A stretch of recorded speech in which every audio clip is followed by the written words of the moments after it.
I'll show you a thing or two. Good.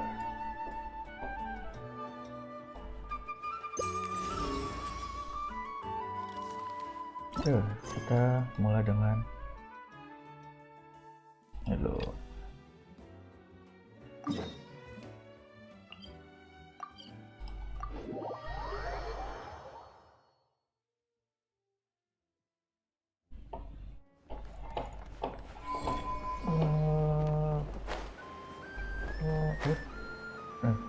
Wow.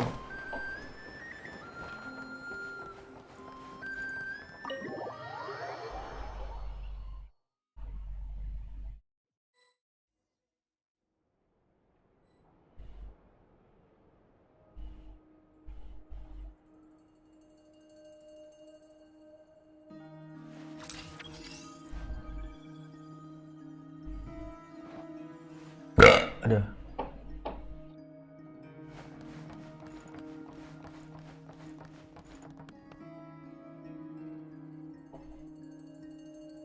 Take a seat. Apa ya? Mana tuh?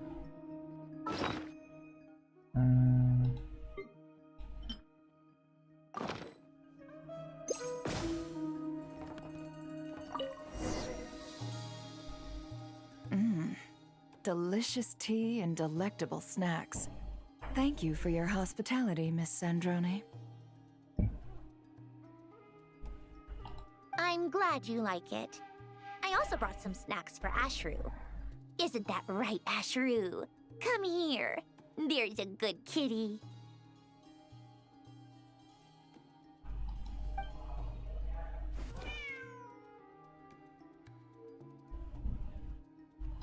I hope your warm feelings for Nodcry and the Curatorium of Secrets will prove beneficial to our future cooperation. Cooperation.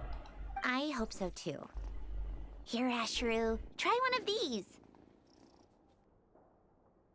Also, regarding that matter I inquired about before, Your little paws are so soft. Yeah. Miss Sandrone, don't tell me you use this tea party as a pretext to come here and dote on my cat. Huh? Me? I would never! I take my dealings with the Curatorium of Secrets very seriously. Ashru, come here.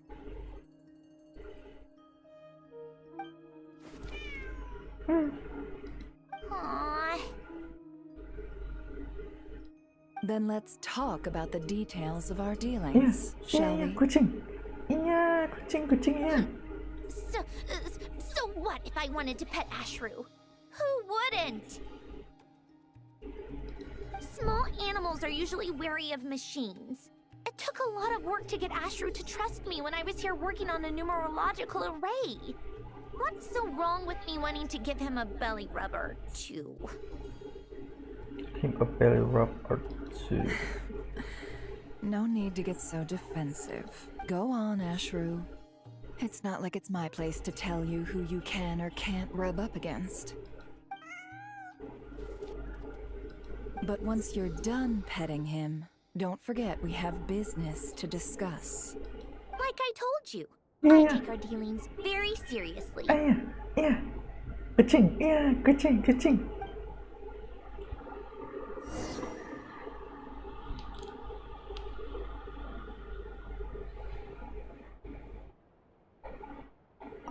Tea tastes so much better when paired with useful intel.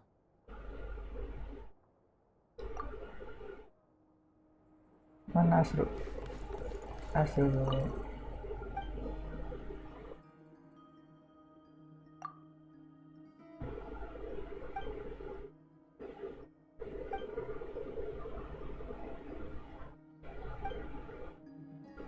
Hah?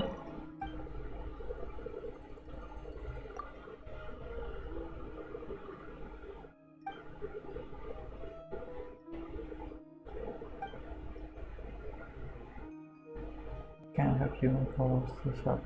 Activate negative sheet. Oh.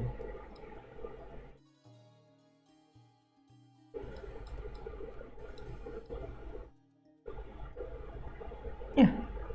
Yeah.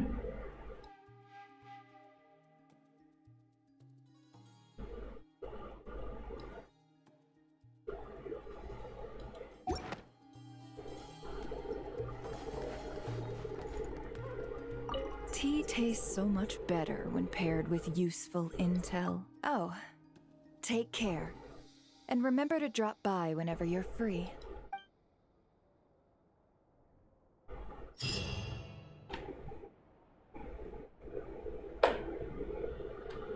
Lanjut ke mana kita? Oke.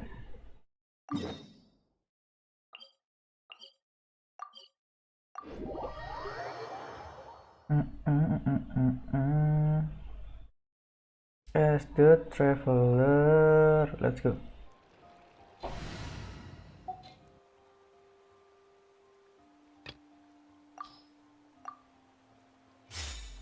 Selectingnya bang.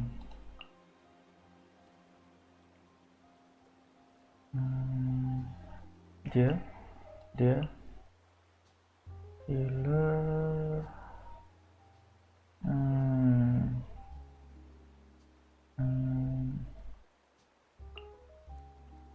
Berarti as a healer dan shield, dan kita butuh 1 DPS dia.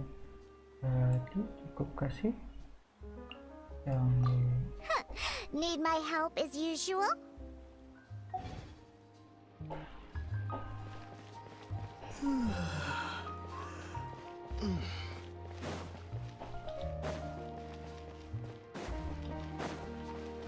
kucing. Iya, kucing ya. Kucing.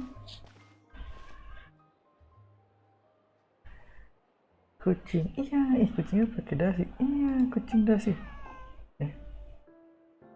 Meow.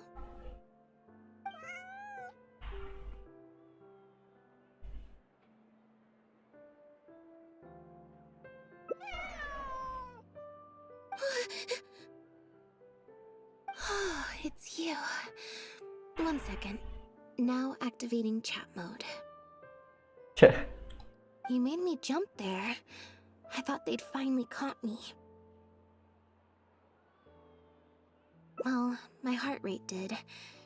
Jumped up a little, I mean. What kind of trouble are you in, Segala? Objectively speaking, the trouble was entirely of my own making. Half an hour ago, I was at Hotel de Boer for a drinks reception. It was to celebrate the successful opening of a show, but it was draining my energy. So, I waited for the right moment, then snuck away so I could switch to standby mode. Probably because I'm playing the lead role in the show? Is that so surprising? I'm always getting invitations to do solo performances. I just usually get Linny to write back and turn them down.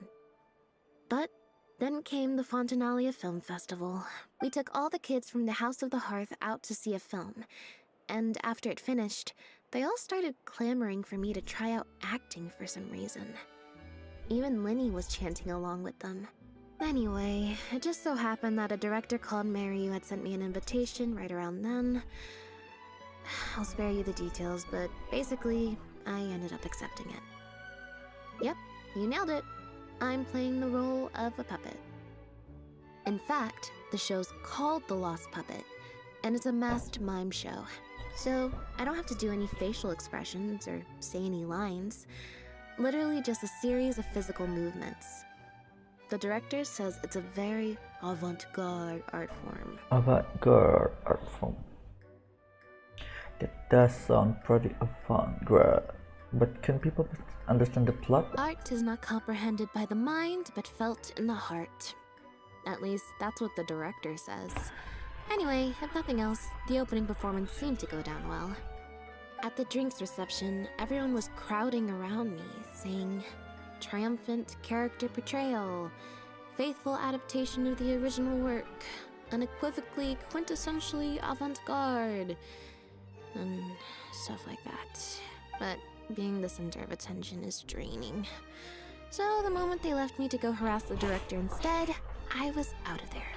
For once, you were about to use him as a human shield. The other thing is, some weird things happened while I was on the stage. Oh, sorry, Bonnie. I didn't mean to leave you out of the conversation.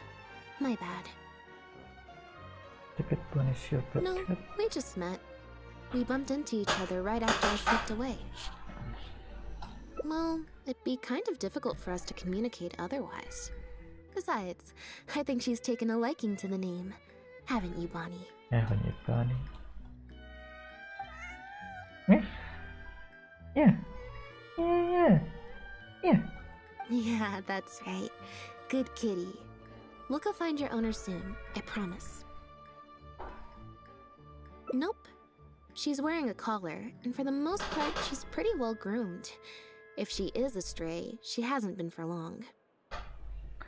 It hasn't been Her for stomach's long. been growling a lot. I guess she must have been missing for a few days now. As much as I'd love to hang out with her for a while longer, her owner's probably worried sick about her. Assuming she has an owner, that is. But the reception... I should probably show my face there again at some point, even if it's just to make excuses and leave again. Decision time. Yeah.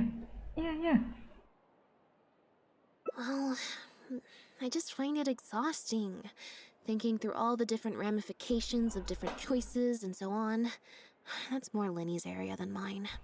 So, unless it's something really important, I usually just leave the decision-making to him. But for once, he's not here when you need him. That doesn't happen all the time. It's fine. He got Ferminate to make me a little something for just this situation. A photometer. Ah, apa lagi nih?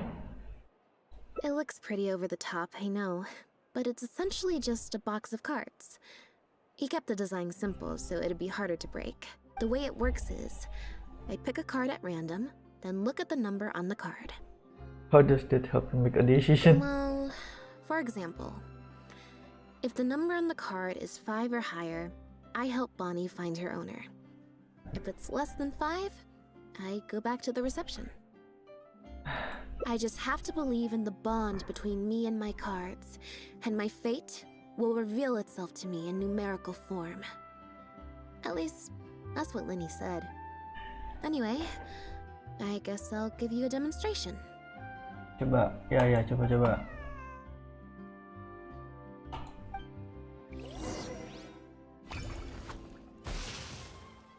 Huh, I didn't like that.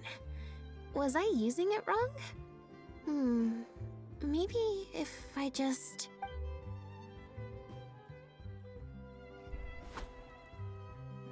Clearly, there's some design flaws to iron out. I'll have to let Fremine know. Let's see... Which card did I get? 4. Well, the cards fell on the ground though, so I don't think it counts as fate. If you want to get the right answer, you have to let fate decide. Also something Lenny said. So, to put it another way, if picking a card up off the ground is how to not leave it to fate, then that means it must be the wrong answer. I think what Liam really meant is sometimes you have to accept the answer you didn't want. Or... Why don't you pick a card? Since I ran into you here, that means... our fates are, like, interfering with each other. Yaudah ya. Thank you.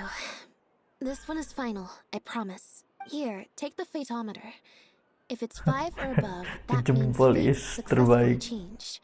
Anything lower than 5 is a fail. Also, if you have your own thoughts about what I should do, feel free to share it. Now that I've got a good problem solver here to help, I don't need to run every little thing by fate. Don't need to run everything to be fate. I think you should have the dream reception. I think you should have Tony, but you do neither. So let's leave this one too. Ini langsung. So we're looking for Bonnie's owner?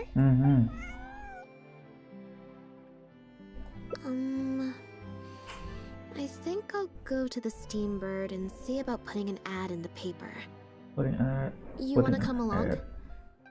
I think Bonnie wants you to come with. In the paper, you wanna come along? I think Bonnie wants to come with. It means I get to hang out with you for a bit longer. Yeah. Kucing. Kucing. Gue ngopi dulu.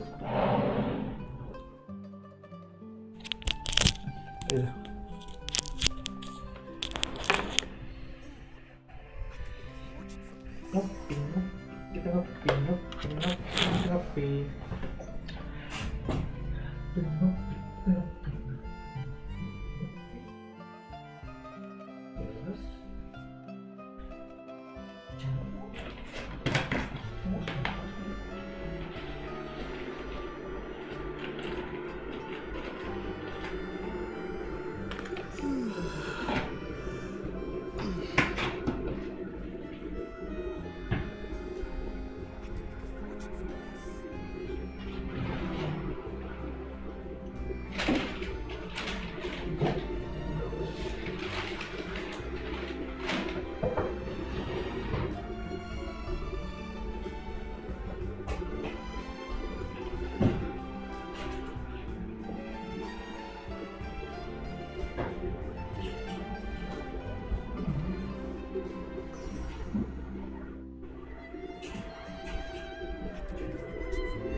Sendok.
Ngopi, kita ngopi,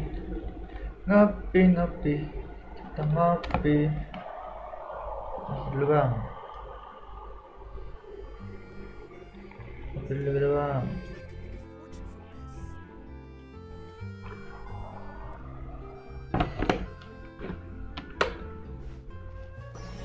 Ngopi dulu bang, ngopi dulu.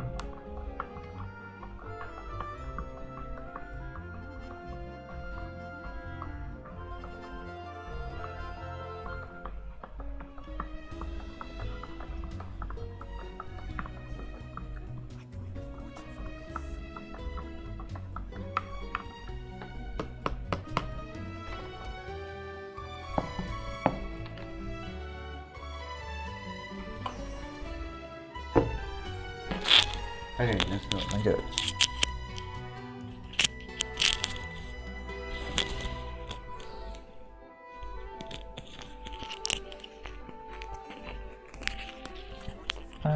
Lanjut.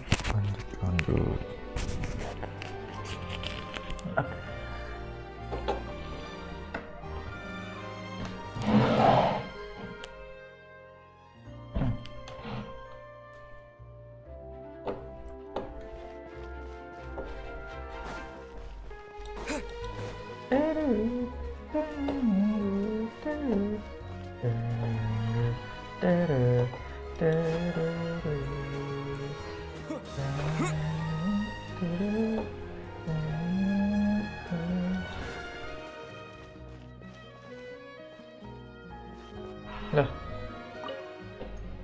Every stupendous day starts with a steambird.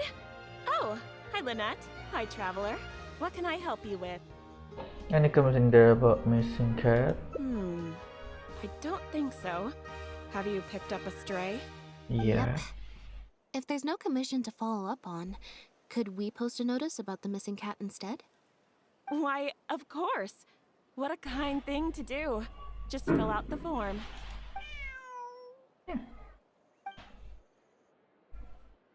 Well, we've registered you as missing.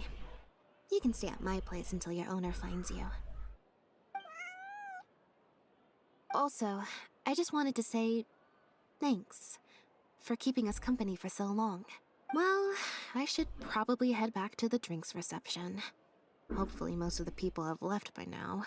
If you've got some time, you should stop by my place tomorrow to see Bonnie. There's a nice cup of tea in it for you. Looking Alright. forward to it. See you then. See you then. Ah. Next morning. Mana? Oh. Mikir. Time.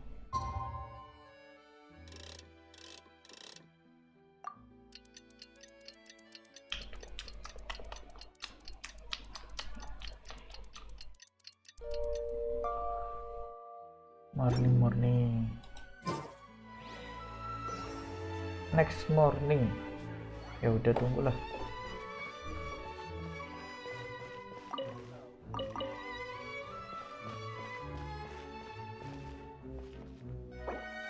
Kita punya itu nggak sih? Apa? Konten, benda aja punya konten. Nggak punya kita, coy. Monster, Diwe, Nazuma, Natlan, Notcry. Di atasnya. Atas langit. Coy, waduh.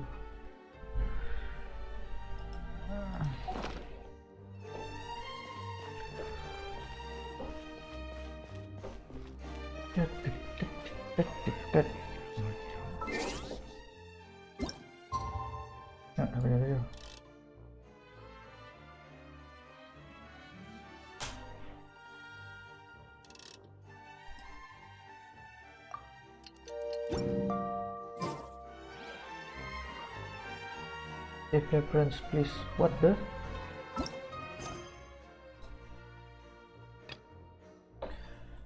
Request, please. Alice Vasquez. Oh, kita harus kelarin storynya kakaknya aja. Oke, ya.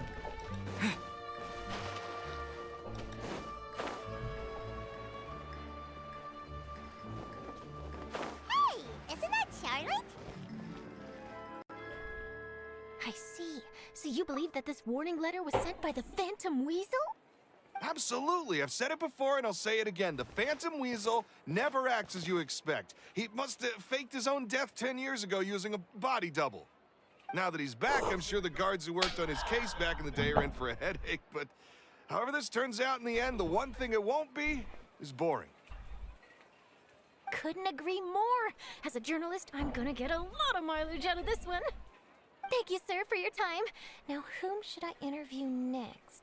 Huh? Hey! What a coincidence! Fancy meeting you here. Perfect timing. So, the Phantom Weasel's latest warning letter. What are your thoughts? The Phantom Weasel warning letter. Yeah, this is the first time we're hearing of this one. Could you clue us in? Closing. Oh, sorry. Yes, this case is from a decade ago. I guess you wouldn't know about it.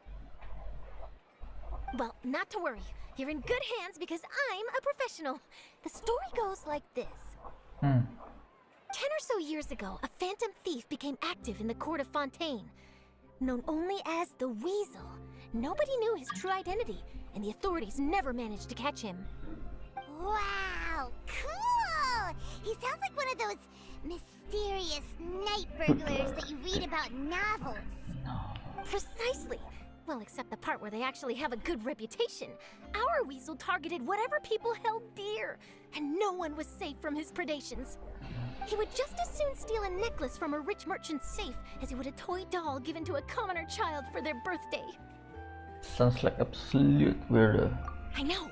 The phantom thieves you read about in novels rob the rich to pay the poor, but this guy did not discriminate. Unsurprisingly, this didn't work wonders for his public reputation. Every man and his dog wanted to see him behind bars. Yeesh. So, did they catch him? Not exactly. There's a good chance that the weasel would still be at large to this day if it hadn't been for an accident 10 years ago. A magician named Caesar fell to his death in a botched high-altitude escape performance. When the police went through his personal effects, they found a hoard of stolen loot and gadgets used for criminal activities. And that was how the Phantom Weasel's identity was revealed to all. Bentar. When the police went through his personal effects, Bentar. when the police went through his personal effects, when the police went through his personal effects, when the police went through his personal effects, when the police went through his personal effects, they found a hoard of stolen loot and gadgets used for criminal activities. And that was how the Phantom Weasel's identity was revealed to all. That was how the Phantom Weasel identity was revealed to all. How the Phantom Weasel identity revealed to all. Sure enough, thefts in Fontaine went down after Caesar's death. But today, 10 years on, the notorious thief has once again issued one of his warning letters and pasted it on the gate of the Opera Epiclese for all to see. I had to squeeze through the crowd this morning to get a photo as soon as I heard. Here, it's this one. Apa lagi tuh? So, this is the warning letter, huh? Let's see what he wrote. 3 days from now, when evening falls, I shall take from you that which you hold most dear at the Opera House, just as you did to me 10 years ago. This is, without a doubt, a clear declaration of criminal intent. After years of laying low, the Phantom Weasel is back with a vengeance. What once seemed like an open and shut case has been blown wide open again. But why has he re-emerged now? And what does he want? I sense an epic scoop, and I'm going for it. Uh-oh. If this thief will steal anything that other people value, does that mean even we might be targeted?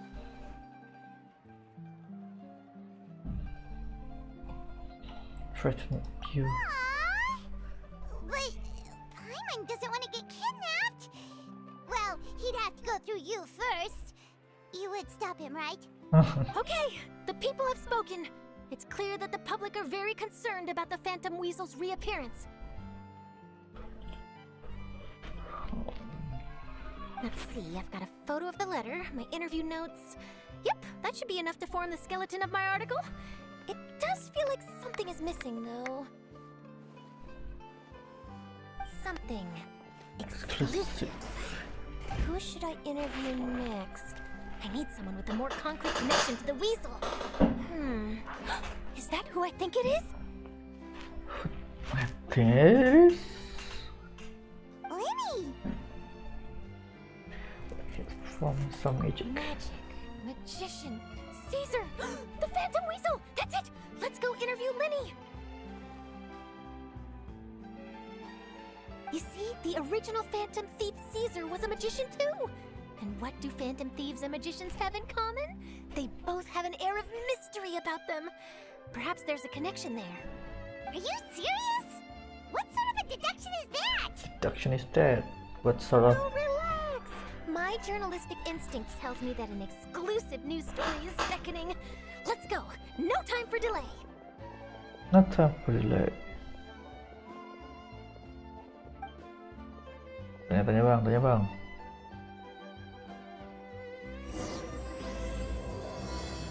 The fuck agak anti.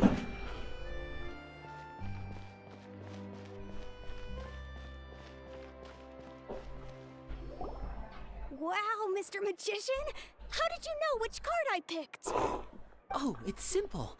Come closer and I'll let you in on my secret. Magicians have a special skill called telepathy, which means we can read other people's minds. Really? Then, what am I thinking now? Well, first you need to relax, because I can see that you're clenching your fist in your mind, as if to say, no, I mustn't let him guess it. Aww. And now you're getting a little flustered. You're trying to find a way to empty your mind, to think of nothing at all. But the more you try to hide a secret, the easier it'll come out. You snuck out from home today, didn't you? You told your family a little lie so you could come out and play. Now, that's not a good habit. You can tell? Oh boy. You can tell. You really can read my mind. Of course. Oh, and that's the end of my performance. You should really be heading home. Remember to apologize to your family, all right? They must be worried about you. They must be worried about All you. right, got it. Bye, Mr. Magician.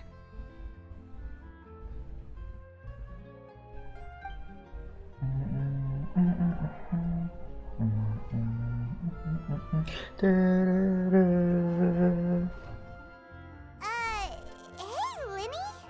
Why, Yeah. hello. We meet again. Are you looking for me? What's the situation? What's the Why situation? don't you guess, Mr. Telepathic? Oh, please. You didn't believe that spiel, did you? The power of telepathy is quite beyond me. I'm sure that child would beg to differ. Seemed like you were right on the money. That was nothing more than a little trickery. I made an educated guess based on his micro-expressions. Micro That, expression. plus the fact that he was the only kid here without his parents, and he looked as guilty as sin. He made it easy for me. You guys, on the other hand, let me guess. Don't tell me you're here for the Phantom Weasel, are you? Wow.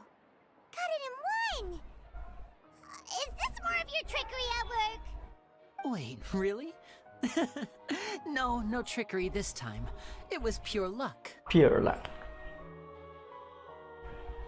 His warning letter's been the talk of the town, so I figured that maybe you were asking around about that. Bingo!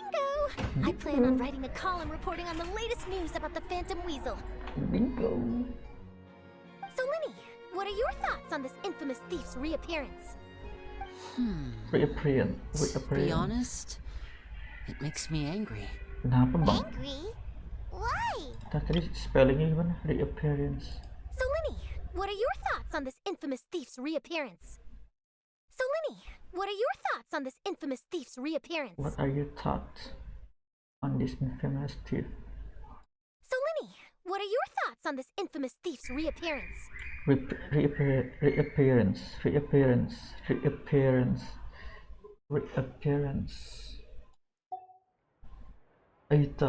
What are your thoughts on this infamous? You read his letter, right? The Phantom Weasel claims he's planning something in 3 nights' time at the Opera House. That's the night I'll be performing there.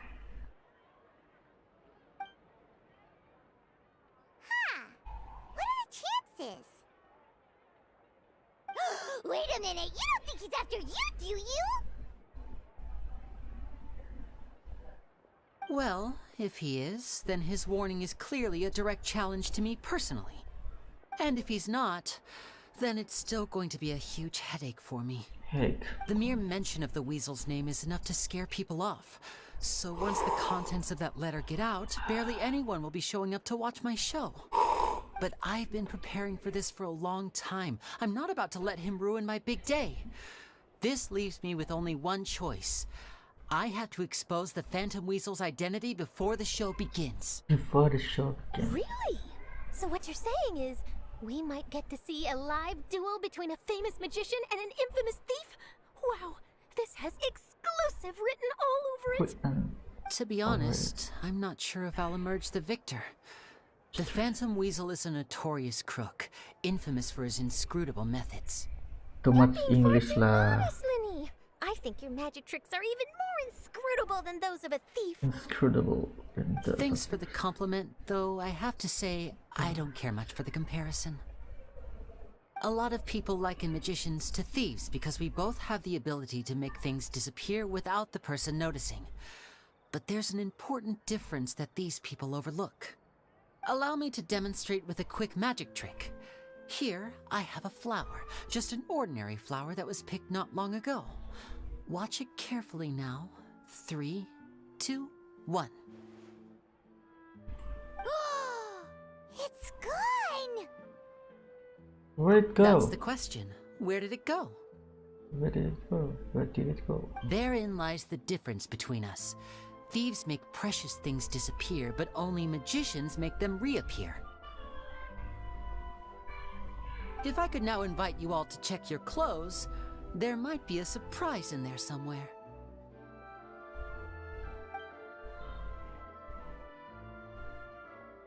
A surprise?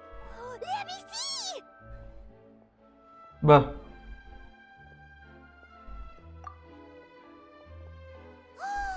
It's right there! But how? You haven't moved this whole time! What an outstanding trick! Sorry, Lenny, it seems that my previous praise was woefully inadequate. Clearly, magic is the superior art form to theft. Don't worry, I didn't take offense. I just wanted to take the opportunity to perhaps change some of the preconceived notions you might have about magicians. Since Caesar's death, a lot of people associate magicians with criminality. It can be quite frustrating. I can imagine. Coming back to your trick just now, might I presume that you are well versed in floral symbolism? For example, magicians often use rainbow roses in their flower-related performances to represent passion and romantic encounters. But you used a Lumidu spell, which, if I'm not mistaken, allude to separations. I'm curious to know if there was any deeper meaning behind this choice? Impressive knowledge. It's no wonder you're such a successful journalist. But I'm afraid I don't know the first thing about floral symbolism. I'm just in the habit of using Lumidu spells in my magic. It sounds like something I should look into, though. I'll buy myself a copy of Fontaine's Floral Language Facts when I have some time. But it'll have to wait until this Phantom Weasel business is behind us. Well noted. In that case, this brings us to the end of our interview. I, for one, am looking forward to the final showdown between you and the thief. Please feel free to get in touch to update me on any further developments. Otherwise, I will of course see you at your show in 3 days' time. But let's hope the Phantom Weasel is caught by then. If there's nothing else, I'll be off. You've given me lots to work with here, and I've got no time to lose if I want to write that exclusive piece. I'll see you all later. I'll see you all later. I'll see you all later. So, Lenny, are you gonna tell us how you did that flower trick now? How you did that flower? I'm afraid that's my little secret. Well, magicians are entitled to their secrets. But Paimon's really itching to know how it's done. Itching to know how it's done. You feel it too, right? So itchy. Will you be able to handle him? Not so itchy then, huh? Well, since you're so concerned, how would you like to serve as my temporary magician's assistants and help me investigate?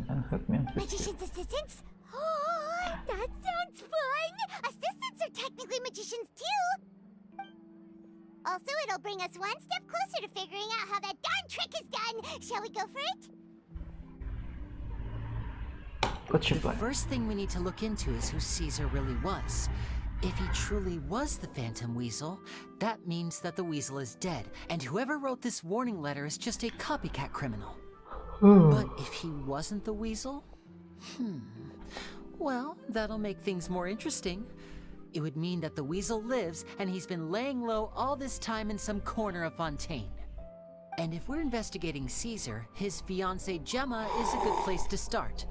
Word is that she visits the cemetery often, so I asked Lynette to wait for her there. We should make a move. Let's go and rendezvous with Lynette. Rendezvous with Lynette. And apa itu rendezvous? Your English is so hard lah. Don't make it so hard to understand.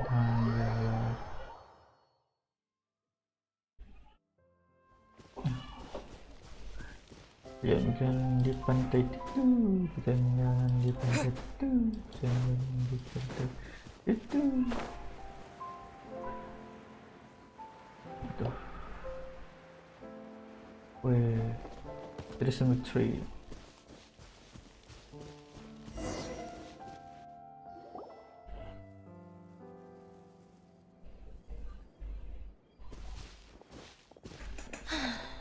You took your time. Sorry, I bumped into the Traveler and Charlotte en route, and we ended up chatting for a while. It's been a while, Lynette. We're working as Lenny's temporary assistants in the investigation of the Phantom Weasel. Phantom Weasel. Thank you. It's good to have you helping. So, what's the situation? Have you seen Gemma? You seen Gemma? I've been here a while, and she still hasn't shown up. How bizarre. Maybe it was bad intel. Well, we won't get anywhere by standing around waiting. Traveler, Paimon, let's go ask around. Go ask around.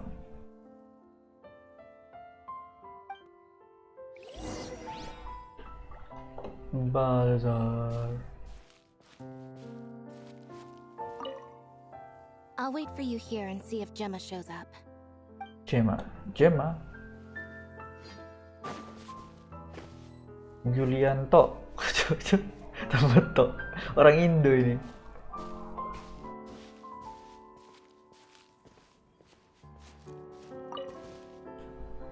Excuse me, good sir. Do you by any chance know a Gemma? Gemma? You mean Caesar's fiance? Sure I do. What's this about? I'm just trying to get a hold of her because I need her help with something. I heard she comes here a lot. Yeah, she does. Poor thing. It's no secret why either. She's heartsick. Ever since Caesar passed away, she's been coming here once every week to clean his grave. Often she just sits there in front of his headstone, lost in thought. Sometimes she talks to herself. I asked her what she was doing once. She said she wanted to speak to him again. She knows he's gone and can't hear her from the grave, but she just likes to spend time there, telling her fiancé all about how her life is going.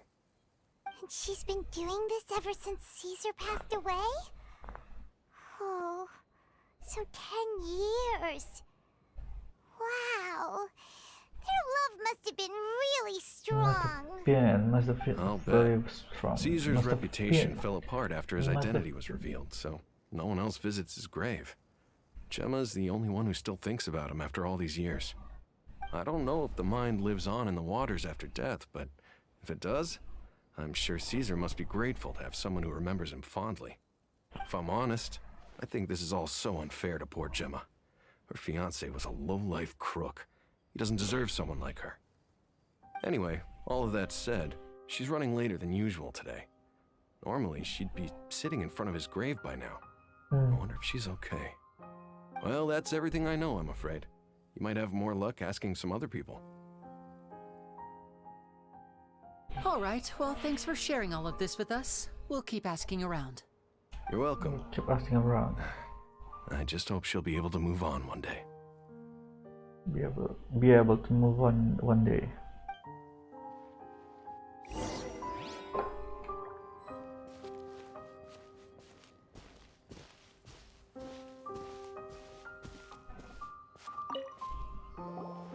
Did you hear the news? They're saying the Phantom Weasel's back. You're kidding. Wait, isn't he dead? Isn't he I dead? don't know anymore. All sorts of news flying around nowadays. I can never tell what's true and what isn't. What is it? But what if, just hypothetically, I mean, what if this weasel's the real deal and Caesar was framed? Was Called it. Seriously, 10 years ago, on the day it all went down, I said to myself, you know what? This guy's been set up. The Caesar I knew was a good guy. He gave balloons to children on the street, for Pete's sake. What, are we supposed to believe that he was a balloon thief or something? Give me a break. Give me a Oh, break. please. Weren't you the one Please. cursing his name to high heaven when the police announced the news? You were all, "Oh, that gosh darn lousy son of a, you think you know a guy," or words to that effect. Wait, did I say that? I don't seem to recall. I don't seem to recall. Hello there. I don't seem to Sorry recall. for disturbing I don't you, seem to but recall. I couldn't Okay. help but notice you were discussing the Phantom Weasel. We're actually quite interested in this topic as well, but we're struggling to get to the bottom of it. Do you think you could spare a moment to tell us a little bit about Caesar? Tell us a little bit. Tell us. You've come to the right people. Yep, I was there. Back when Caesar used to perform magic tricks on the street. He was a great magician. The best trick I ever saw him do was pop a transparent balloon, only for a whole bunch of doves to fly out from the inside. I was right up close and didn't blink or look away once. But for the life of me, I still don't have the faintest clue how he pulled it off. Really incredible stuff. I saw him perform too. He always used to bring some gifts along for the kids who came to watch his show, and he'd hand them out after he was done. Sometimes he even got the kids to write their wishes down, and then he'd make the items on the wish list appear in his next show. Huh. He doesn't sound like such a bad guy. Mm-hmm. But after he died, there were also rumors that he used the wish list to find out what was precious to people, with the intent to steal it later. As I'm sure you know, the Phantom Weasel would steal just about anything from anyone.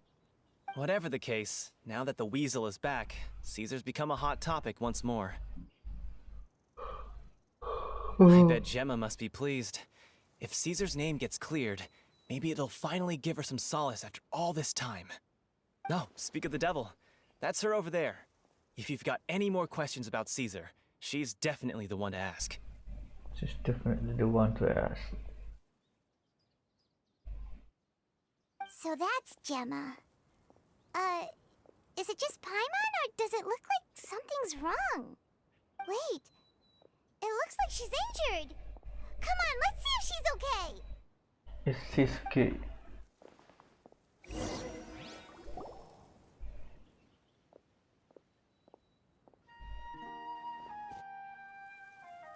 Hi there. You're Gemma, right?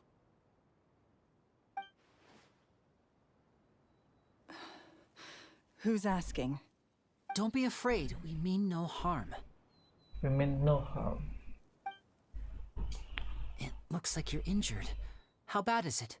Bad is it? Thanks for your concern, but you didn't answer my question. Who are you, and what do you want with me? My name is Linny, and this is my sister Lynette.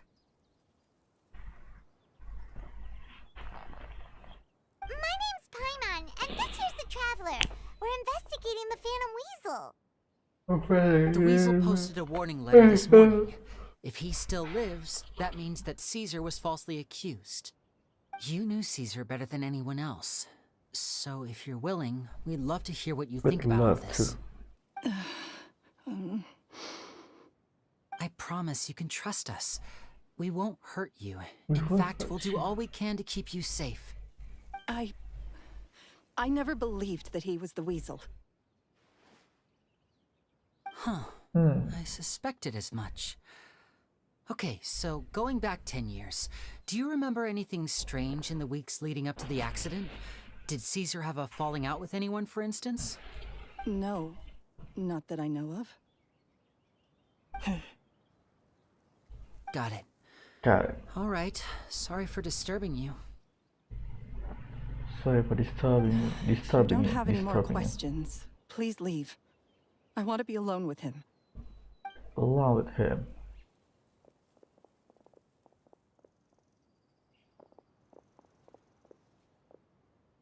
Judging by the look on her face, there's definitely something fishy about her. She's lying. She definitely knows something.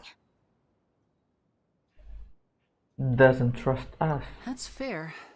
We're just a bunch of strangers who showed up and started questioning her about things that happened a whole decade ago. It makes sense that she'd be wary around us. In any case, I doubt we'll get any further here, so let's call it a day. Meet me outside Hotel de Boer tomorrow, and then we'll start the next step of our plan. Let's go.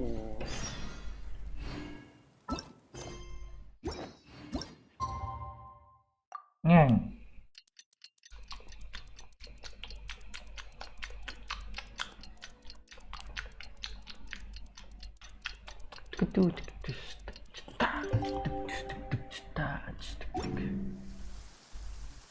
Detek. Aduh, iya lagi. Jalannya keluarin dulu nih. Yuk kita keluarin. Terus nyalin it.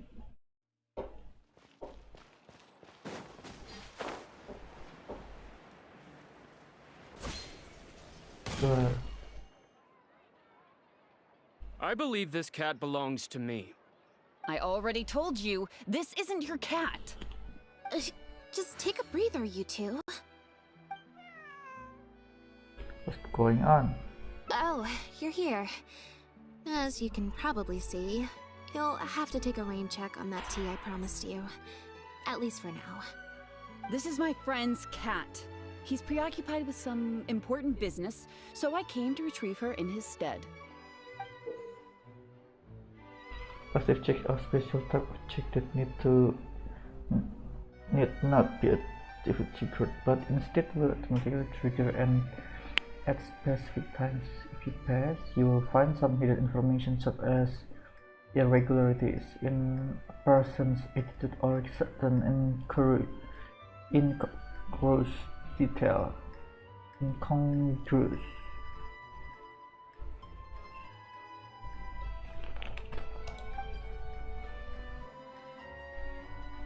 In natural, the maze's speed is loud and attractive. It's like she's deliberately using her tone of voice to dispel any doubt about her integrity. No, it's far more likely this cat escaped from the Humane Society. Expression seems a bit unnatural. The hesitation in his voice, it seems like he could be hiding something. His gaze keeps drifting off to the side. It's like he's trying to not draw attention to himself. How about the side? Bonnie? That's the name I've given her in the meantime. Bonnie decides to approach. Random checks triggered by the fate of maen after serve as indicator for the destiny course of the success or failure of an action. Tries to draw a card and get a random number between 1 to 20 if the number displayed is greater than or equal to the check difficulty. You will pass this check, otherwise you will fail it. Okay. The random checks triggered by the more often serve as indicator for the destiny course of the success failure of an action. Press to draw a card and get a random number between 1 and 30 if the number displayed is greater than adequate proportion of different layer can sometimes affect the result of this check.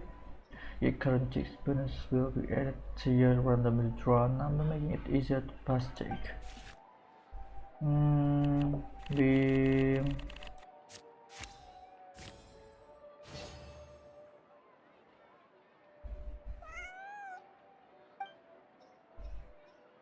Ian begins to web through your legs. This complicates things.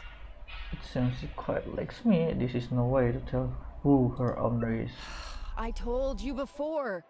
This is my friend's cat. It's normal for her not to trust me. Listen, I'm the director of the Humane Society, okay? We've got so many strays, dogs, cats, you name it. I'm not even the one feeding them most of the time. You can hardly expect the cat to recognize me. Then how are you sure she don't see us? She just looked somewhat familiar, so I came to check, just in case. If she turns out to be one of ours, I'll take her back. Simple as that. Even if that's not the case, the Humane Society could still take her in, if no one else comes to claim her, that is. What's the Human Society? We're an organization that specializes in rescuing and sheltering stray animals. Oh. We've been in business for several decades now. I'm Bernard, the current director. The Humane Society. Humane?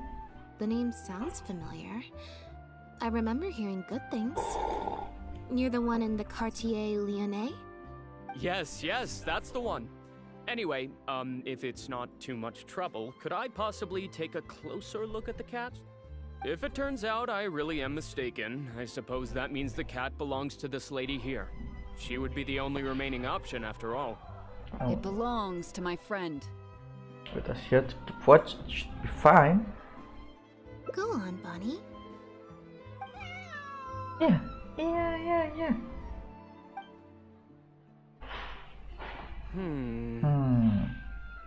Oh, nope. Looks like I was mistaken. They do look similar, but there's an ever so slight difference in this one's fur color. Deepest apologies, friends. Well, I suppose this means I still have a missing cat to search for. Apologies again for the confusion. Is this your friend's cat? Oh, yes, exactly. Wait a second. You lied earlier, didn't you? Lied? I'm afraid I don't know what you mean. A liar always has a tell. The look in their eyes, their breathing pattern, the way they hold themselves. The things that can give you away are often more numerous than you would think. What are you talking about? The way I see it, you're conflating baseless conjecture with fact. Normally, when someone is called out, their breathing speeds up as they begin to panic. But your breathing pattern hasn't changed one bit. In fact, it's been strangely calm and measured this entire time. It stands to reason, then, that your agitated behavior earlier was all an act. If you're a bad guy, I'm sure you'll take off running the first chance you get. If you're a good guy, the most likely explanation is that you're a member of the Guards, or some similar organization. The member of the Guards. And you're basing this off of? Intuition. Nothing more. Huh. Intuition. Well, I have to hand it to you, Lynette. You're right. I'm a member of the Guards. The name's Elodie. I'm currently investigating a cross-border smuggling case. This cat here... Bonnie, what's her name? Well, her owner is one of the prime suspects of our investigation. Wow. A couple of days ago, our suspect got wind that we were on his tail and fled. That's most likely how he got separated from the cat. I just so happened to stumble upon your notice in the Steambird. So, I decided to see if he'd come back for her. But, it looks like I overestimated him. If I were on the one, I don't think I'd come back there.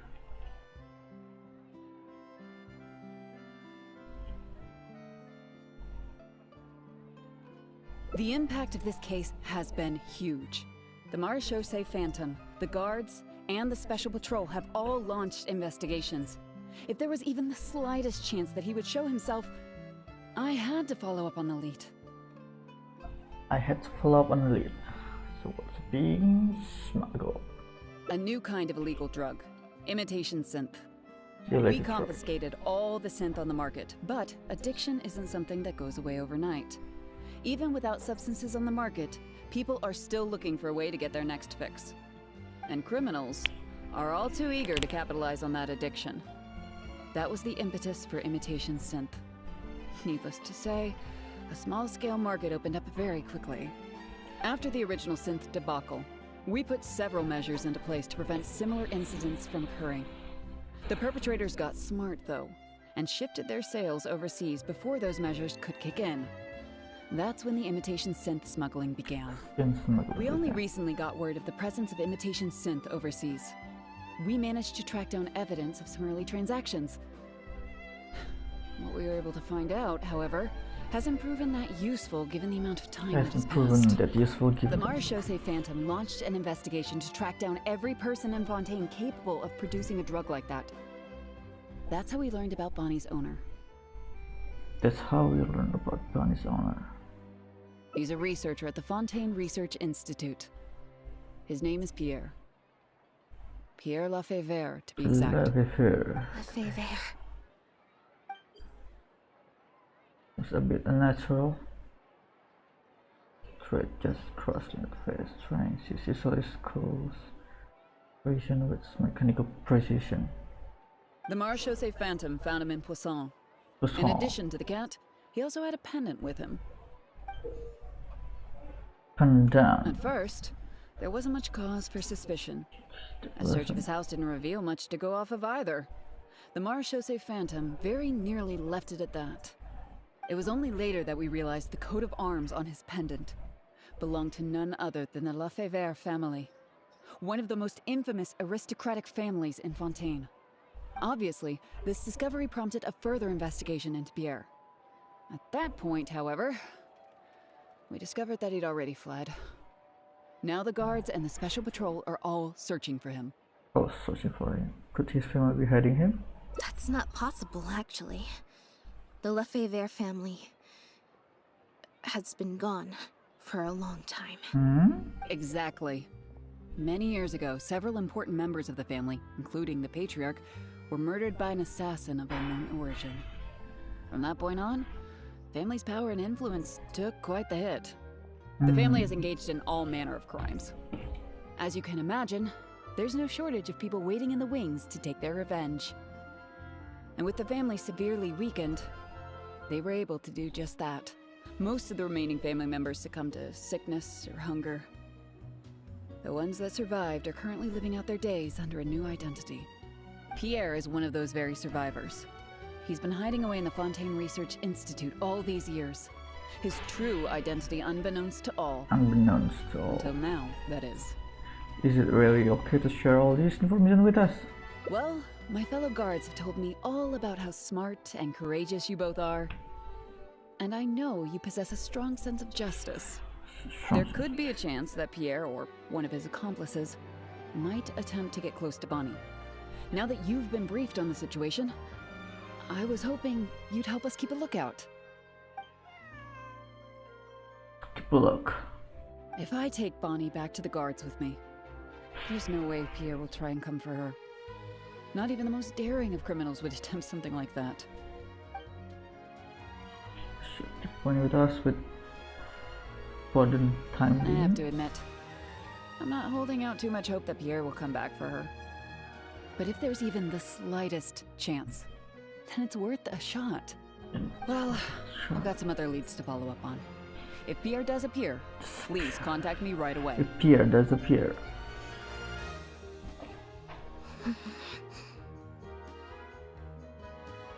Don't look so good.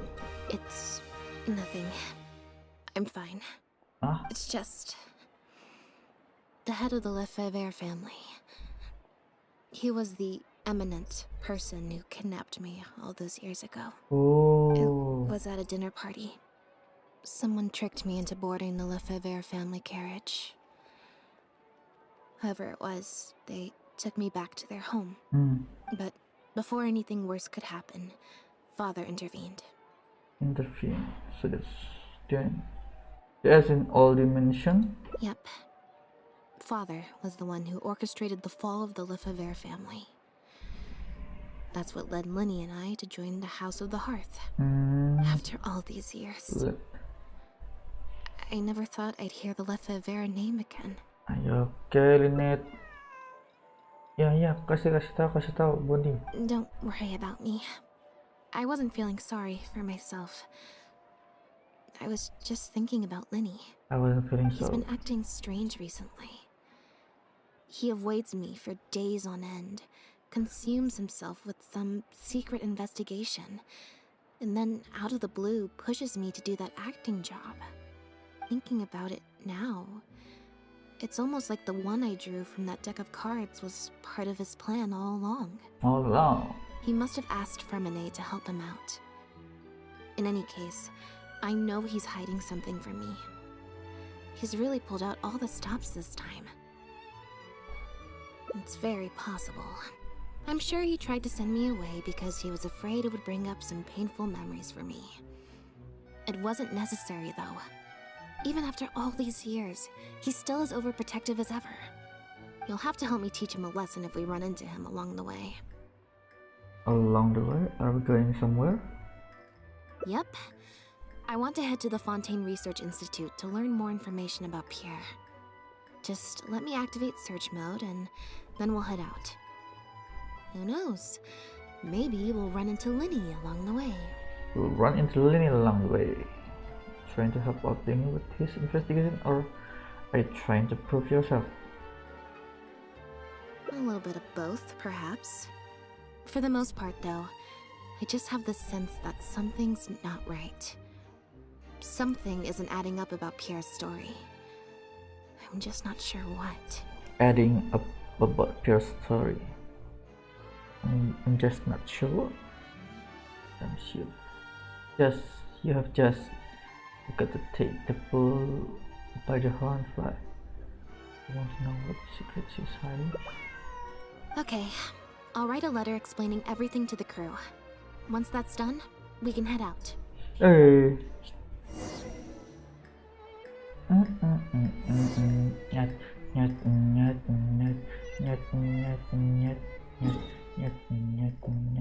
Tunggu dulu, lagi menjadi yang mana nih?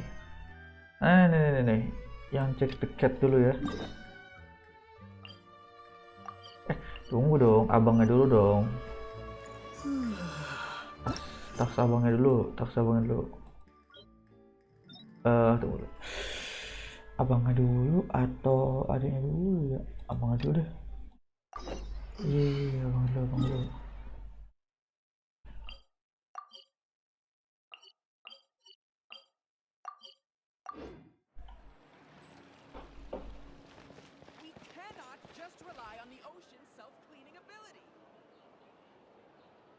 Over here.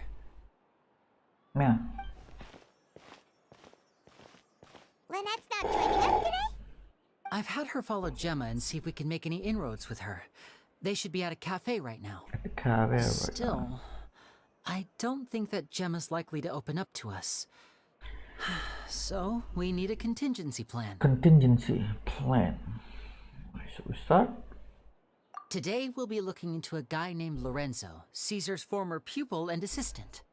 When Caesar passed away, all the stolen goods discovered in his home were confiscated and returned to their rightful owners. But Lorenzo was the only one privy to all his magic secrets, and he inherited his craft. Before long, Lorenzo was the next big magician in town, his fame surpassing even that of his master, and it made him very wealthy. He's since left the magic scene, though, and these days, he's a wealthy businessman with his fingers in a lot of different pies. I had to pull a lot of strings, but I managed to get him to agree to a couple of drinks with me. Be warned, though, I hear he's got a hair-triggered temper. We'd best be careful.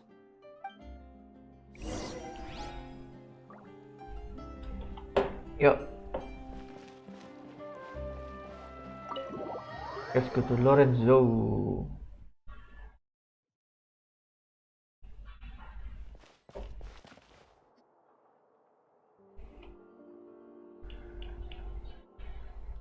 You neglected to mention that you were bringing 2 other people with you. My apologies. These 2 are my assistants. When they heard that I was meeting with the former magic maestro himself, they begged and pleaded with me to bring them along. And if it's no trouble, a couple of autographs would really make their day. Oh, forget the pleasantries, just sit. Just sit.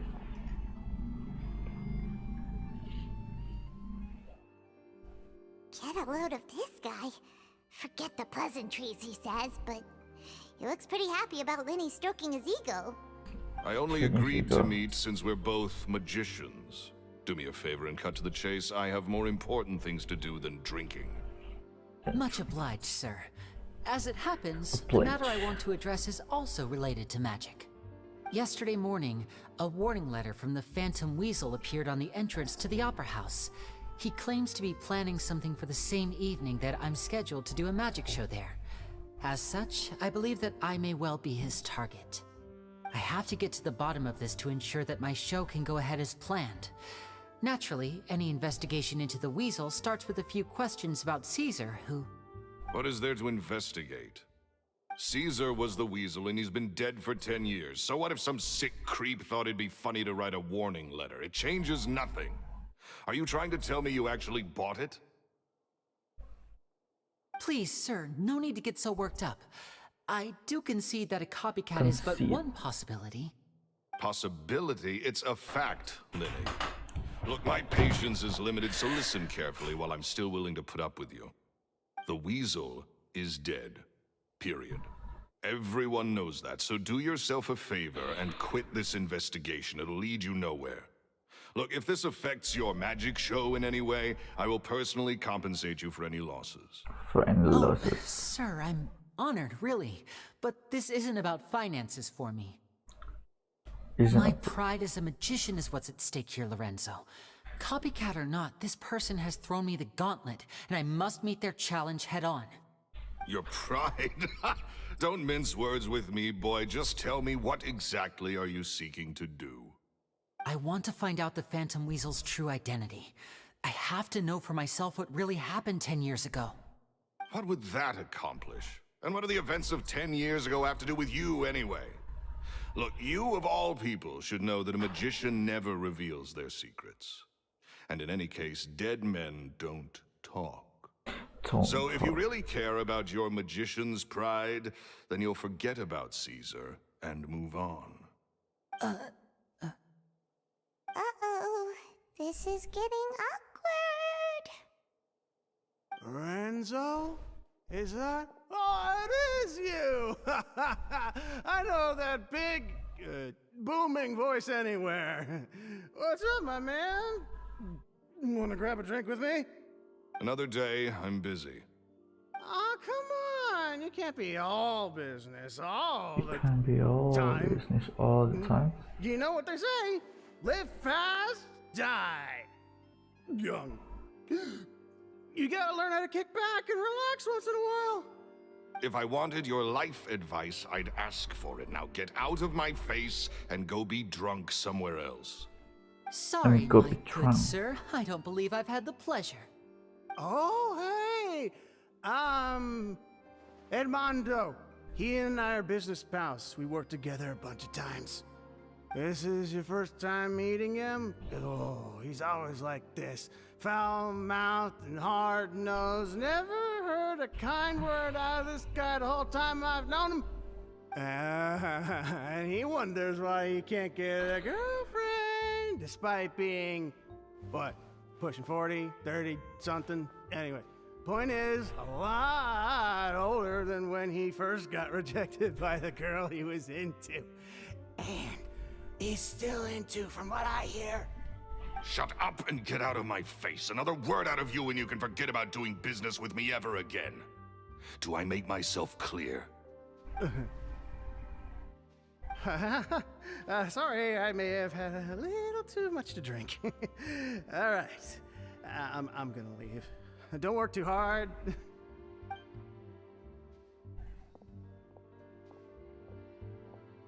I think it's high time I made a move as well. If you really want to investigate this, Linny, be my guest. Be my guest. But if nothing good comes of it, don't say I didn't warn you. Don't say I didn't warn you. Well, that fell to pieces in a rather spectacular fashion. Any thoughts? Something strange about him. Totally. And what was all that about compensating you for your losses? Why would someone you just met make an offer like that? He's gotta be hiding something. And not like Gemma. She was a little suspicious, but this guy's definitely covering something up. I think so too. We need to look into Lorenzo more closely. That guy Edmondo seems to know a thing or two about him. He only just left. Let's see if we can catch up with him. Can catch up with him.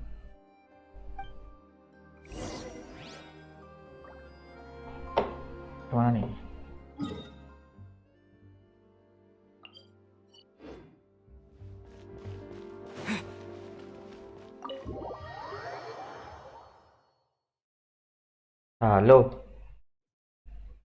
Halo. Elmendo.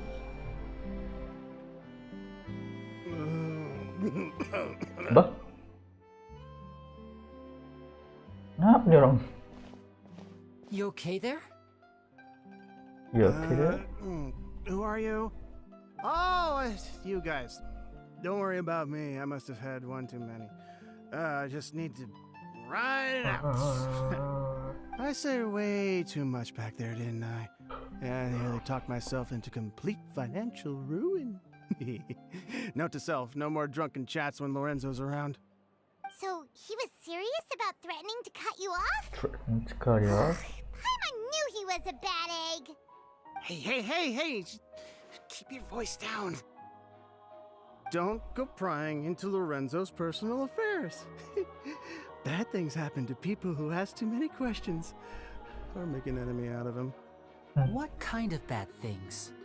Don't even ask. I'm sorry. I'm gonna have to cut this conversation short. I'm not crossing that line again. And take it from me, trouble with Lorenzo is one thing you don't need in your life. You saw him flare up back there. I don't know what you said to him, but clearly it touched a nerve. That's not a good sign. You're too young for this. Don't get in over your head. I'm leaving. Bah.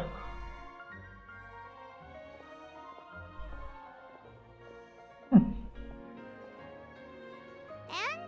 there he goes. What? What do we do now, Lenny? What do we do now? I think we're being watched. Someone was listening in to our whole conversation. Don't say anything and don't look back. Any altercation in the city will attract the guards. We'd better take this elsewhere. Take this elsewhere.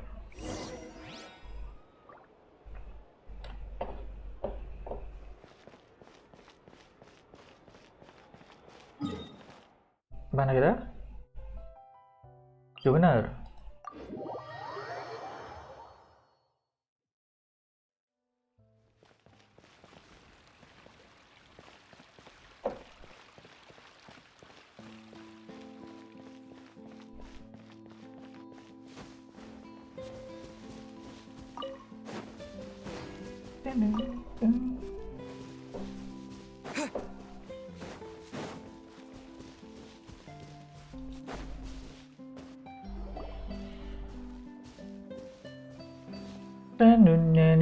You followed us a long way.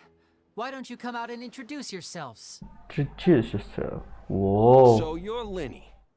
And where's your sister? Ain't she with you today? Save us the trouble and go fetch her for us. Let's not drag this out. Paimon doesn't like the tone of your voice, mister. Who sent you, huh? Save your questions, missy. You ain't gonna need answers where you're going. Capiche? Looks like we can't avoid this fight. Now, I'm not the strongest fighter, so I hope you're ready to back me up. The strongest fighter. Don't worry, we got this. You got this.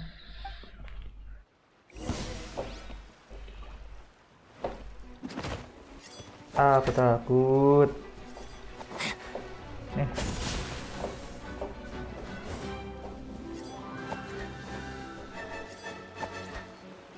Ini bang.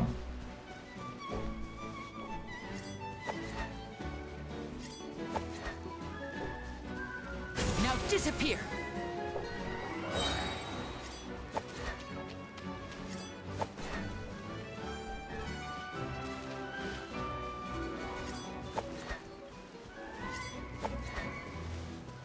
Mundur.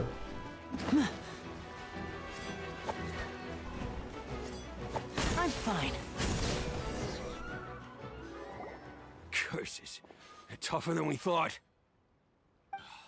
Vision wielders are always trouble. Intimidation ain't gonna work like it It's did on the gonna work lady. like it did with Come the on, lady. let's scram! Oh. Hey, wise guys, we ain't through with you yet. Oh, they got away. Did you catch what they said just before they left? Something about intimidating someone else. Intimidating someone else. Sounds like they just wanted to rough us up as a scare tactic. and they've already done it to someone else, but who? Could be Jenna. You're right. She was injured when we saw her yesterday, and she acted like she had something to hide. She had something to hide. Maybe she was too scared to tell us the truth because those guys had threatened her.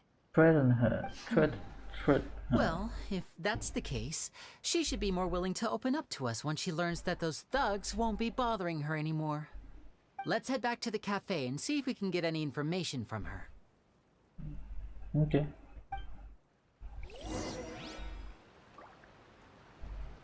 Back to the cafe. Back to the cafe. Back to the cafe. Let's get back to the cafe. Go back to the cafe. One. Back to the cafe. Whoa. Whoa. Ada Linet.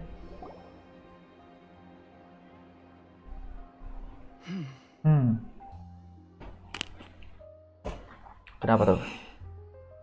Apa tuh? Gemma?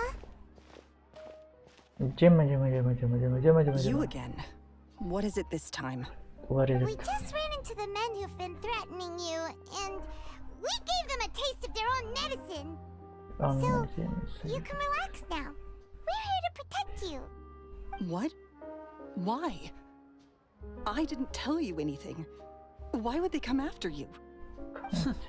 Sounds like they're no strangers to you. That's putting it mildly. I know them all too well, and I hate them with every fiber of my being. It's been 10 long years. And still, every time I try to look into Caesar's death, they show up and warn me not to do anything stupid. Anything stupid. How do I know I can trust you? Do you really think you can get to the bottom of it all? And why are you doing this? Oh, are you doing this? I'm afraid I can't reveal all the details just yet, but I can promise you this. I will expose the Phantom Weasel's true identity. Because you see, this is a personal matter of the utmost importance. I give you my word. Trust me. Trust? Okay. How can I help you? I've heard that Caesar used to have a magic workshop where he kept a lot of his personal effects. If possible, I'd like to take a look at them. Do you know where it is? Where it is? The Fleuve Sonde. But the place was sealed up by the police after his death, and no one's been there since. No one's been I also there know since. that the Fleuve Sonde is dangerous territory. Lots of hostile groups lurking around. If you're serious about going there, please be careful. Understood. Lynette, you stay here and take care of Gemma.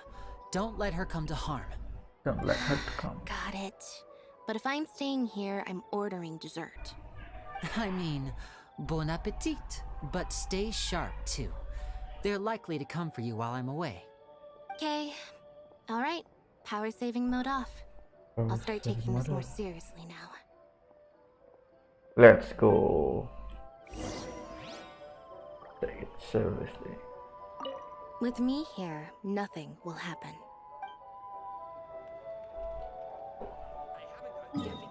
Oh, sambil download bahasa Jepangnya guys. Voice over Japanese. Buset 14 GB ya, bener aja udah download. Harus ditunggu gitu. Cih. Mana gue mau. Buang waktu coy. Sambil main gitu. Gak bisa bang. Yaudah yuk. Mana kita?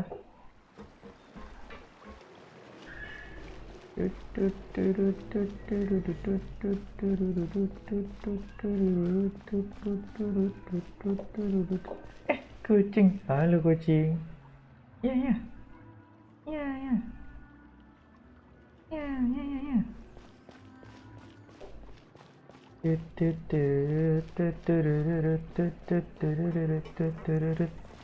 Bentar bang, masih bang.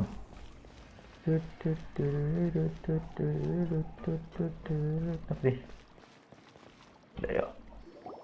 If Gemma gave us the right location, then the workshop should be right nearby. Huh. Looks like these boxes are blocking the entrance. Let's shift them away first. Shift them away. Shift them away. Shift them away. There we go. It should be just down here. Just down here. It should be just down here. It should be just down here. Wow.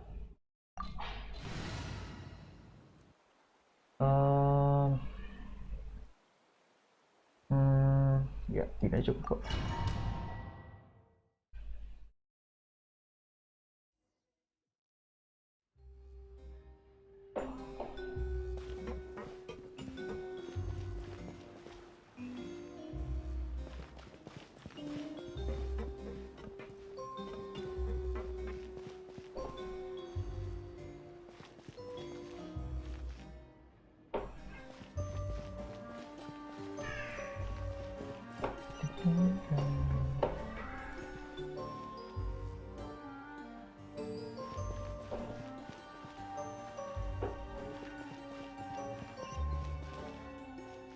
Oh. What the? Oh wow. So this was Caesar's workshop. Nothing suspicious here, just normal magic props. Let's head in further. Magic props. What? What was that? Oh, is this one of Caesar's gadgets? Guess we must have triggered some sort of device. The puppets when they pop up stickers in place. Come. Nggak bisa ya?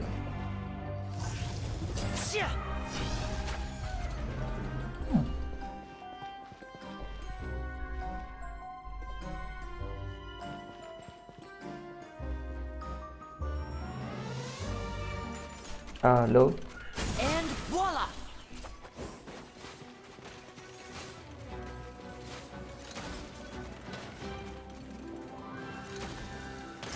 Kena Stay bang. calm, Ampun stay bang. calm.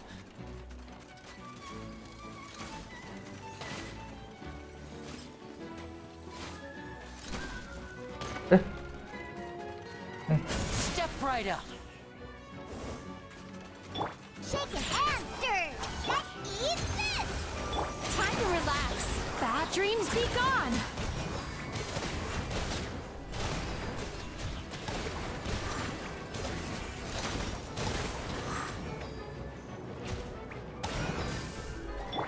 And voila! Scratch that. Sweet dreams.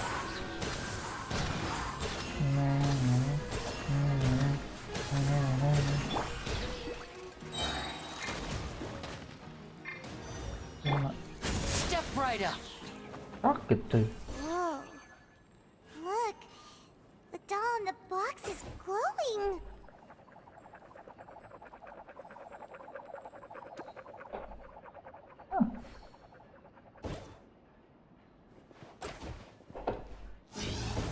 There's something written on the card on this doll. Let's take a closer look. Ada chest. Is there any chest over there? Wait, you can talk. One over with color powers. Mission to own a pet, and you also need to take good care of it.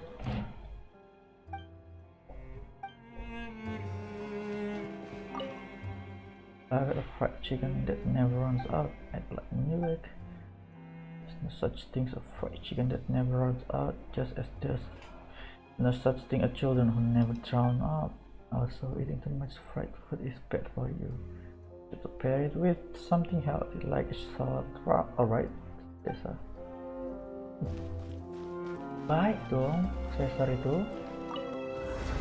Oh, wow.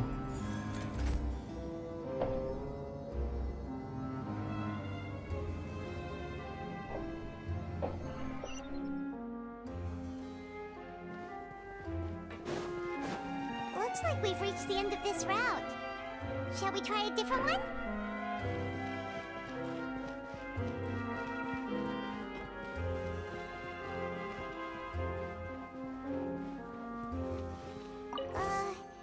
These magic boxes are moving. What do we do? One of them looks different from the rest. Let's investigate. Meledak kah? Oh. Got it. We're supposed to find the box that lit up at the start, right? There should be another wish list inside. Let's keep trying. Okay.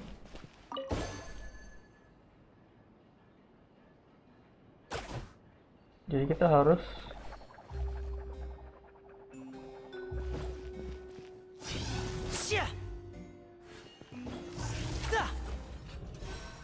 oh, not that hard lah. You just need to hit the tag with the glowing one.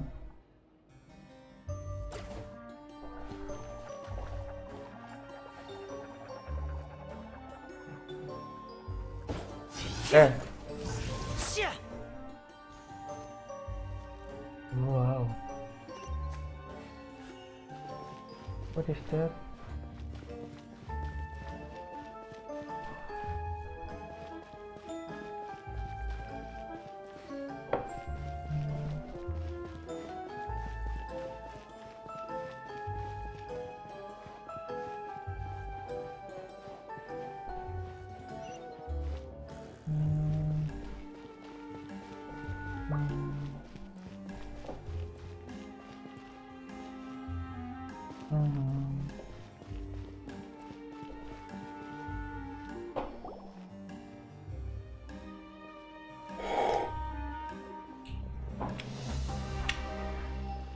That's weird. Have we reached the end already? There's nothing here. Maybe this was a wasted trip. Looking at.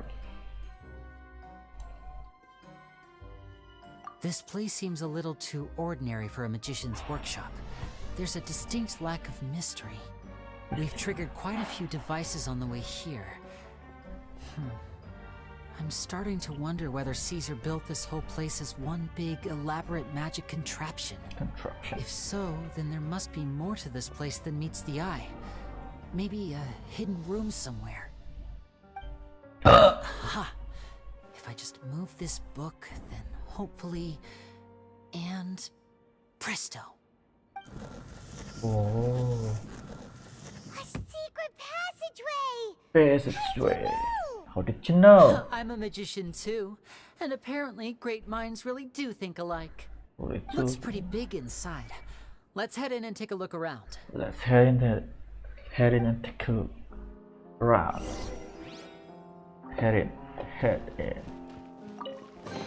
Take a look around. Head in. Wow, again. Turn that frown upside down.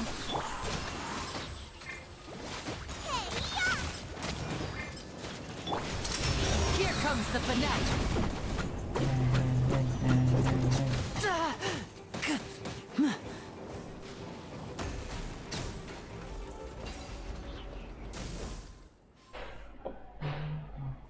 Can't handle your drink. Move it up. Nice.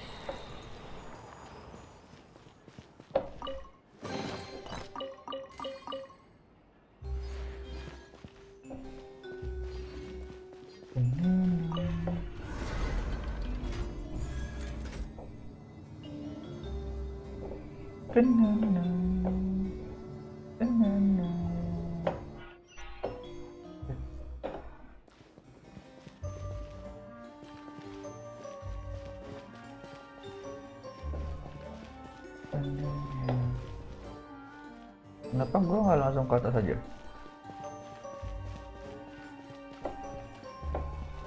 What is this?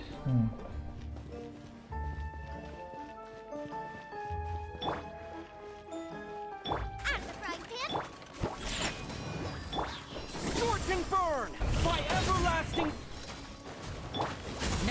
disappear. Yachan, Taechan, let's go! Time to relax.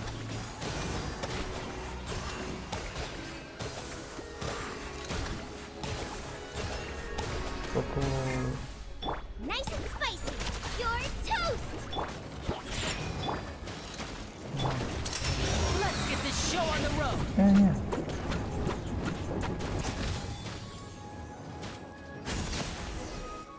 Sakit ya kanannya.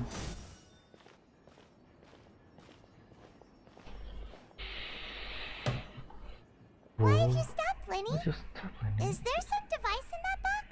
There's some device. It just looks familiar somehow.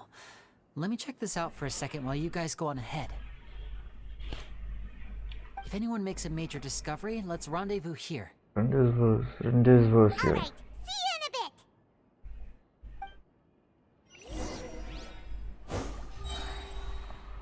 The placement of this device inside. If I remember correctly...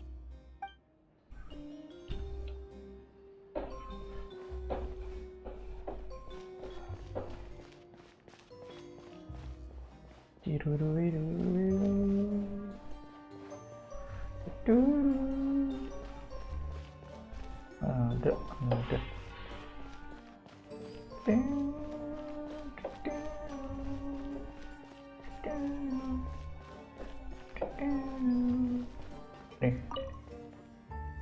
Oh wow. Pick all the magic steps without stepping on the same one twice. Bentar. Oh, oke.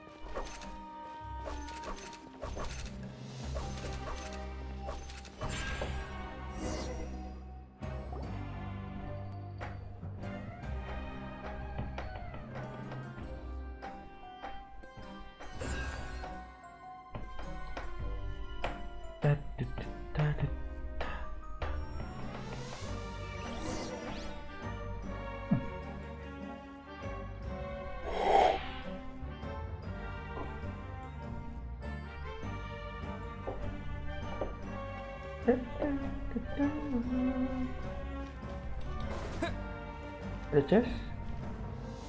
Nggak ada chest.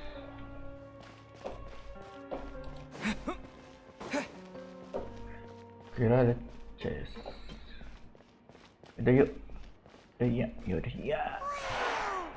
There's a hidden room here. Let's see. Oh, this bookcase is full of Caesar's own notes. He wrote a lot about the principles of magic. Whew. Much too advanced for Paimon. Hey, look! Is that Caesar's diary on the table? There's a diary in the table. This book's thick as a brick! Let's take a peek inside it, shall we? Peek inside it.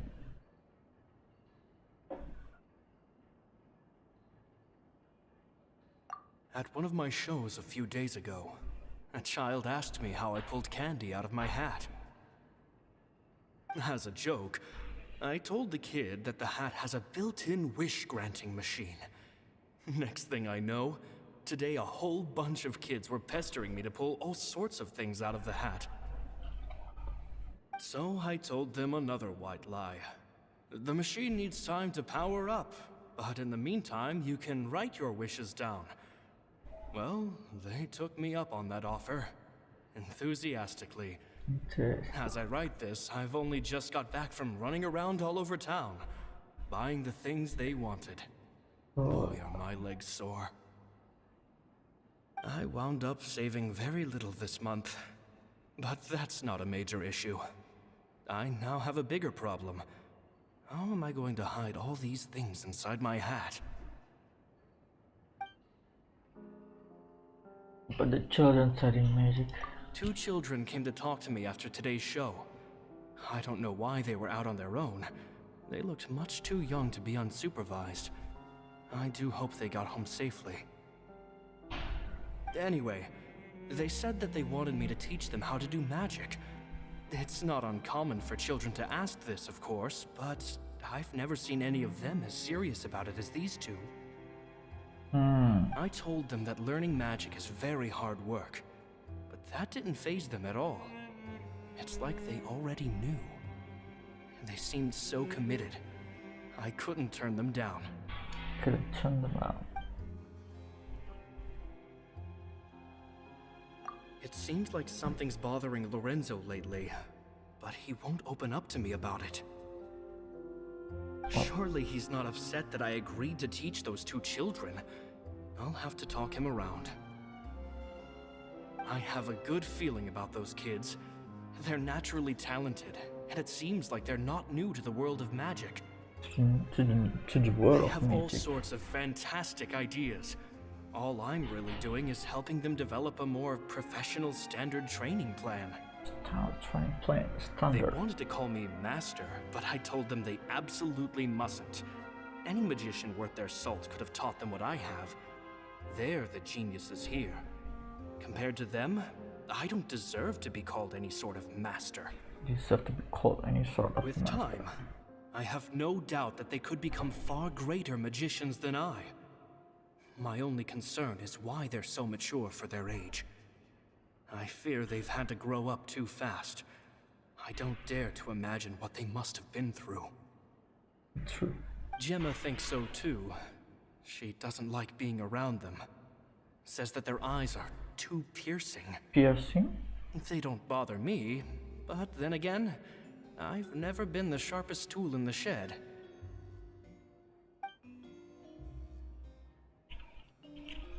I've never been the sharpest tool. Never been. It's nearly time for me to go on tour. I asked the two kids if they'd like to come with me, but they shook their heads. They shook. I once overheard them talking about their father and their mission. Sounds like their parents have other plans for them. I guess we'll be parting ways soon. It's only been 10 days since I first met them, but I think that I've gotten a feel for their personalities now. They're very tough, but also very cautious, and they trust no one but each other. This, I fear, is not a good habit to have. They hide things from me too. For example, when I asked them where they live and why they wanted to learn magic, they lied. That's the thing about children. Whenever they're trying to cover something up, it always shows somehow. I can sense that their lives have been hard, possibly even dangerous too. They're not like other children. It's a shame that I can't do more to help them. After thinking things over, I decided to tell them a bit about how I see the world.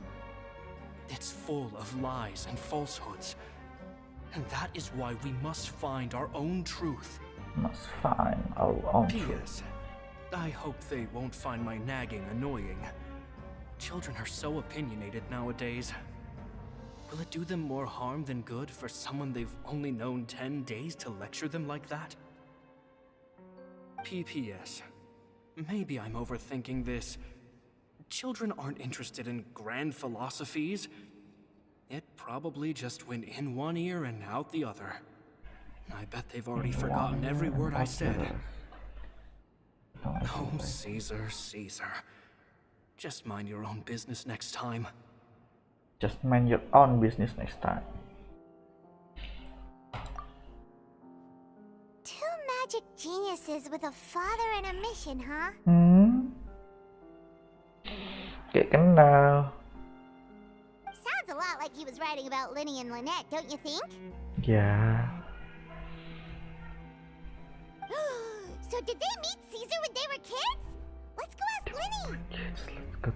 Let's go ask Linny. Let's go ask Linny. Linny. Ada chest.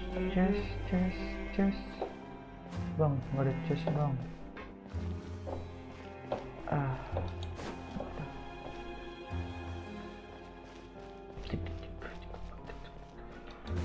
Aku mau langsung sini.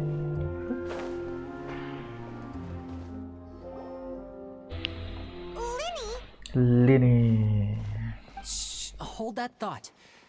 As I expected, there's a lot of fishy things going on in this place. Fishy? Uh-oh, what have you found? What have you done? What have you All found? in good time. Before we go over our new leads, I want to tell you how a high-altitude escape is performed. I want to tell you how a high-altitude escape is. First, the magician slots themselves into a magic box in full view of the audience. The box is then suspended high in the air, and a short while later, the base automatically opens. At this point, a dummy will fall out of the box, but it looks real enough to grab the audience's attention, and they start wailing and screaming. Meanwhile, the real magician, who has by now blended into the crowd, waits for a good moment to make their appearance and put on a hysterical performance. Oh no! Is that me? Did I just fall to my death? Very vivid description. Paimon can really picture it. And then what? The audience's gaze then turns to the magician, and by the time they realize what's happened, the dummy has vanished, as if everything that just happened was some sort of shared illusion. Sort of shared illusion. Of course, that's just how I think the process should work, theoretically speaking. What do you mean? The inventor of this trick never performed it successfully. When the box opened, Caesar was the one who fell out, and not the dummy. Oh. He fell right to the ground from the highest point of the opera house. No one could hope to survive that fall. Not without a vision, at least. Without a vision, and no one else has ever attempted this trick since. My understanding of how it works is just based on what I could gather from his notes and the relevant gadgets here in his workshop. So Caesar's famous high-altitude escape has never been done, huh? Altitude escape has never been done. Paimon was about to say how cool it would have been to see it in person, but if it's that dangerous, it's probably for the best that no one else tries to do it. Wait a second. So if a dummy's supposed to drop out of the box, then where does the real magician go? How does he get out? How does he get Glad out? you asked. That brings us to the secret of said box. This box right here is the one that Caesar constructed himself to use in the performance, and it's not as simple as it looks. Inside, there's a device that only the magician himself would know about. Once the magician's inside, and the box is lifted up into the air, the audience's view of the box is fixed at a certain angle. From where they're standing, they have a clear view of the front, sides, and bottom, but the back and the top are now no longer visible. At this point, the magician presses a button inside the box, opening a secret door out of view. He then escapes through this trapdoor onto the opera house roof, waits for the dummy to fall and distract the audience, and quietly returns to ground level. That's way simpler than Paimon imagined. Even Paimon could probably do it. Hey, yeah, Well, there's a little more to it than that, of course. The hardest part of this trick is controlling the audience's mood and reactions. That takes an exceptional degree of showmanship. There's the falling dummy, the miraculous reappearance, the pompous performing. Maybe the magician would even have themselves tied up before it begins to strengthen the impression that there's no escape. Many days and nights of careful research and painstaking practice would have gone into this, all culminating in a performance just a few minutes long, but one that still manages to transform the shock and grief of a tragic accident to the joy and laughter of a mesmerizing magic trick. Caesar was a highly accomplished magician. But unfortunately, even he didn't manage to pull it off. So, how did it go so wrong? You said you found some fishy stuff here. Have you figured out what really happened? Really happened? I can make a pretty good guess. I looked into the case files. The magic box Caesar was using at the time of his death had the secret button I mentioned positioned on the right-hand side. And sure enough, he always used his right hand as his dominant hand in public. Okay, nothing suspicious there. But here's the strange thing. Most of the devices in this workshop have the mechanism on the left-hand side, including this box right here. Which leads me to believe that Caesar was in fact left-handed. Oh. Well, it says a pretend to be right-handed. Because a magician can't afford to have their most basic habits stand out too much. People naturally focus their attention on the most important details of the task or situation at hand. But a magician needs to be able to redirect an audience's attention at will, so as to avoid arousing their suspicion. The essence of magic is getting people to believe a lie. If even the truth raises eyebrows, the falsehoods become all the more difficult to mask. And so, Caesar trained himself to use his right hand to align with his audience's expectations. Great magic always requires sacrifices. Requires sacrifices. But in his most stressful and nerve-wracking moments, and when no one was watching, reflex would kick in and he'd use his left hand. That's why he set his gadgets with the mechanism on his left. Someone exploited that fact against him. Exactly. I think that's likely what happened. Caesar would have been under a lot of time pressure during the escape. He'd have had mere seconds to open the hidden compartment, retrieve the dummy, then open the secret door and make a swift escape. But I'm sure he was confident. He would have rehearsed countless times to the point where it was second nature. He'd barely need to think about what he was doing because muscle memory would guide him through. So he opened the compartment, took out the dummy, checked everything was in order, and then went to leave. With his left hand, he reached for the button, and suddenly, his heart skipped a beat. It wasn't there. Much like when you reach for your keys but find your pocket empty, his mind needed a moment to process what was going on. Instinctively, his left hand would keep feeling around for the missing button, maybe for another second or two, until the bottom of the box gave way. With the stakes being as high as they were, just a 2-second delay cost him everything. The authorities would find nothing suspicious and conclude that his death was due to his own error. When in reality, someone switched the boxes, and they did it to murder him. But how would they be able to make the switch without being noticed? That would be difficult to pull off, no? How would they be able? It would have to have been someone who knew that he was left-handed, and who could move his props around without arousing suspicion. Someone who was always by his side. Isn't that right, Lorenzo? You just couldn't let sleeping dogs lie, could you? Yes, There's not a lot of people who'd go to all this trouble for some magician who died 10 years ago. I didn't want to have to do this, you know. Silencing you the hard way just creates more problems for me to deal with. But I gave you your chance. I hoped you'd do what's good for you and back off like the lady, but you disappoint me. You mean Gemma?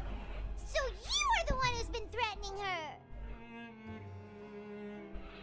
Yes, although however stubborn she might be, she was never much of a liability. But you people, you never even knew him, but for some reason you just wouldn't drop it. Which is why you can't leave this place alive. Take them out and make it quick. Do your worst! Do your worst. Ayo bang, gelut.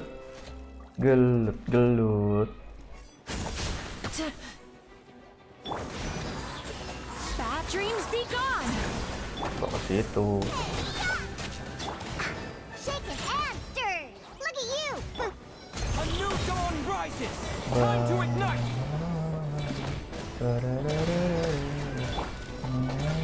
Turn that frown upside down. Terbang.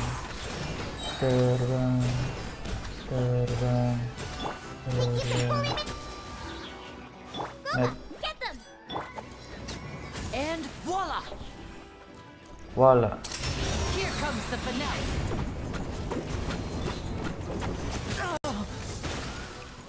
Bang. Rakit bang. Yachang, Taechang, let's go! You're toast! Iya. Where'd that come from? Oh. Scratch me. Can't handle your drink. Nice and spicy. 5. Mana 5? 5. My everlasting flame! Shaking hands. Sweet dreams! Get him. Step right up. A round of applause.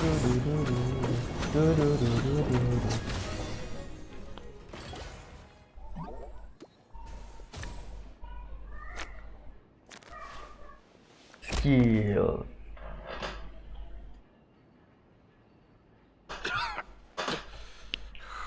You kids are tougher than you look. Tougher than you Had look. enough yet, Lorenzo? Your cronies can't help you now. Crowns can help you now.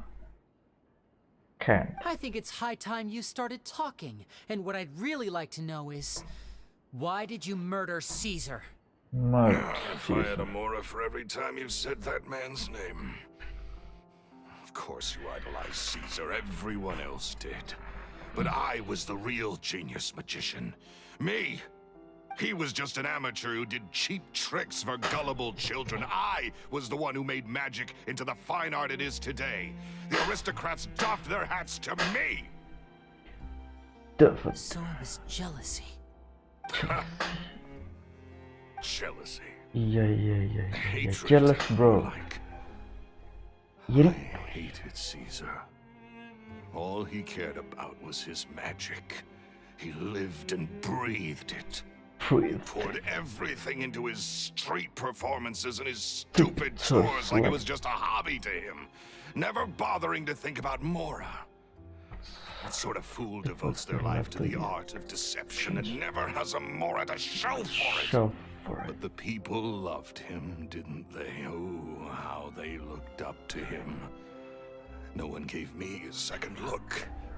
All I ever heard was, "Oh, your master's amazing, isn't he?" Amazing. Yeah, so amazing that he was completely broke. Every other apprentice was living it up at their master's expense, but no, not me. I put in all the work, mastered all the skills, and it brought me nothing more than the life I already had. You killed him. He forbade me from using magic to trick people out of their Mora. There was nothing he hated more than that. And with his reputation in Fontaine, it was too risky for me to go it alone. As long as he was alive, if I dabbled in my own brand of money-making magic, he would expose me, and it would destroy me. I had to kill him. There was no other way. He had to go. And this was your only motive? It was reason enough. What other motive would I need? Well, I was under the impression that there might have been other factors at play. For instance, maybe you were in love with Gemma, but she was engaged to Caesar. In love with Gemma? Don't be ridiculous. Guess I was wrong about that then. Next question. Are you the Phantom Weasel? I am. Caesar was so strict with me. He insisted that his way was the right way, that the sole purpose of magic was to bring joy to the world. I never bought into any of that. I was more interested in the practical value of magic. Sure enough, it helped me fill my pockets with all kinds of valuable treasures. But I heard that the Phantom Weasel stole from the rich and poor alike. Oh yeah! Charlotte told us that the weasel would steal whatever people valued, no matter how much it was worth. That's just how it looked from the outside. What would any thief want with second-rate loot? I've only ever targeted high-value items. I stole cheap things as a way of practicing my craft. It was other people's overactive imaginations that conjured up the preposterous image they then dubbed the Phantom Weasel. So that's the story, huh? Well, I hope you're ready to tell it all over again during your trial. What choice do I have?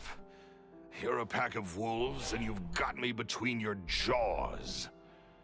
You've seen what's here, and my last-ditch effort to stop it getting out has failed. What else can I do? What else can I So be do? it. I've enjoyed power and wealth for the last 10 years, the likes of which Caesar could never give me. I wouldn't choose for things to end this way, but I regret nothing. Regret. Very well. In that case, I'll contact the guards. The guards. Traveler, Paimon, keep an eye on Lorenzo for me.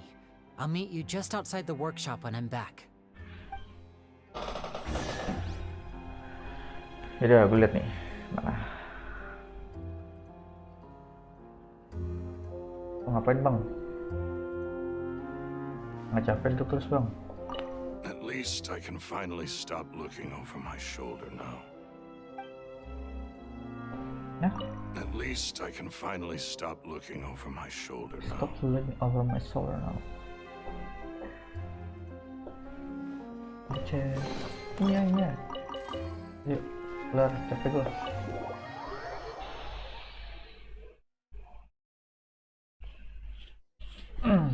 Lanjut. Lily has told me the whole story. Lorenzo, do you confess to the murder of Caesar and to framing him for the Phantom Weasel's crimes? Look who's finally developed a conscience. Develop conscience. What kind of disciple murders their own master? I hope it was worth it, because there'll be hell to pay. There'll be hell to pay. Looks like it's all over. What should we do next, Lenny? Should we start preparing for your show? Let me think. Let's think. Let's rendezvous with Lynette and Gemma first. With Lorenzo in custody, Gemma will no longer have to fear for her safety. No longer have to fear for We safety. should go tell Gemma the good news right away. It'll give her some peace of mind for sure. Bentar, dia ngomong apa? Will no longer have to fear for her fate. Gemma will no longer to have to fear. Will no longer have to fear for her safety. Have to fear for her safety.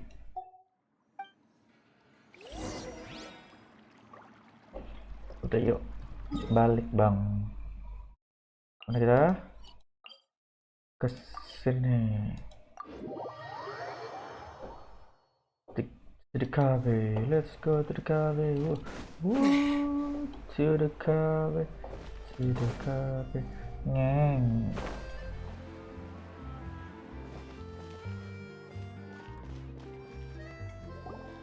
Ah, you're back. You were so quick. I've only just finished my third dessert. Your third? Lynette, come on, we've talked about this. Everything in moderation. You're not gonna have any room left for dinner now. It's fine. I'll shift to exercise mode and jog off the excess sugar. That's besides the point. Well, it's done now. But try to eat a more balanced diet in the future. Eat a more balanced diet in the future. Point taken. Did everything go okay? Of course! Lorenzo was no match for us. The guards are taking him The into guards. custody as we speak. Gosh, that's amazing. I'm sorry, I still didn't know if I could trust you, but now it seems I can. I had my suspicions about Lorenzo, but It's okay, we understand. He did threaten you. My mom would find it hard to trust strangers in your position too. But you don't need to be scared anymore. Everything's gonna be okay. Sorry. My emotions are all over the place right now. All over the place right now. I've been waiting for this day to come for so long. Waiting for I this always day. wanted to report Lorenzo. He took all of Caesar's property, which I found suspicious. But I had people watching me all the time, so I couldn't risk looking into it. Of course, look into it. I was so afraid. I was scared he'd do something terrible to me, and then no one would be left to visit Caesar's grave. So I never had the courage to speak out. Thank you all. Truly. Thank you so much. Goes the cemetery to non-Lorenzo rest. Thank you all for clearing Caesar's name. I never would have guessed that Lorenzo was the real Phantom Weasel. He never showed any signs that there were problems between him and Caesar in public. From the outside, it looked like they got along great. To think that lowlife's been living life to the fullest all this time, while Caesar's name was getting dragged through the mud. It's a travesty. Travesty. At least his soul can finally rest in peace now, thanks to your efforts. Thanks to your efforts. If only I'd realized before it was too late. Don't blame yourself, Gemma. This isn't your fault. This isn't your fault. Yeah, you still have the rest of your life to live. Caesar wouldn't want to see you spending it feeling guilty. Cheer up, Gemma. My brother's doing a magic show at the Opera House tomorrow evening. Would you like to come along? It might raise your spirits. This show will be a special one. We're holding it in Caesar's honor. In Caesar's honor? Really? Oh, thank you. I'll be there. Yeah. Great. Be We'll there, see you be tomorrow there. evening. Traveler, Paimon, don't be late. No. Don't worry, we'll be there. No way are we gonna miss out on a free magic show. Yeah. Wait, Paimon feels like we're forgetting something. Oh yeah, Caesar's diary! We never found out if the two kids Caesar taught magic to were Linny and Lynette or not. Linny changed the topic back in the workshop, so we didn't get a chance to bring it up. Oh well, guess we'll just have to ask Linny tomorrow evening. Yaudah yuk. Nyeng.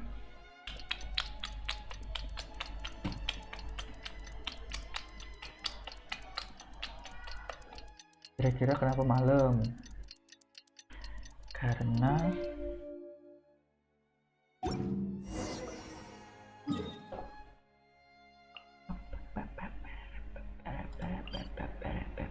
Opera Epiclus.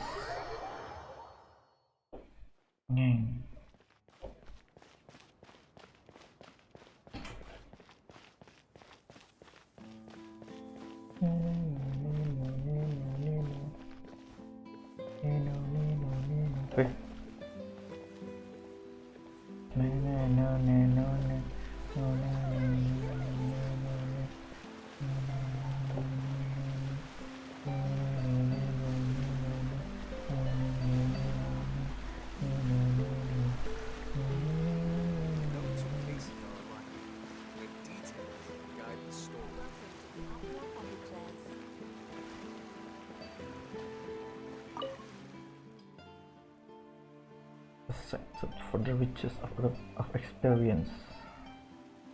of experiences, the break is home to both performance and the court trials. They founded opera colors recognized, but as things that may be performed at the opera house. Spirit absurd, the shocking and the sorrowful. So long as you visit enough time, you will be able to experience all these at the opera Epiclus. Some people enjoy watching the animation involved in real cases, while others prefer the interpretation and how involved in theater productions. But when judgment has been passed and the certain has fallen, it is time to return to reality and form an objective view of what has transpired. Apa nih diemnya? Take a guess. Will Monsieur Neville preside over the next trial? Will Lady Vernon make an appearance in the opera house? So he is our Chief Justice and the one who brought us Millicent to the court of Fontaine to live. Always very busy with work and can only preside over some cases, and his subordinates in the mission or delay handle the rest. But no matter how busy he will still greet us when he sees us, just as he's done for several hundred years ago.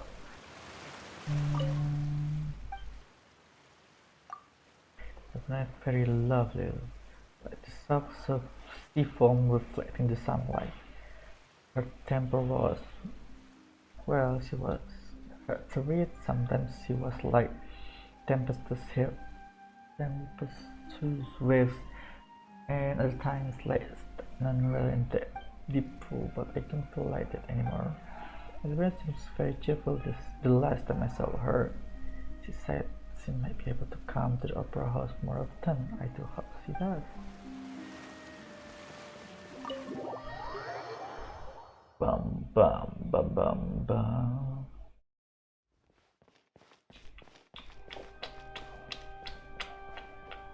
Gua mau kanan. Gua mau kanan. Gua nggak mau kiri.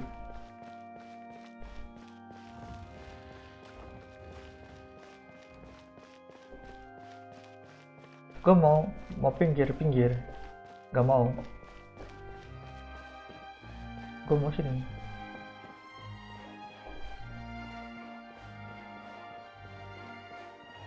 Siapa yang bisa bilang suruh itu kalau kita bisa diagonal? Ya. Wih. Ini.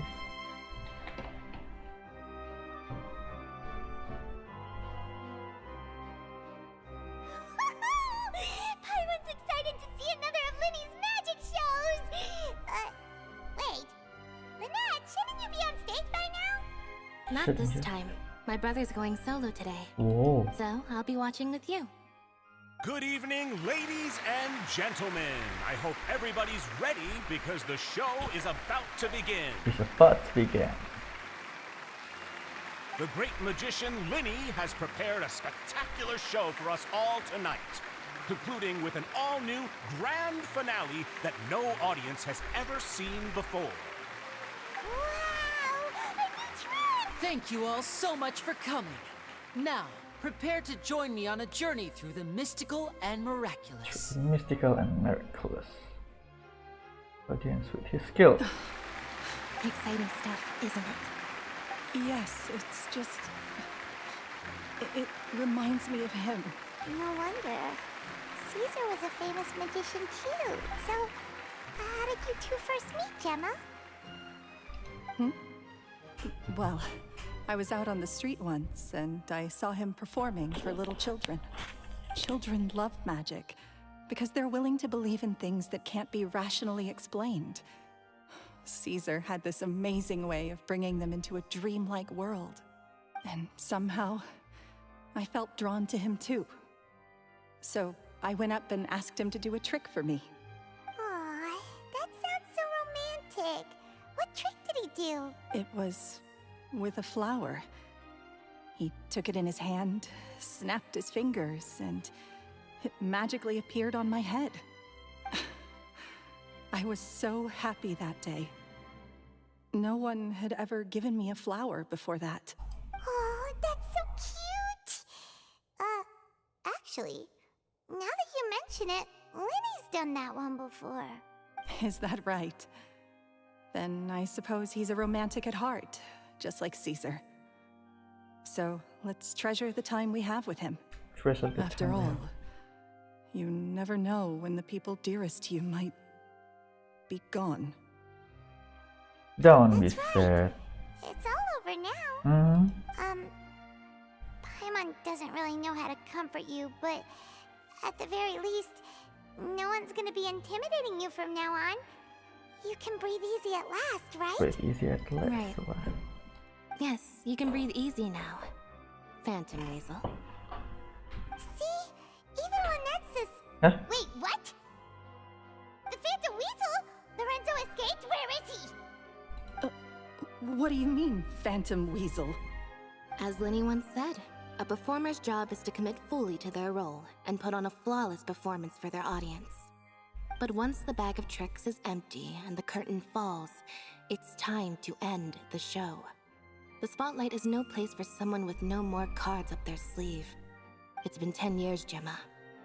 Aren't you tired of the grieving widow act? I think it's time to put an end to it. What are you talking about?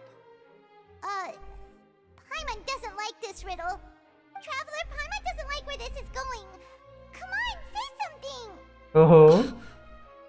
Ladies and and gentlemen, I hope you're all enjoying the performance so far. There will now be a brief intermission, after which Linny will perform the most electrifying act of tonight's show. The one we've all been waiting for. The final performance will take place outside of the Opera House, so please make your way outside in a calm and orderly fashion. The Phantom Weasel never did like public places, did they? Don't worry, this place will be quiet soon. Let's talk somewhere else for now.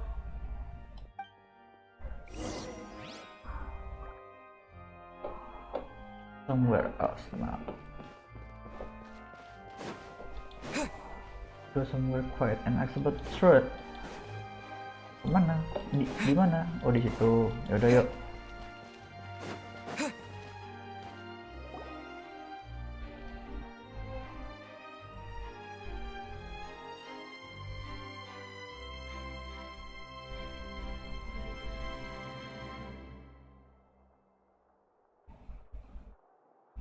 Dear me, this is awkward, isn't it?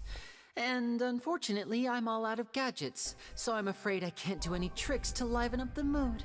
To liven up the mood? This is a big mistake for a magician to make, but thankfully, I do have a backup plan. Now, who wants to hear a story? Bentar, gua mau kamar mandi dulu. Don't we have more important things to address right now? Bentar. Bentar, bentar.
Okay, huge. We don't really have more important things to address right now. Lynette accused Gemma of being the real Phantom Weasel a moment ago. Oh, what the heck's going on? All in good time. Magicians are good at guessing what people are thinking. I know the questions you want to ask. And as it happens, the story I'm about to tell might answer a few of them. Really? Well then, let's hear it! Paimon's dying of curiosity here! Let's go back to the very beginning. A decade ago, when the Phantom Weasel was terrorizing the court of Fontaine. She never missed a target, never left a trace, and no treasure was safe from her thieving hands. But as her infamy grew, so did the readiness of the police, and her opportunities to act became ever fewer. Every day, she ran the risk of being exposed for who she was. Of course, she could not simply take this lying down, and before long, she found her ticket to freedom. She would create a scapegoat, a false weasel to close the chapter on her behalf. After weighing her options, she set her sights on a renowned magician, Caesar. After all, magic and theft shared enough similarities for people to buy the story when the truth came out. So then what? Being the master deceiver she was, the weasel easily earned Caesar's trust. Now all that remained was to frame him for her countless crimes. But as she was considering how to make her move, she noticed Caesar's aggrieved pupil, and a new thought entered her mind. Maybe I don't need to get my hands dirty after all. At her encouragement, Lorenzo tampered with Caesar's magic box, causing him to fall to his death. Afterwards, Lorenzo seized his master's property, and the weasel set about tarnishing Caesar's reputation. 2 co-conspirators committed the perfect crime.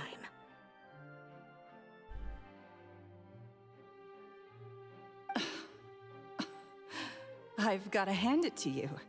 You're both exceptional storytellers. It's enough to make even me wonder whether there was really another mastermind behind all this, pulling the strings. But I just have one question. You seem to think that I am the villain in this tale. What's brought this on, Linny? Is it something that Lorenzo said? Don't worry, Lorenzo said nothing at all. But I never believed that he was the weasel, and in fact, my investigation only made me more certain of that. He was too forthcoming with his confession, as if there was something else he was trying to hide. How disappointing. So you'd sooner trust Lorenzo than me, even without a shred of evidence? A magician is an expert at playing the audience to get the result they want. And I have no doubt that you, Gemma, are equally talented in this regard. With a little help from Lorenzo, you put on a very convincing performance. The lovesick fiancé, whose devotion to her betrothed is unshakable, even under threats of violence. Caesar was maligned and hated by all for 10 years, but you? Everyone sympathized with your plight. Who would suspect for 1 second that the lovely young lady always seen weeping in front of Caesar's grave was actually the mastermind behind his demise? No, not that poor lady. Perish the thought. Perish the thought. So you mean the whole intimidation thing was just a hoax? Gemma and Lorenzo were both in on it? Very nice. Why would Lorenzo agree to that? And why didn't he sell her out even at the end instead of admitting to being the weasel himself? Yes, why indeed? Maybe Gemma herself could enlighten us on that question. Light us on Well, the question. Linny, if you're so confident in your version of events, then I think the answer should be obvious. Having killed Caesar with his own hands, Lorenzo was plagued by overwhelming guilt. Revealing the Phantom Weasel's true identity would serve no purpose. But if the Weasel remained free, then she could take care of Lorenzo's loved ones. An excellent answer, though sadly a little dull. A little? Is that right? Well, don't let me bore you. If you'd care to change the topic to something more interesting, I'd be much obliged. As a matter of fact, there's one thing I'd really like to understand. Why would the real weasel have targeted things that only have value to other people? Could you shed any light on that? Could you say any light of that? Of course.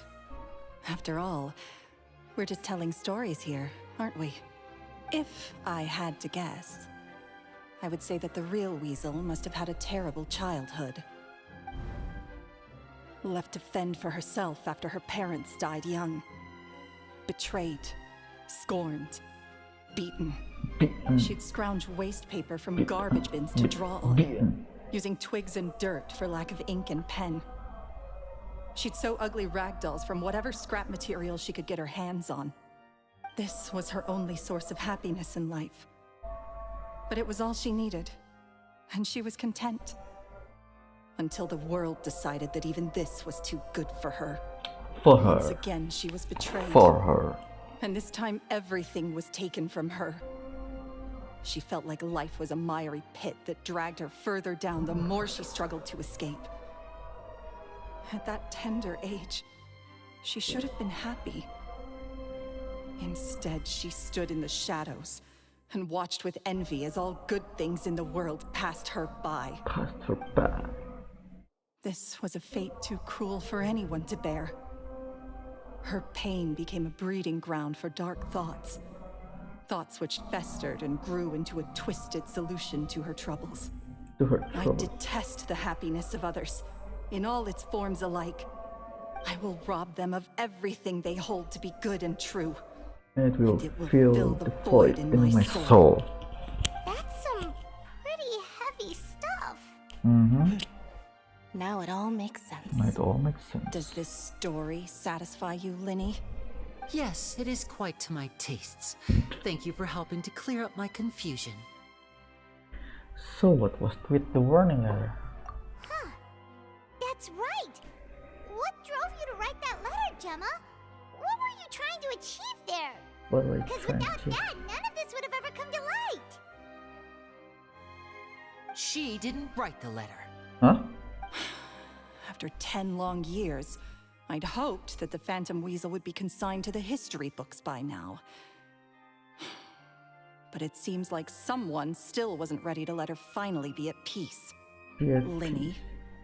Or should I call you the Phantom Copycat now? You were the one who posted that letter outside the Opera House. But why? But why? But why? But why? But why? Very sharp, Phantom Weasel. Still as shrewd as ever. Shrewd Well, as ever. no need for me to be coy about it. Our goal was to clear Caesar's name. Caesar's name. The most straightforward way to change the public's impression of Caesar was to force the Weasel to show themselves. That's it? You had no other agenda?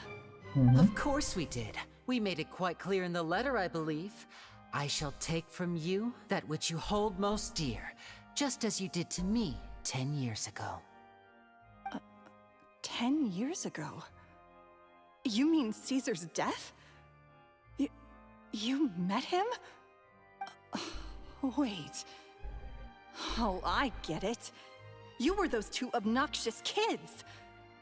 It's been so long, and you're all grown up now. I didn't recognize you. He taught you magic back then, didn't he? For what, 10 days or something? And you went to all this trouble. Why? Because you feel like you still owe him something? We remember all our debts, however great or small. 10 years ago, Caesar's reputation was torn to shreds, and his legacy was thrown out. 10 years on, and no one cares what the truth is anymore. But we did not forget, and so we came to find you. And? What exactly did you take from me? I'm still standing, as you can see. Lorenzo has admitted to everything. I'm free. Ya juga. Free? Do you really think so? Caesar once told me that even though the world is filled with lies and falsehoods, we must find our own truth. I think that applies to you too. Truth can take many forms. Prized possessions with nostalgic value, fervent hopes and dreams, and irreplaceable people. Irreplaceable people. Life took many things from you, and those wounds never healed. When they ached unbearably in the dead of night, stealing became your way of numbing the pain. Numb the pain. What are you trying to say? I'm saying that for the last 10 years, you've been living a rather uneventful life. Perhaps that's because you found something other than a life of crime to fill the hole? Back to Lorenzo for a second. He murdered his own master, played along with your act, and took pains to make sure any suspicion would be directed towards him. But what did he have to gain from all that? He knew who you were and the things you'd done, and despite that, he was willing to give everything up for your sake. He's the reason that you haven't felt the compulsion to steal in all these years. You're more than just accomplices in murder. You're the only real friends each other has. So I think you know, deep down, that he is the only truth you have in your life. But that truth is gone now. And I guarantee you, you'll never see it again. Congratulations on your freedom, Gemma. Your freedom will cost you dearly. From now on, you'll be all alone in a world full of lies and falsehoods. I do hope you'll be able to bear it. You've still got a long life ahead of you after all. Gather round, one and all. The time has now come for the amazing Linny to perform his final act in tonight's show. I'm sure you're all wondering what he has planned for the grand finale. Well, wonder no more, for the answer is a death-defying high-altitude escape. A high-altitude escape? The trick that says a died attempting? Wow, berani lah cuy. I'm sure you all remember the magician Caesar. This was the very trick that led to his fatal fall, after which he was dubbed the Phantom Weasel. But we have now learned that Caesar was wrongly accused, and that the real Weasel has now confessed to their crimes. Guess that's my cue to leave. Whew. I've been practicing this one for ages now, but I'm still a little nervous. Traveler, Paimon, I hope you enjoy the rest of the show. There may be a lot of people watching tonight, but you alone are my true witnesses. True witnesses. Linny, wait. You two hid a lot from Caesar. He went to his grave without ever knowing your secrets. So what about now? Are you an open book? Or are you still the same as ever? You don't have to tell lies to end up isolated and alone. One day, you'll end up exactly where I am today. Maybe then you'll finally understand. You're wrong. I'm nothing like you. Mm-hmm.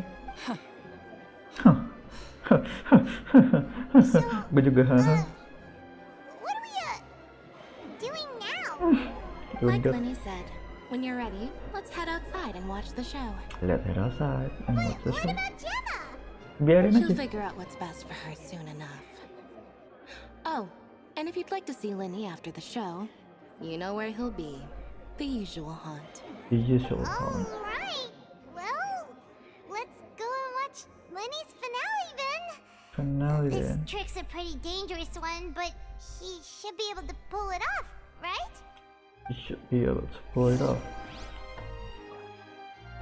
By Gemma atau Weasel. Cih.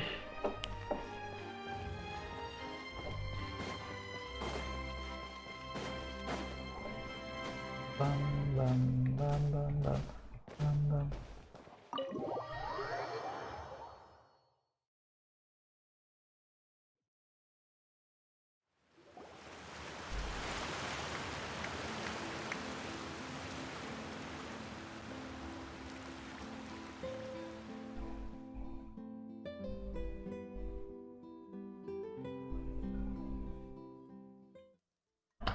Magic should be mysterious, surprising, and defy logic. Defy logic.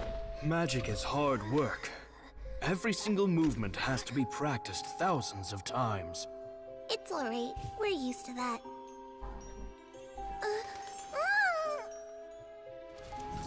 We're sorry. You've taught us so much, but we can't tell you the whole truth. It's okay. Do you still remember what I told you? This world is full of lies and falsehoods. I only hope that one day, you can find your own truth. What about you? Have you found your truth? Magic is my truth. I want to perform a magic trick so great that people will always think of me when they talk about it. For a magician, what greater honor could there be? Mm-hmm. Look! Behold! Linny is sealed inside the box. Will he manage to escape? 10 years ago, Caesar attempted this very trick, and it was at this precise moment that...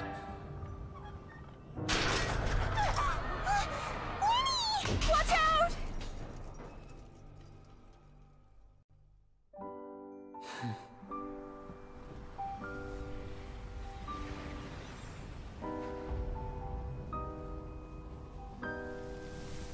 Mysterious. Surprising. And logic-defying. Logic-defying. Isn't that right? This honor belongs to you, Caesar.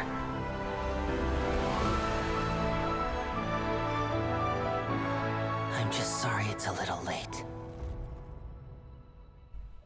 Little late. Wow, penontonnya dikit banget sih. One minute he was falling, and the next, he turned into flowers. How could he possibly have done that? How mysterious. I didn't blink once. He just vanished right in front of my eyes. What a heart-stopping magic show. This was really worth the trip. What Caesar's name has finally been cleared, and Fontaine's new star magician Linny has fulfilled a wish on his behalf. Oh, I couldn't ask for a better grand finale. It will make a great headline for the Steambird tomorrow, even if I do say so myself. Looks like everyone really loved Linny's grand finale. Even though they don't know the full story. Paimon doesn't see Linny anywhere. Where'd he go? Where'd he go? Oh, Lynette said he'd be waiting for us at the usual hunt. But, oh, you mean the one where Caesar's buried? Yeah, that's probably it. This whole magic show kinda seemed like Linny's way of saying goodbye to Caesar. So it makes sense that that's where he'd be afterward. Alright, let's go look for him there.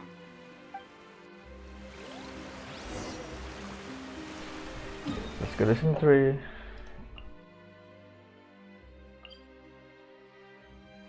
Oh, harus dari sini coy.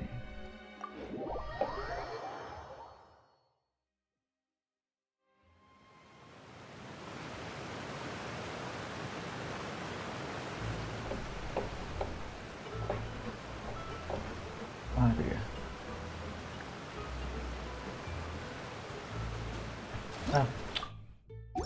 Kepencet banget.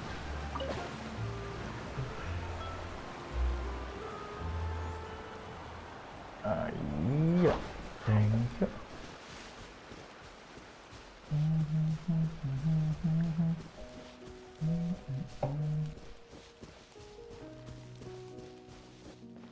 Cemetery lewat mana ya? Ini kah? Sebelah kanan. Ini. Nah, Lynette.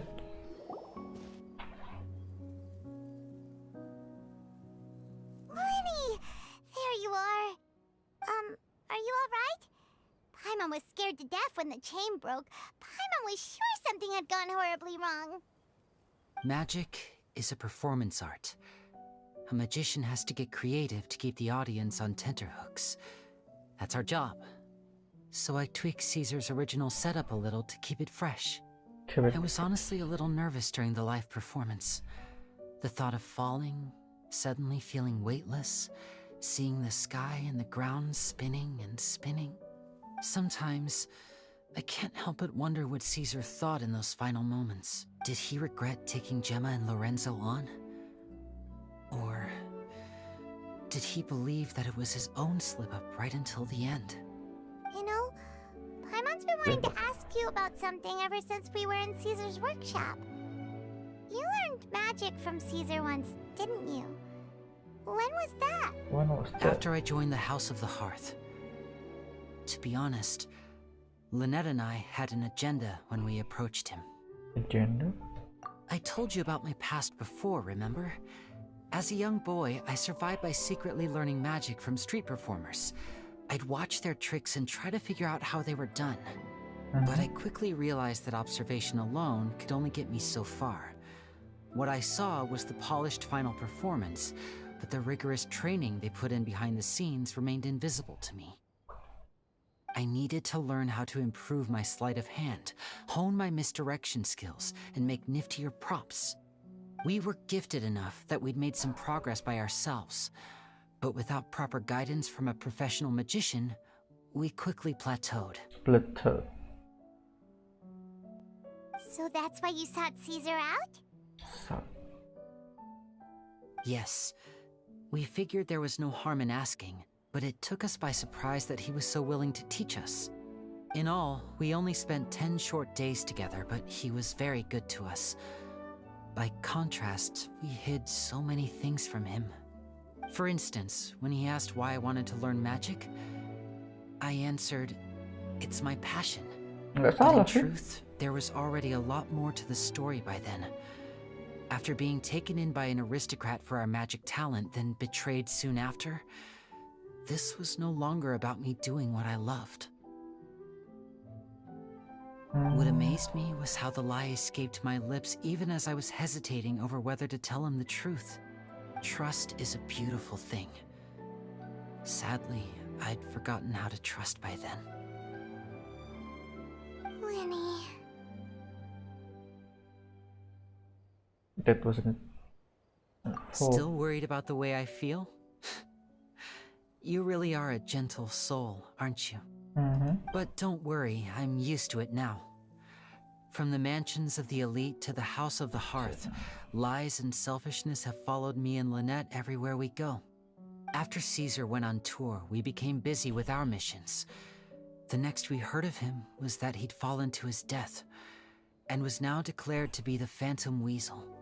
That night, I remembered his smile. But as I lay there, I didn't know what to say to him. To keep secrets is to put up walls.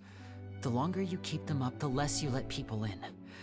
Then, one day, you look around and realize your life is like an empty auditorium after a show, full of seats once occupied by all the people who left. But I guess that's the price we have to pay. You only realize how much someone really meant to you when you lose them completely. That's why I was so confident this would hurt Gemma. Because I felt it for myself. Yeah, cheer up, Lenny. We've had to say our fair share of goodbyes during our journey, too. But whatever happens, Paimon always believes in what tomorrow brings. Delicious food, fun toys, and the traveler by my side. Paimon just needs to focus on things like this, and all the unhappy stuff goes right out the window. That's right. How to handle it. You know, Traveler, doesn't that kind of make you Paimon's truth? Exactly. It's the same for me and Lynette. We are the truest thing each other has in the world, and nothing can replace that.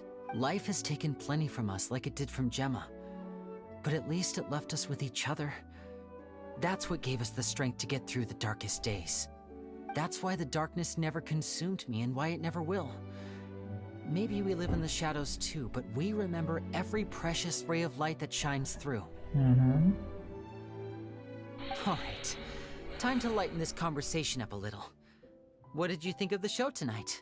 Were you happy with it? Keren bang, keren, It was keren. amazing! Paimon just wishes we hadn't been so distracted with the Gemma situation. We spent most of our time in the opera house just talking and pretty much missed the entire first half of the show. Lenny, could you do just one more trick for us? Whoa, that's a bit of a tall order, I'm afraid. The show's just finished, so my sleeves are decidedly card-free right now. Aw, come on! Surely you can think of something. The Lenny Paimon knows can do anything if he puts his mind to it. Oh, all right then. I'll give it a go, but only because it's you. Watch closely. I have a flower in my hand. You liar! There's nothing in your hand! We ain't going along with this! Huh? My goodness, you're right. But I could have sworn I brought one here with me. Okay, try this. Count down with me. 3, 2, 1. 3, 2, 1! Now, have another look around. Maybe the flowers appeared somewhere else. Really? Let's see. Wow, there it is! Oh, this is a different flower from the last time, right? This one's called, oh yeah, a rainbow rose. But more importantly, Paimon has to know how the trick is done. Please, Lenny, pretty please! Well, if you want to learn magic, you'll have to start by addressing me as teacher. Fine. Please, teacher, please! Since you asked so nicely, I'll share one little tip with you. Namely, the student of magic cannot solely rely on others being prepared to reveal their secrets. You have to observe, think, and find The the answer answers for for yourself. yourself. Is that it? Yep. Ah, look at the time. We shouldn't linger here too long. Thanks again for coming to see my show. I bid you both good night. I look forward to seeing you again. See you again. Alright, fine. See ya! See ya. Shall we head back now too? Oh, Paimon can't wait to read the Steambird tomorrow.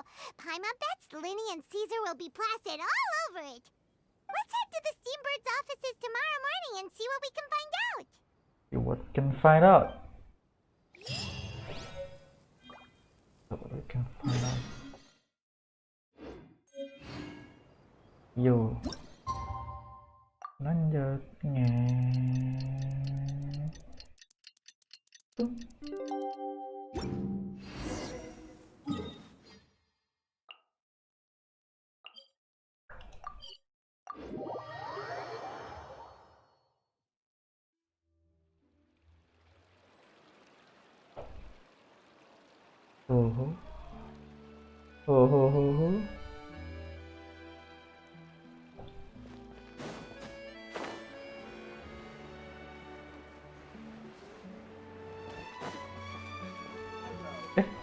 Bukan di sini. Oh. I'm very sorry, Charlotte, but my sister and I are quite busy today. I'm afraid we'll have to decline this interview. Oh, please, Linny, I'll only take a moment of your time. If you would be so kind. If you would be so kind. What's happening here? I spent all night writing my piece about the Phantom Weasel, and it was going to go to print this morning. But just as dawn broke, I suddenly received news that Caesar's fiancée, Gemma, had contacted the guards and confessed to having been the real Phantom Weasel all along. That was quick.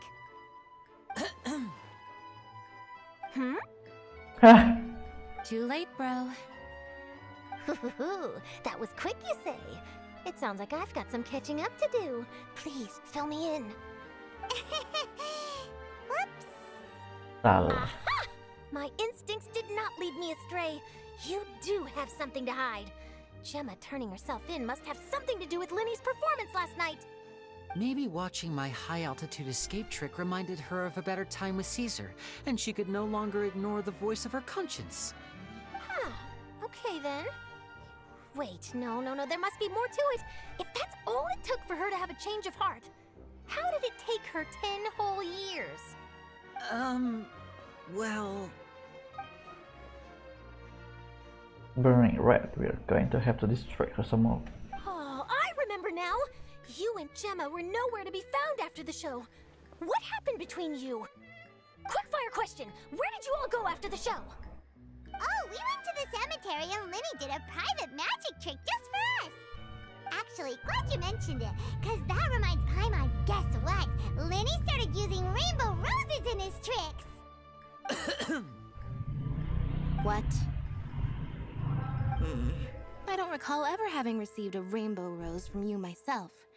Is this supposed to mean that they're more important to you than your own sister? No, I just, What now? Oh, did Paimon say something wrong again? This is getting pretty awkward. What do we do, Traveler? Seems like this interview wasn't meant to be. Well, never mind. There's always next time. Forgive my persistence, but when there's explosive news waiting to be found, I can't turn away. The news about Gemma has already made waves, and I'll stop at nothing to get to the bottom of it all. Apparently, one of the things she said to the guards was that her final wish is to see Lorenzo one last time. There's clearly a web of complicated relationships there. Can't blame me for being curious. All right, I guess I'll leave you to continue the rest of your conversation in peace. Bye for now. Paimon emang kompor, bocor. Lynette? Paimon didn't mean to... Don't worry, I wasn't angry. I was just trying to distract her. Oh, really? Oh, thank goodness. You scared Paimon there. Phew. You and me both, Paimon. You and me both. At least it did the job, right? Please, take good care of that rainbow rose. I'd be really upset if you lost it.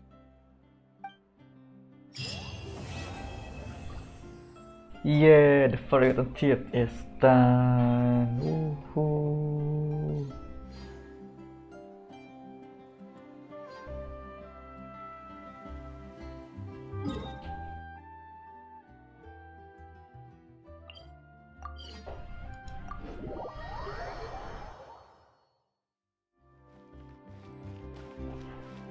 Add astro.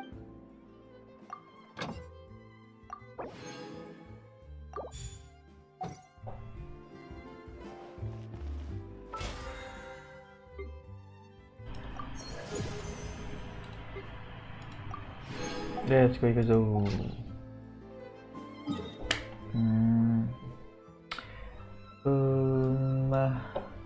Lanjut ke Linet. Aduh.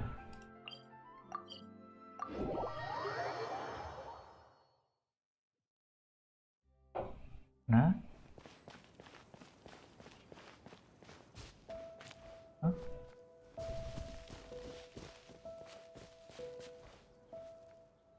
Lynette, you're, not at rehearsal? You can drop the act, brother. In fact, I don't think either of us will have a need for acting anytime soon. You should know better than to try and keep something from me. You've never been able to do that, even when we were kids. And that's why I tried to distract you with the masked mime show. But I guess you're just too good. Care to introduce us to your new assistant? This is Officer Shovras, captain of the Special Security and Surveillance Patrol. You may have met her already. It's an honor to meet you. I have to admit, I'm quite familiar with both of you already. I should clarify something. Mr. Linney's here at my invitation, not the other way around. To borrow your expression, Miss Lynette, I suppose that would make him my assistant more than anything. We've brought on Mr. Linney as a consultant in the past. He was instrumental in helping us crack a case involving a perpetrator who used magic tricks to commit crimes. I was hoping he'd be able to provide some valuable insight this time around as well. Are you here because of the left case? So you've heard everything then? Yeah. That's exactly why we're here. There's always been questions surrounding the fall of the Lefebvre family. Some people even believe the House of the Heart was involved. Whoever was behind it all was extremely cautious. They didn't leave a shred of evidence. This very fact, however, leads me to believe it was indeed the work of that harbinger. I took a look at the entrance and exit records of all the carriages that night. Let's just say it wasn't hard to deduce that there's ill will between you two. Don't worry, I don't have any evidence to that effect, and I certainly don't plan on going to bat for such a despicable family. Plus, you were victims back then more than anything. I sought Mr. Linney's help with the smuggling case. Nothing more. You're really teaming up with the Heart of the Heart? The way I look at it, it's a collaboration between us as people, not the organizations we represent. Besides, by working together, we can expose the truth as quickly as possible. You can hardly say that's at odds with the justice my organization strives for. I'm assuming you wouldn't be opposed to some extra help. Not at all. I was planning to invite you from the very beginning, Miss Lynette. It's just that my assistant here raised some objections. Linny, I'm not the same person I was back then. That little girl who did nothing but cower in the corner in fear, she doesn't need saving anymore.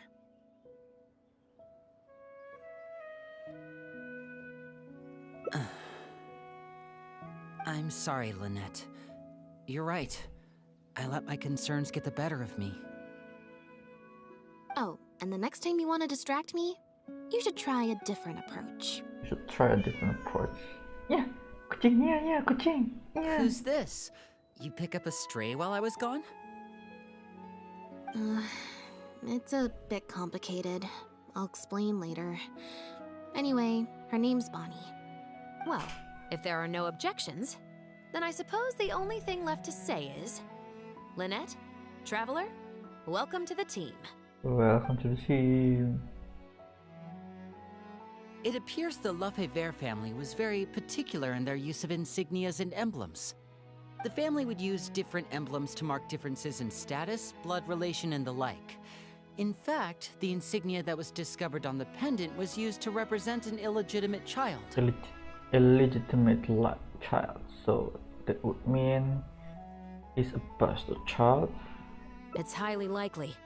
That very status might have been what allowed him to emerge from the fall of his family relatively unscathed. It would also explain why he was able to assume a new identity as a researcher with relative ease.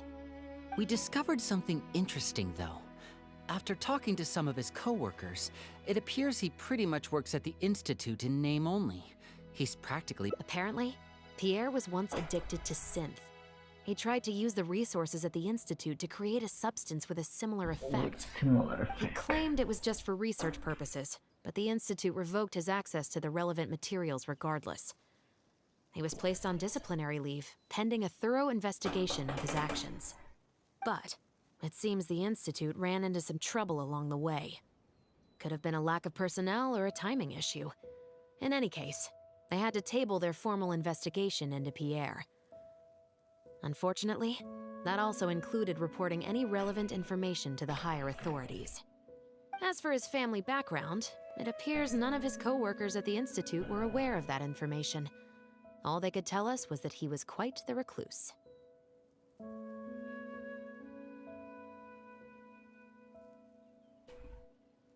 Other than the pendant, we didn't find anything else of note at his residence in Poisson. We didn't Based on the samples of imitation synth we've been able to analyze, it appears the substance leaves behind strong traces wherever it's produced or stored.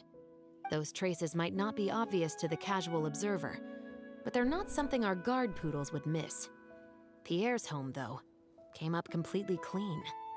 We didn't find any records indicating possible involvement in overseas transactions either. So, the Marechaussee Phantom didn't view him as a major suspect at first. Maybe he had a separate, dedicated area where he made the imitation synth. Well, his neighbors did say he was often gone for long stretches of time. You would think with him out and about so much, people would have spotted him around Poisson, but residents said they barely ever saw him in town. If his reclusive nature was just a matter of keeping a low profile, I guess it would make sense for him to have a secret base to carry out his business. After he disappeared, the guards conducted a thorough search of Poisson, but they didn't come across any suspicious locations. Poisson. Poisson. You know Hotel de Boer, where I first found Bonnie? To get there from Poisson, you have to cross a stretch of ocean. It's not somewhere a cat could just wander off on its own. A cat? You mean...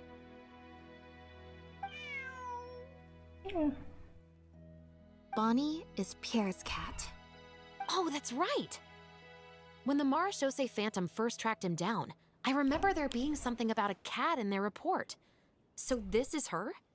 From what we've learned about Pierre's habits, he doesn't seem like the type to venture out without a purpose.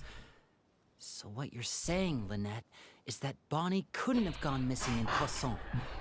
If that's true, then... Couldn't have gone missing in Poisson.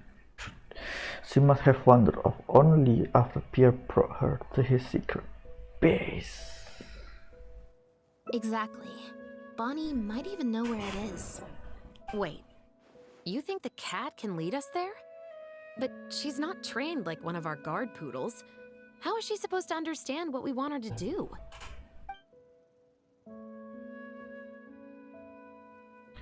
Dua. I can give it a go. Meow meow meow meow. Chiruralilululudut.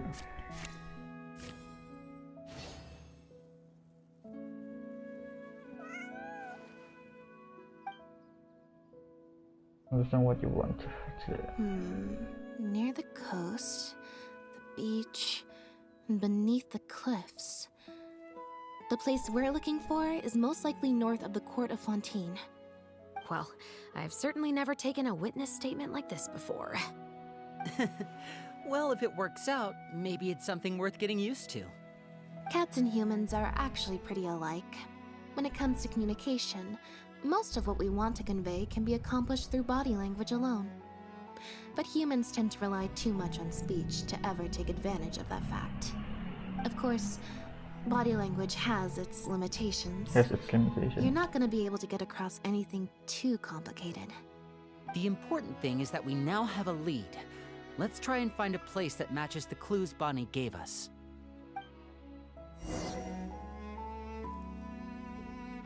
Panas. My laptop is panas.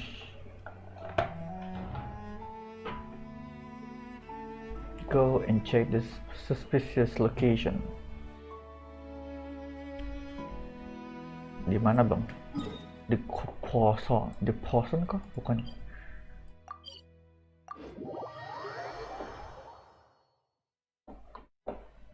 Mana? Keluar. Yeah. Seems like Bonnie is trying to take us somewhere.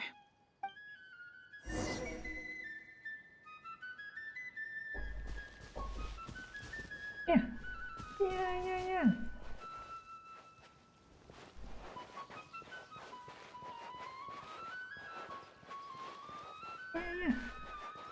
Garden X ahead. Look out!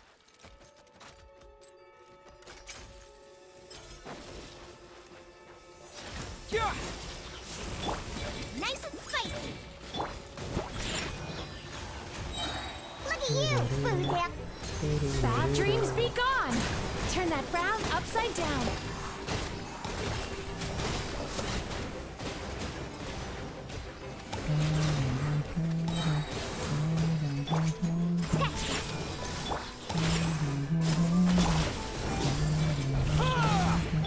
Sweet dreams! Yachan, Taechan, let's go!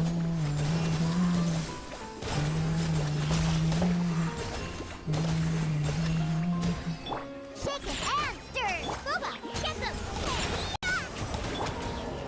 Turn that frown upside down.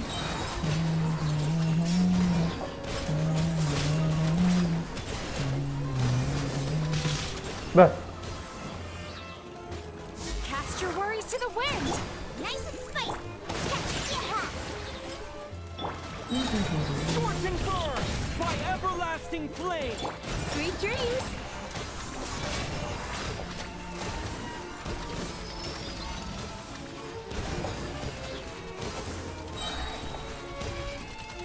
Yachan, Taechan, let's go. You're toast. Think you can bully me? Look at you, Boozound.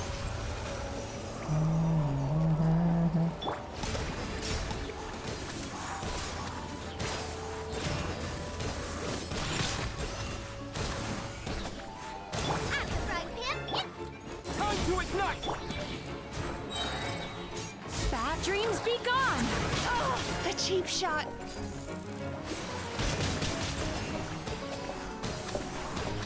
Jelek banget ya attack-nya.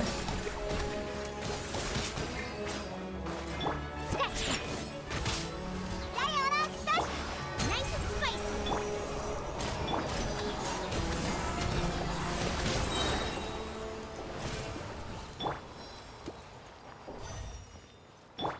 Mana?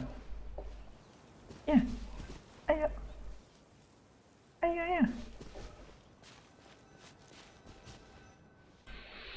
Wow, Lynette, you found this place so easily. If I thought there was any chance you'd say yes, I'd recruit you into the Special Patrol here and now. No questions asked. Sounds familiar. I pretty much receive letters daily from people trying to poach her from me. Let's just focus on our search. There's a lot to investigate.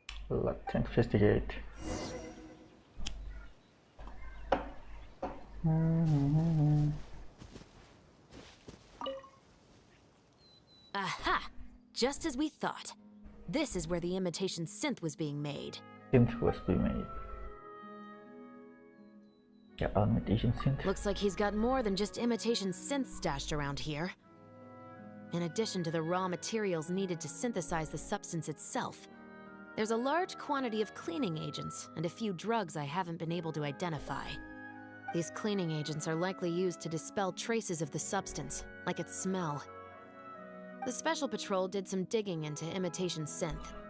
Our records indicate that it's very difficult for ordinary people to detect traces left behind by the stuff. I'm sure that was the case for Pierre as well. It must have taken a considerable amount of time and skill to ensure all those traces get washed away. But what are these other drugs for? What are these drugs for? Kira-kira buat apa, coy? The material these bags are made of, it's quite rare. This looks similar to the material used for magic pockets. It's the very same, actually. Romaritime flower fiber. But there's something special about the composition of these bags. I took a closer look, and it appears they're not only waterproof, but also corrosion and leak resistant. Oh.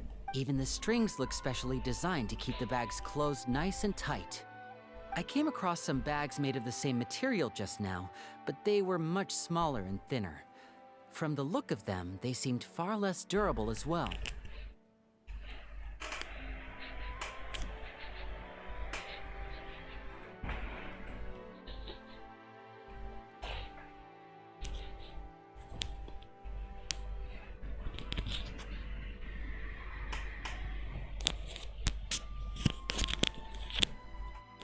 Wait. Gue mencium bau terbakar.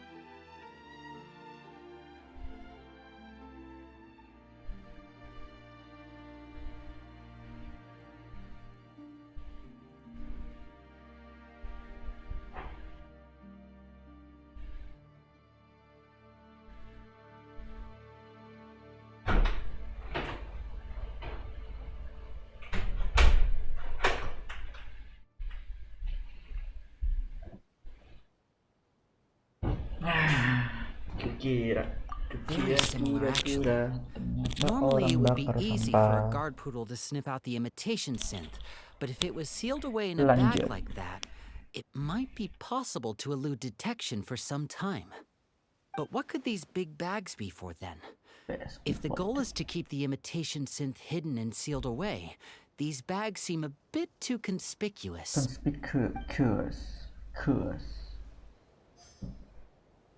Linet, mana Linet? Lah, main sama kucing.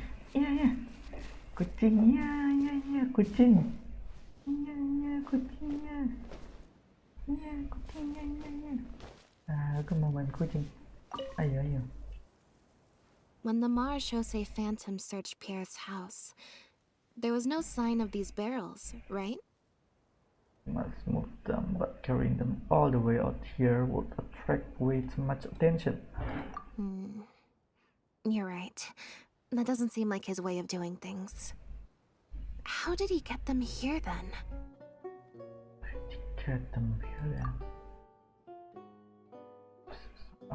Let's try it up. What is time can be seen around the circumference of the barrel? Pattern to focus the words, and for some reason it appeared to be of the barrel. The instance of that type, leaving visible gaps around the edge, but there doesn't appear to be traces of water into the barrel. Only the lower halves of the barrels appear to have been submerged in water. Based on the various ingredients we've found, this appears to be where Pierre was cooking up his imitation synth. It looks like he used a special cleaning agent to get rid of any residual traces of the substance on his person before he left. That's how he was able to get past the guard poodles. That's how he was able to get past the guard poodles. That's why the Marcus Phantom didn't find anything suspicious in his front. So then he transferred the imitation synth into small sealed bags and took it somewhere else for the drop-off. No. I don't believe our suspect is the kind of person who'd go around carrying incriminating evidence with him. That would potentially create too many eyewitnesses. The cleaning agent and the sealed bags might get past the guard poodles. But if a member of the public or even a guard on patrol happened to see him during the drop-off, a quick search would reveal everything. That's still a very risky operation.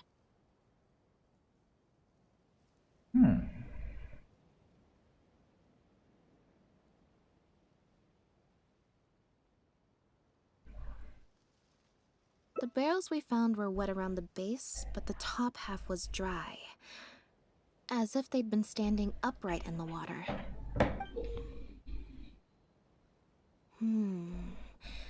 If you put a barrel in the water, it will normally float on its side. Unless it's heavily loaded, in which case it'll sink. So you must have used something. Turning them into airtight floating device. Yes. With flotation rings around the body of the barrels, they'd stay upright in the water. And then he could afford to load them more fully. Ooh. You think he used floating barrels?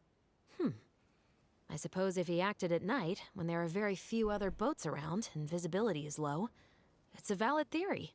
We can't rule it out. But then, wouldn't the barrels be carried off by the waves or the currents? How would the person doing the pickup know where to look? Sounds difficult to keep in one place. Traveler, can you come take a dip in the sea with me? I have a feeling that somewhere down there, we might find some rope. If a rope can be used to keep a pet from running away, then why not a barrel?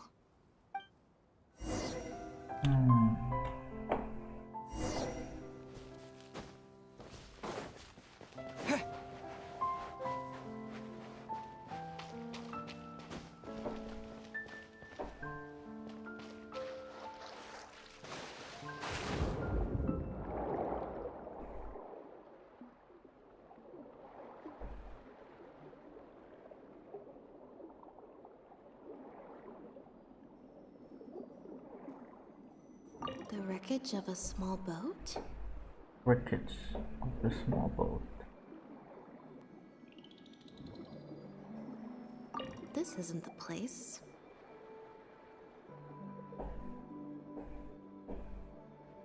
Tadi mana? Oh ini dia.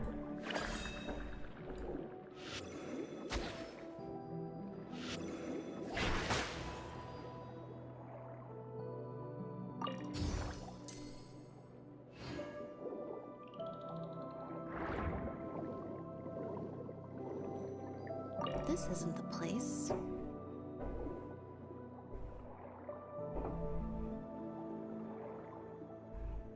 Mana? Di mana?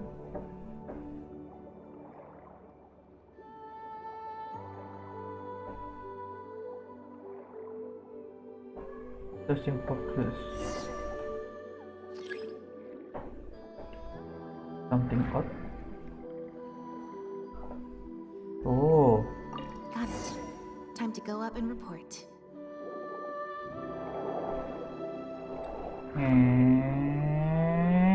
Dua.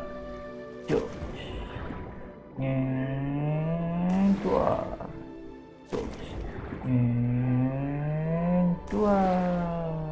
Dups. Keren.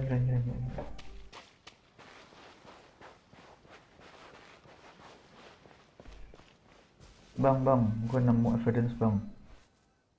As expected, we found a few pieces of rope and some anchoring stones underwater. If you attach them to a floating barrel, it would look like this. Okay. With this anchoring system, it would be possible to use floating barrels for the drop-off. You would just need to drop them in the water at the agreed-upon location. We also came across the wreckage of a small boat. It must have been left out on the water and capsized due to the force of the wind and waves. Its small size, however, would have made it perfect for staying undetected. Let's talk this through. Based on the evidence we've collected, it seems like Pierre would row a small boat out to the agreed-upon transfer point, drop off the barrels, leave, and then row back and retrieve them after the transfer was complete. This such a confluent drop-off. Wouldn't it be easier for both parties to meet up at transfer point on the respective vessel and exchange the goods right then and there? It could be that he was trying to avoid meeting up with his associate face-to-face. As one of the sole survivors of the Lefebvre family, maybe he was just used to that sort of elusive lifestyle. Elusive lifestyle? It seems like Pierre deliberately chose the floating barrel method so that the goods could be dropped off and picked up at separate times. That way, the two parties wouldn't have to meet each other. Well, if that's the case, they must not have a very close working relationship. Let's not jump to any conclusions just yet. Assumptions can be detrimental to solving a case. It's possible they were just trying to keep a low profile. Two boats sailing to the same location at once could be too conspicuous. The most important thing is that we can now confirm Pierre wasn't acting alone. The floating barrel drop-off system is proof enough of that. Let's say for now that he was only in charge of producing the imitation synth. That would mean there has to be at least one other person involved in the operation, likely in charge of transporting the goods across the border. That explains why we couldn't find evidence linking him to any overseas operation. Since we've determined that the goods were transported by boat, maybe we can track down some travel logs or something. We can certainly check the various ports for that information. It's possible, however, that Pierre's associate also used a small boat for the transport, and docked along the shore rather than at a large port. If that's the case, it's unlikely there would be any record left behind. Unlikely there would be any record left behind. Absolutely. Before Pierre disappeared, we made sure to investigate all sorts of outward-bound vessels. We also had port authorities keep a lookout for anything suspicious. Unfortunately, we were never able to find out how they managed to get the imitation synth across the border. You're right. Whatever vessel was used for the pickup, the person responsible for smuggling the substance out of Fontaine would have had to use a larger vessel for the actual transport. That's the only way they would be able to smuggle on a large enough scale to make a profit. They must have found a way to disguise the imitation synth to clear port inspections.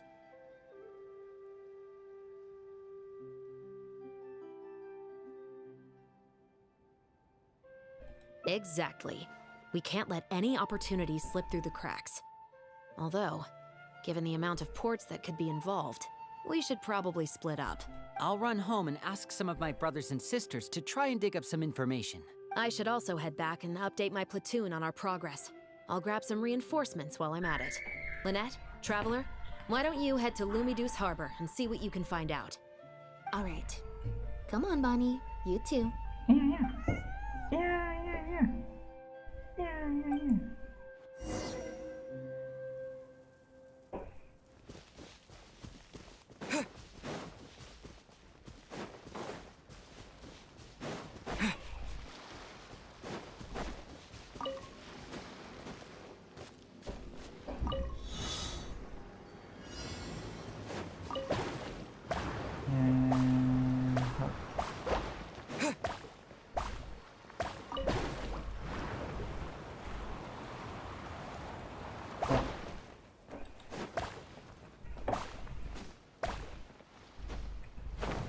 Bentar.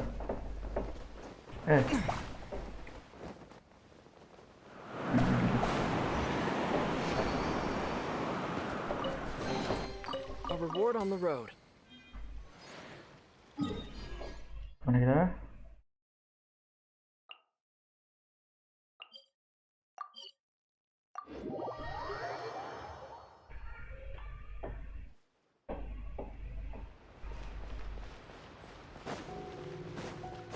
Bentar, nanti kita ambil dulu ya. Oh, Lynette, Traveler. And Bonnie too. What brings you all here? Did something happen?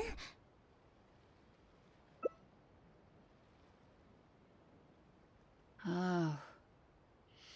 I see.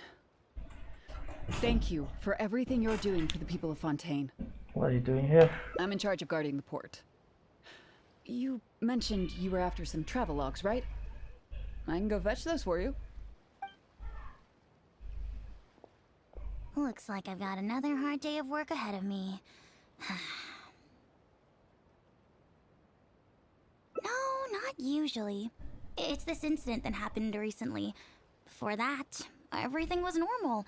All we had to do was confiscate anything suspicious and we could call it a day.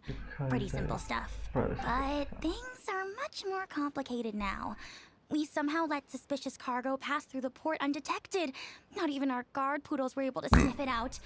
Even worse, we still don't know how the perpetrator was able to conceal the goods so well. By suspicious cargo, do you mean imitation synth? Yep. However, prohibited substances are just one example. We confiscate all sorts of contraband during the course of our inspections. Or at least, we're supposed to. So what happens to the goods you confiscate?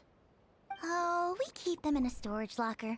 If they turn out to be something particularly dubious, we'll turn them over to the maison orderly.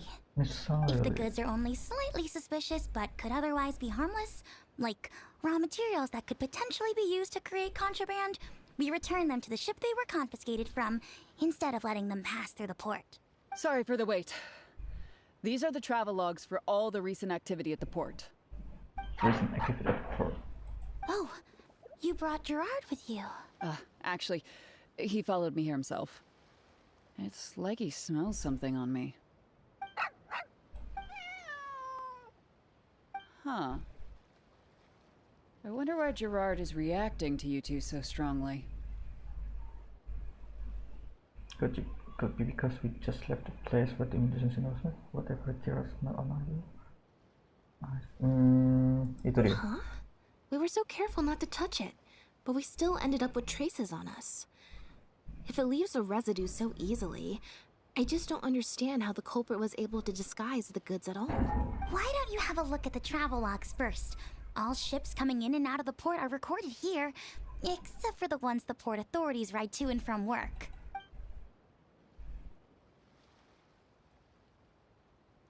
Humane Society is listed. The name really seems to stand out. The Humane Society. You can thought that English would be right. Their name is all over the exit logs. The purpose for leaving is always listed as overseas adoption. Ah, the director of the organization explained that actually. He said a lot of the cat and dog breeds unique to Fontaine are also very popular overseas. So his organization offers an overseas adoption program. Bernard, the director of the Humane Society, was the man who came looking for Bonnie earlier.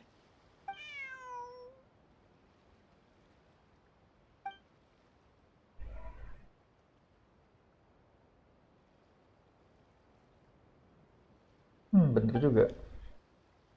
Parent was already something.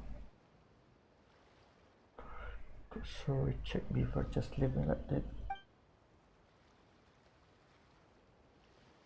But if he wasn't actually there to check if Bunny was his missing cat, maybe he was there for some other. Bener. Have you figured it out too, Traveler? The way the criminal disguised the goods? When Bernard asked to take a closer look at Bonnie, he was actually checking whether there was any imitation synth in her stomach.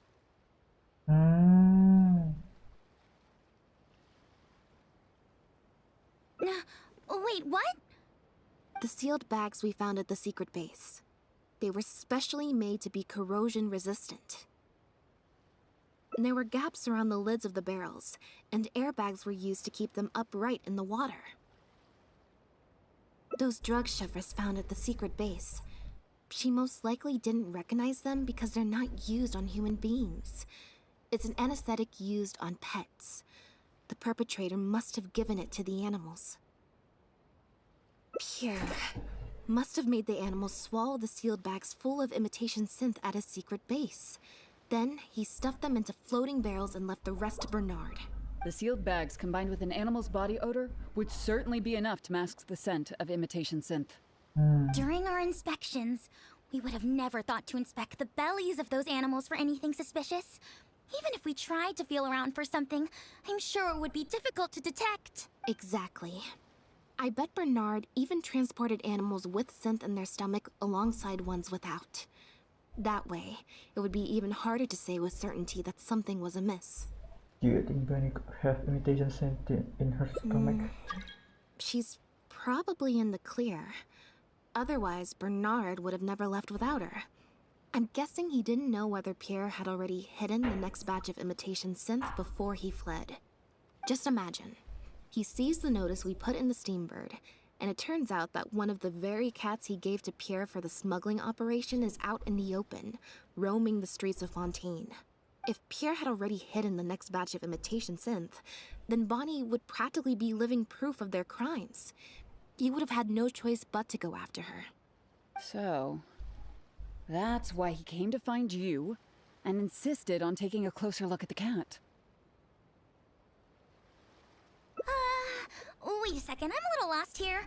I get the part about hiding the substance in the pets, but those... what did you call them again?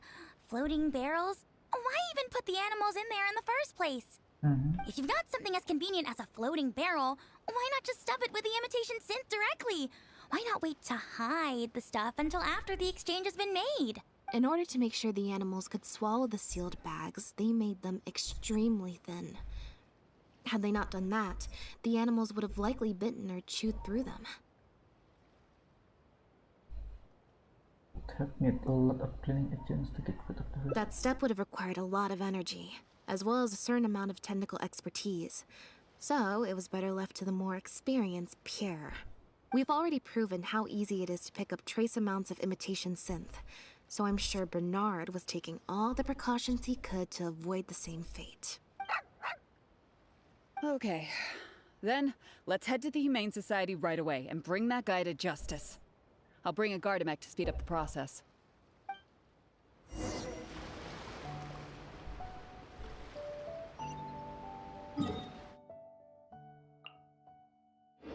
Sebelum itu kita ambil dulu.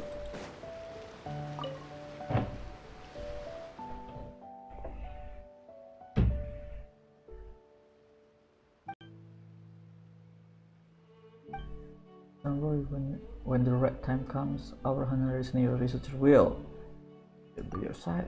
It's great to see you soon, honorary senior researcher and the assistant to the honorary senior researcher. Oh, allow me to choose. This is the special investigator in charge of the stolen Archeum kinetic core case, Miss Fusilier. Oh, before I ask for your help again, please allow me to briefly explain the case of the Archeum kinetic core theft and some other key information. To explain why the Ponten Research Institute initially identified Necker as the prime suspect. An instant search of Archeum energy would have built the central laboratory after the explosions, so only professionals could have engaged in work there for any length of time. And timing of the experimental protein generators activation and attack was too much of the coincidence. According to the Roman law, the suspect must be a senior researcher linked to the research and subsequent examination.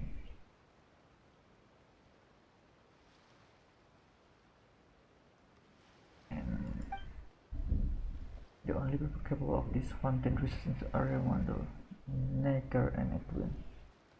Because of who passed away during the explosion, Raimondo mentioned that the title is under internal review, and it sounds like a huge pain.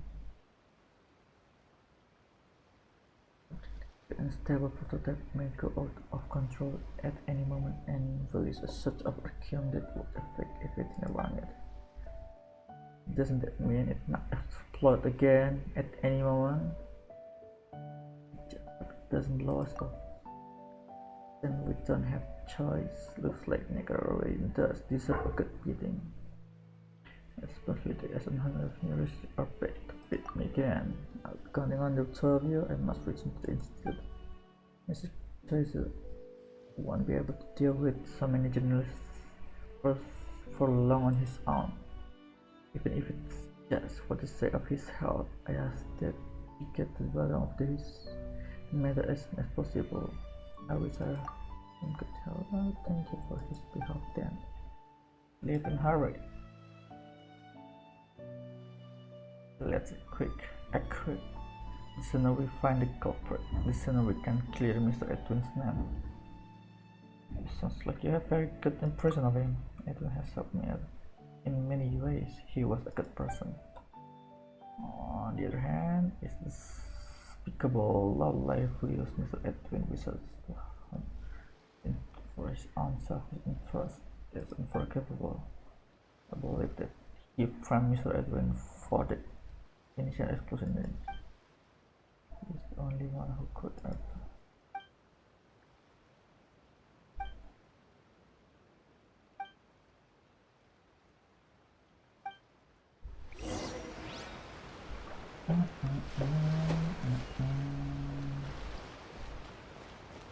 Nanya. Gue mau lanjut ke dulu.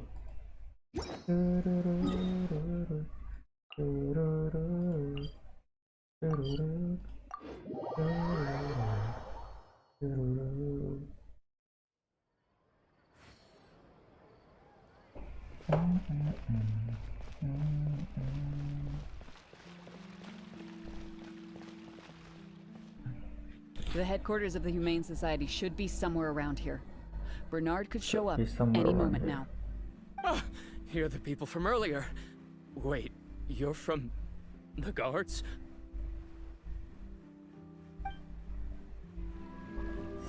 After him! We can't let him get away! Yaudah yuk.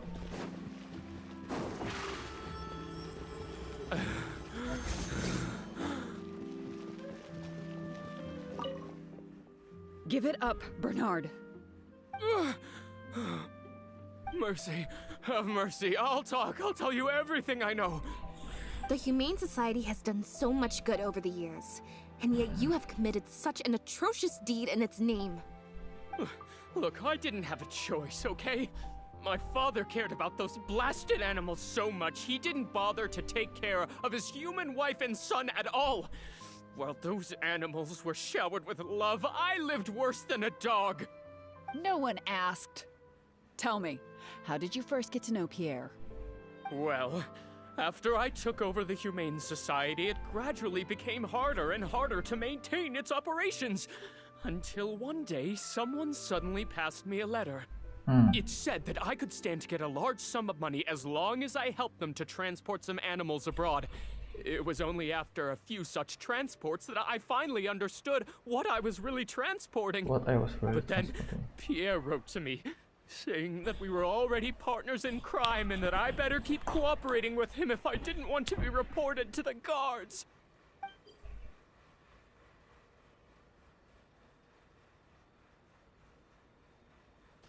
You knew it from the very beginning, didn't you? The reason why you had to go through so many steps just to transport some animals. I'd suggest that you confess everything right now if you don't want to add anything else to your list of crimes.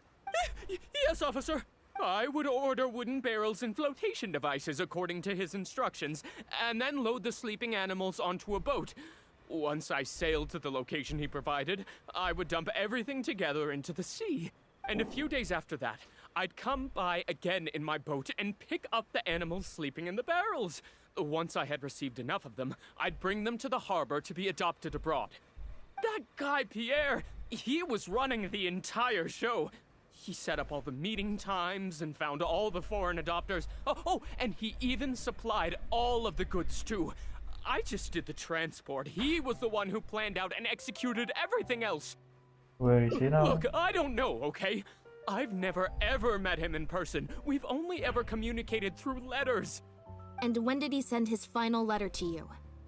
Just last night, he said that the Marechaussee Phantom is now after him, so he's planning to go into hiding for some time. He didn't mention where he's thinking about going, though, but he did tell me to look out for the guards. It's been a few days since Pierre's last appearance. I'd wager that he sent that letter after he found his hiding spot. I burned them. It was on his orders. I had to burn every letter after reading them. I wasn't even allowed to share them with the rest of the society employees. Sure sounds like you're trying to use the lack of witnesses or evidence to pin the blame on Pierre. No, I swear, this time I'm only telling you the truth. Well, we can check the truth of your statements at the Opera House. I hope you know what'll be coming for you if I were to find any discrepancy between the evidence and the testimony you just gave. I know. I swear I was just telling the truth. My thanks to you both. Had it not been for you, I really don't know what would have happened to this case. Bonnie helped, too. That's true. It was all thanks to her that Bernard was finally exposed. Yeah.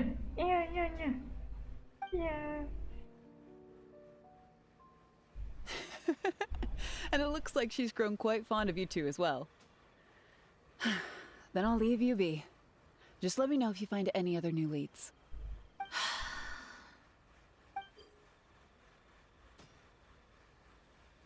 Nah, pelit.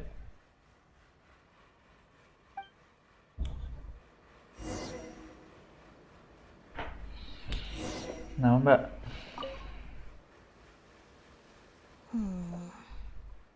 It was that obvious, huh? Well, even though it didn't feel like Bernard was lying, after talking to him, I'm getting an even stronger sense that something's not quite right. Apa? We investigated so quickly that perhaps we've missed a thing or two along the way. Let me activate deduction mode and consider things again from the top to see if we can find anything new. Is there still anything unresolved or strange that we should try to consider?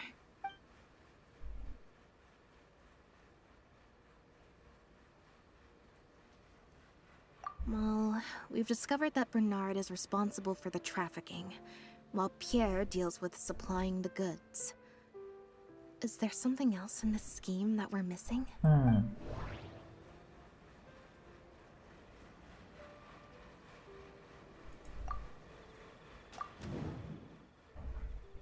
Can be compensated for his work after completing a shipment.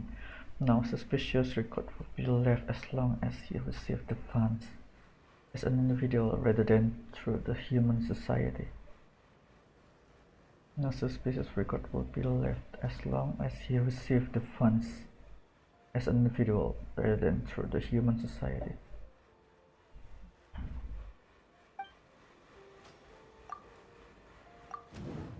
Any pass number of the left number of connections at the fountain. We have already proven that Bareng and Pierre coordinate themselves by passing floating barrels to each other on open stretches of water. According to the several investigation, Pierre has been formally reprimanded for his sins and can no longer get any materials from the fountain resources.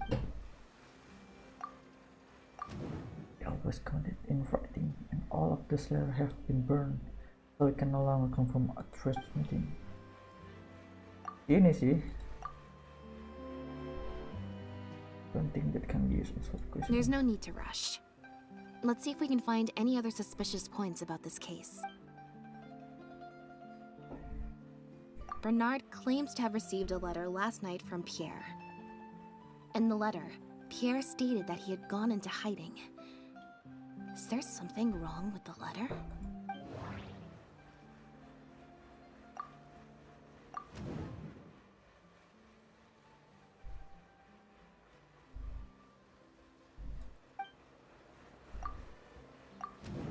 He had mainly Pierre in his spot, although it makes sense that Pierre wouldn't want him being under loose for a few days when we found her ceremony. Yet she had already broken free when the letter was written.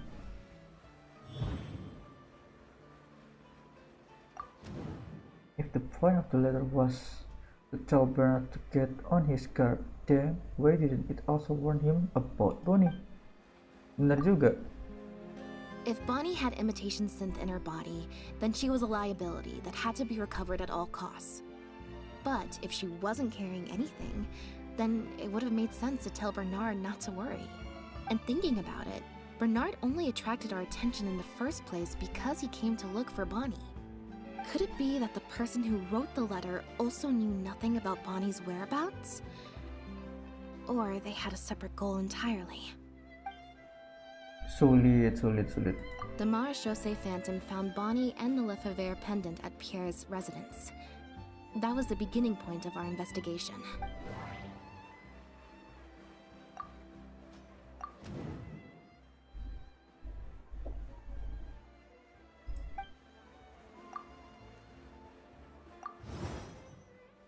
The Lefebvre family is infamous at Fountain, and even their innocence science became true targets of revenge. But Pierre just carried the pendant with him as if it was an ordinary piece of jewelry. The pattern on the pendant is proof that its owner is a legitimate child of the Lefebvre, but assuring it all has been with Pierre ever since the first meeting between Pierre and Enggreshh. And that's why I would come looking for her, but That shouldn't be all.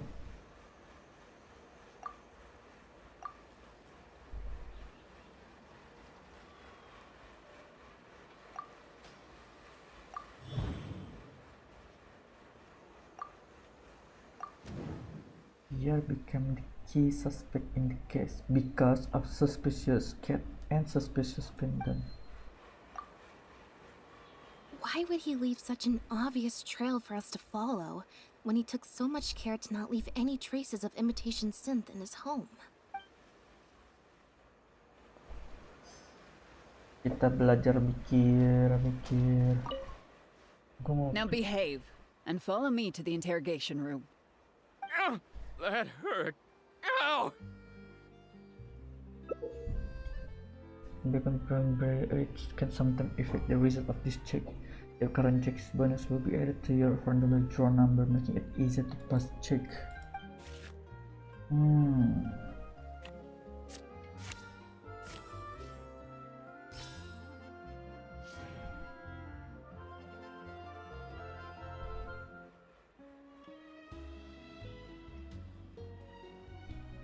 Is everything really over? I still feel like the relationship between Pierre and Bernard is not as simple as it appears. Also, I've had this strange sense that something's off the entire time we've been on the case. And it has only gotten worse. No good. I've still got nothing, and I'm nearly out of energy.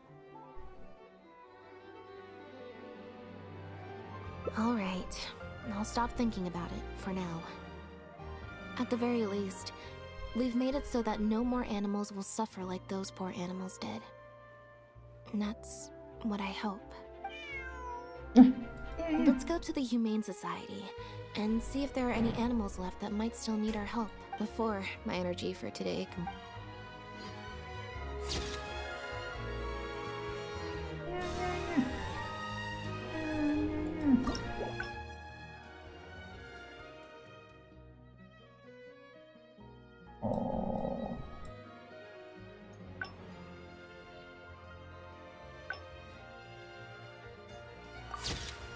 The truck remains submerged in the dark, yet hope already lies beyond the cage.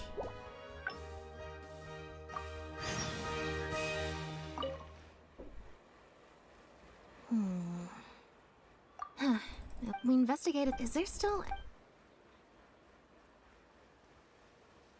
The Mars show say...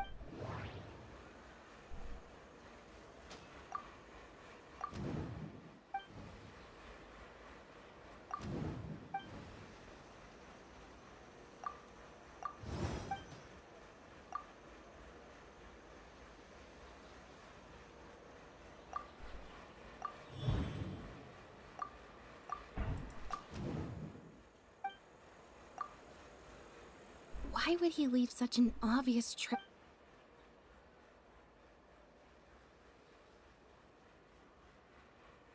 Bernard claimed...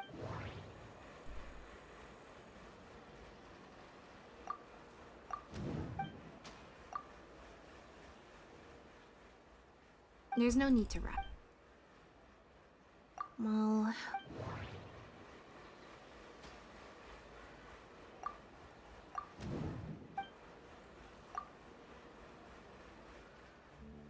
There's no need to rush.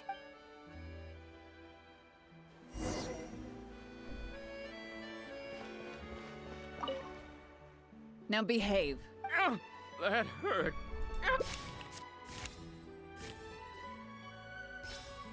Apapun itu dia bakal jadi. Is everything I still feel like also? No good. I've still got nothing. Alright. Let's go to the human before my energy. Sama aja. Berarti di sini masalah gua menyelesaikan pertanyaan ini ya. Oke, coba. We investigated. Is there still... The Mars show say fit. Bahas dengan pendant.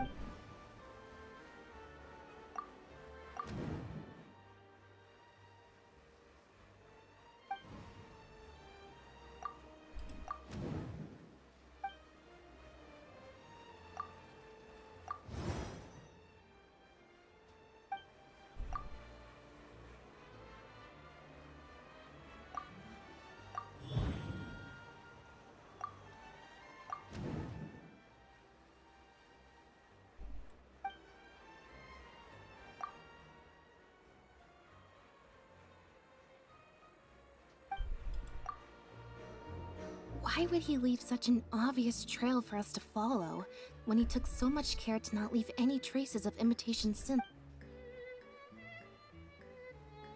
Bernard claims to have received a letter.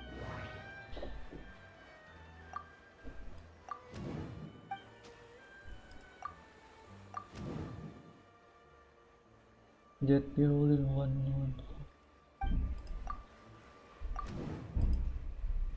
Been to the slow button.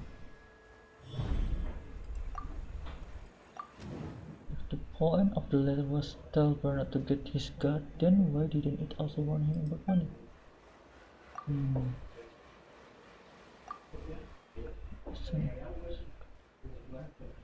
Something we can follow up on. It didn't mention parents, but although it makes sense that Pierre wouldn't want anyone.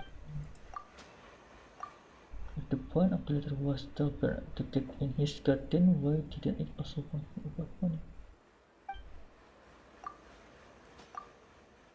Why did he send its anomalies or secretly?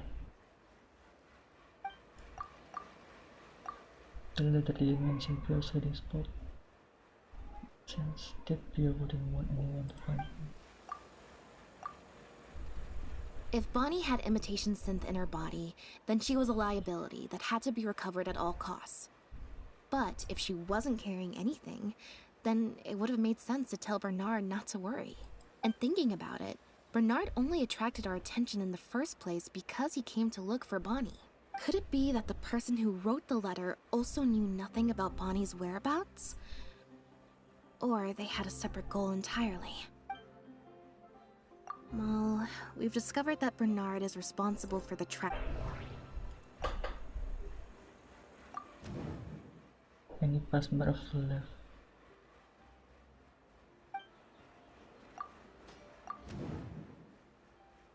Has been formally reprinted since resources and can no longer get any edge. Jack always communicated when writing, and all those letters have been burned, so we can no longer confirm to trust anything. Can be compensated for his work after completing shipment. No suspicious record would be left as long as he received the funds as an individual rather than through the human society.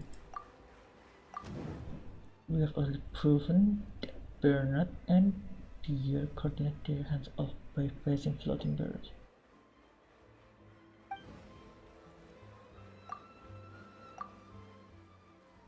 Investigation Pierre has been formally, according to Severus' investigation, has been formally reprimanded for his sins with research and can no longer get any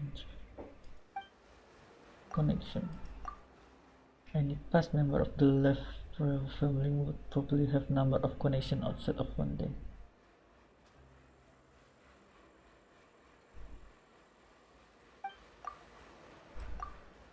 Can be compensated for his work. No suspicious record will be left as long as he receives funds. Society.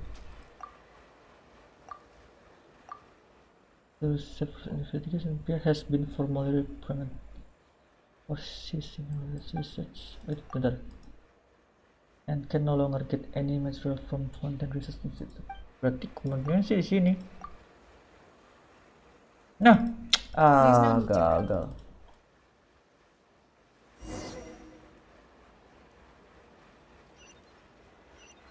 Udah pasti gagal sih. Now behave. That hurt.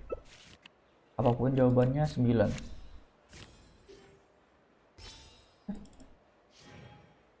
ya kan? Apapun itu pasti fail. Is everything I still feel also? No good. I've still got all right.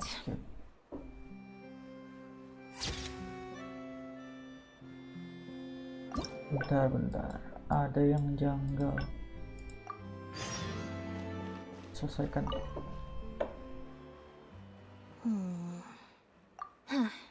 We investigated. Is there still any? The Mars show safe.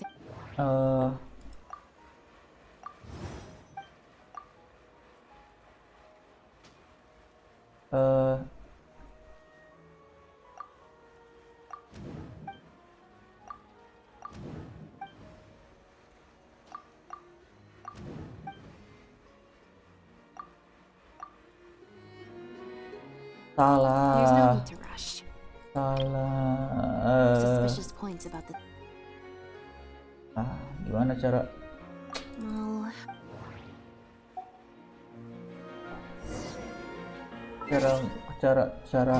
Cara endednya gimana ya? Oke. Request. Dulu nggak bisa.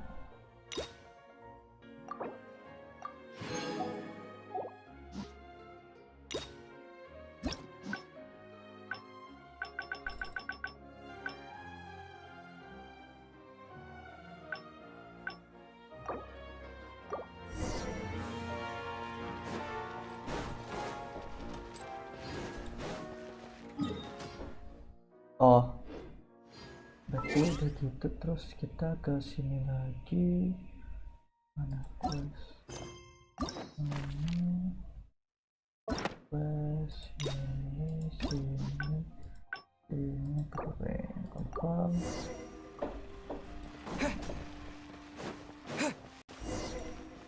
Pakai dulu. Now behave. That hurt.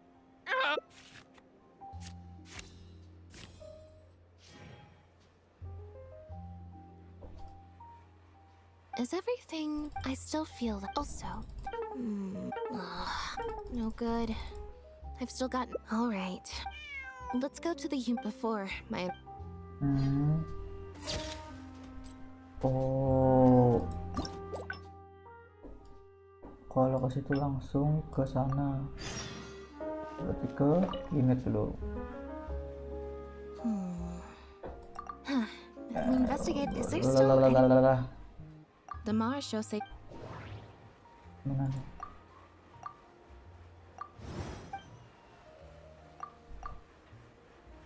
The random note.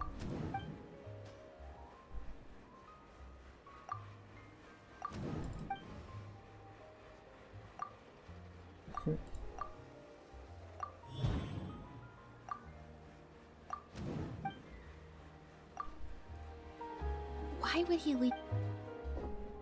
Bernard claims.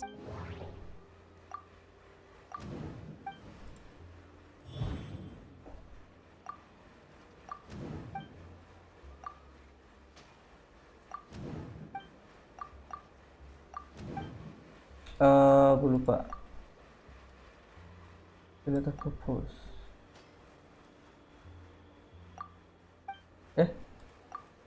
When I was told to get but then why did it also warn him?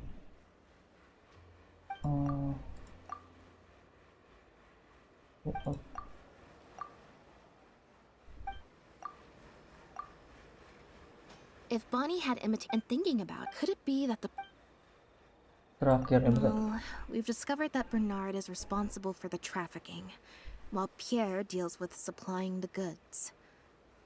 Is there something else in this scheme that we're missing?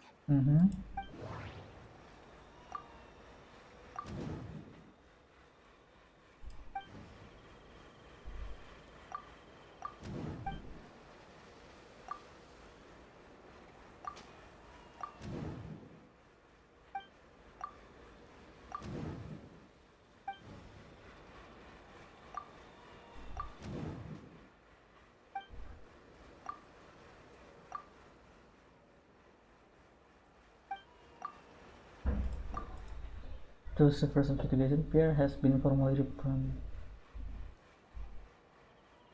and can no longer get any matters from Fountain Research Institute, the Ledger.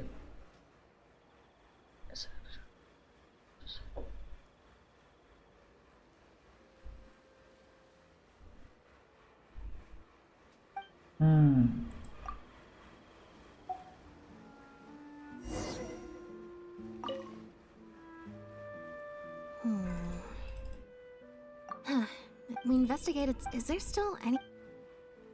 Well, we've discovered that Bernard.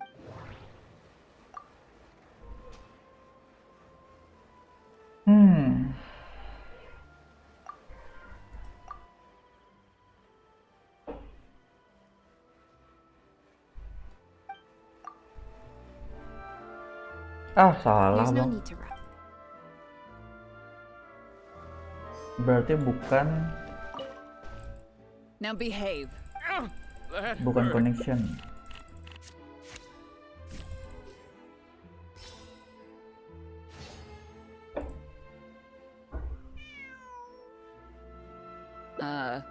Is there something else you need from me, Travel? Huh? I see. Hey, what are you talking about? Because he has been kept in the dark all along. And I assume it's the same with Pierre. And Pierre thought he was taking order from Bernard.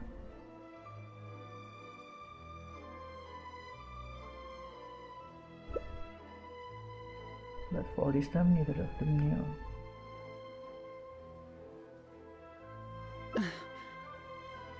That never quite added up for me. Why did Pierre feel compelled to return to his home with Bonnie and the pendant, and make them so easy to find for the Marechaussee Phantom?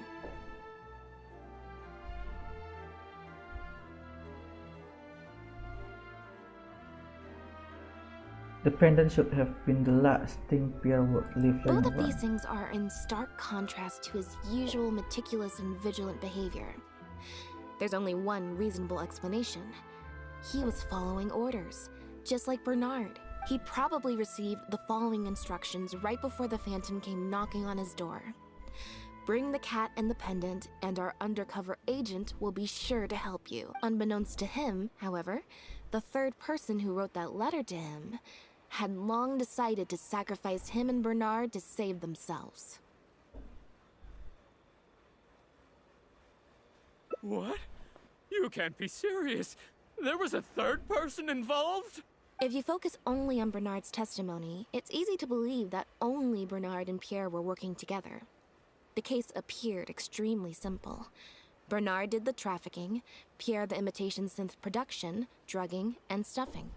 With everything accounted for, that the person would then be clear of the suspicious. Wait, but that doesn't make any sense. If that's the actual truth, then as soon as Pierre is caught, he'll explain his side of the story and the third person will... Yep, which is why the third person made sure that Pierre would never be found again. Once they had instructed Pierre to expose himself, the third person wrote to Pierre again, suggesting that everything had been taken care of, and he should take Bonnie and safely return to his base. Of course, Pierre's disappearance at such a sensitive time immediately made him a prime suspect. Knowing that Bonnie had last been seen with him, all the third person would have to do from that point on would be to lead the Phantom to investigate the Humane Society and get Bernard to confess the truth. Wait, so you're saying that the letter I received yesterday, the one that made me think Pierre was still alive, it was also sent by the third person? Is that what happened? Chevra said that assumptions can be detrimental to solving a case. Someone among us, however, has been feeding us all kinds of preconceived notions ever since our first meeting. They suggested that Pierre's disappearance was an attempt to escape the judgment of the law, and that Pierre was a scion of the Lefebvre family. But if the disappearance is truly just a cover-up for a murder, then couldn't the true scion have been Huh?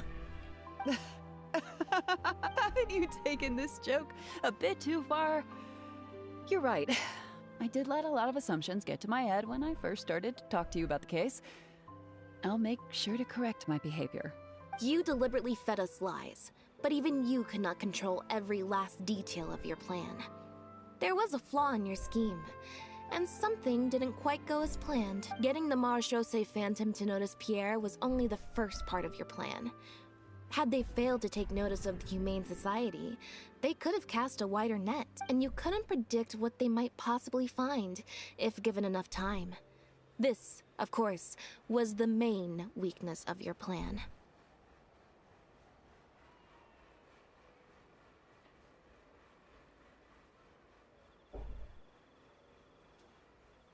As someone accustomed to acting from behind the scenes, you didn't want to take the risk of personally proposing a raid on the Humane Society. So, you thought about pulling a few more strings, so all the suspicion would point towards Bernard and his society. A great option, of course, would be to also dispose of Bonnie and leave her body at Pierre's base in anticipation of a later discovery. Once the Phantom expanded their search, it would only be a matter of time before they found Pierre's base. If a cat last seen with the suspect turned up dead at the imitation synth base, it wouldn't be long until the Phantom would figure out exactly how she had been mistreated and turn their eyes towards the one organization that has been sending boatloads of animals out of Fontaine. It was probably during your ambush of Pierre. You didn't even have the time to check if she had already been stuffed full of imitation synth. Still, you soon found another opportunity. Before long, Bonnie had made her way back into the city, and even popped up on the Steambird. Like Bernard, you desperately wanted to confirm the contents of her stomach, so you hurried to find us. Unlike Bernard, however, you were hoping that Pierre did have the time to make her swallow a load of imitation synth. While investigating the suspect's cat, we unexpectedly discovered that the suspect has been smuggling imitation synth using living animals as intermediaries. That was your plan, in any case. With that, you'd have been able to lead the investigation towards the Humane Society. Bonnie had managed to escape before Pierre was able to stuff her full of imitation synth. That part of your plan could no longer be carried out. But as shrewd as you were, you came up with another plan right away. You manipulated the Traveler and I to help you identify Bernard as a key suspect. Was investigating case with separate. You used the Lefebvre name as bait to get us to join your investigation. With 2 extra bodies around, the Special Patrol is sure to soon take note of the strange event of Bernard somehow having a reason to look for Pierre's cat. So, what you're saying is, I went to all that trouble just for the chance that you might put forth the suggestion that would lead you down the wrong path. Of course, you did far more than that. Just now at Lumidu's Harbor, were you not the person who highlighted the suspicious activities of the Society? Oh. You even highlighted the Society's activities during your compilation of the logs, so they'd be immediately visible to anyone examining the records. Moreover, the logs contained no records of the Port Authority's activities. In other words, your activities. And what are you trying to suggest with that? I am insinuating that you had plenty of opportunities to transfer the raw materials for imitation synth from the harbor to a boat, and then sail over to the meeting place full of floating barrels.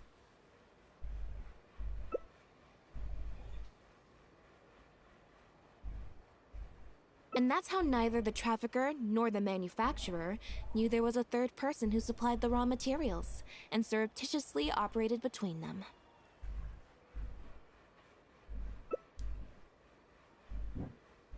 Pierre manufactured imitation synth using the raw materials you provided, stuffed the animals, and placed the animals back into the barrels.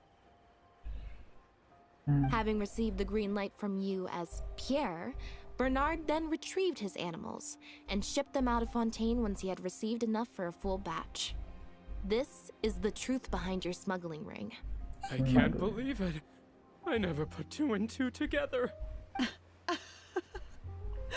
You've sure got an extremely lively imagination. So what do you think she's going to say next?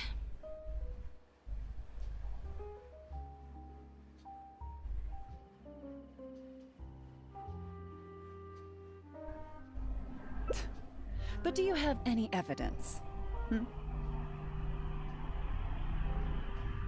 It appears that it's quite easy to predict what you'll think or say.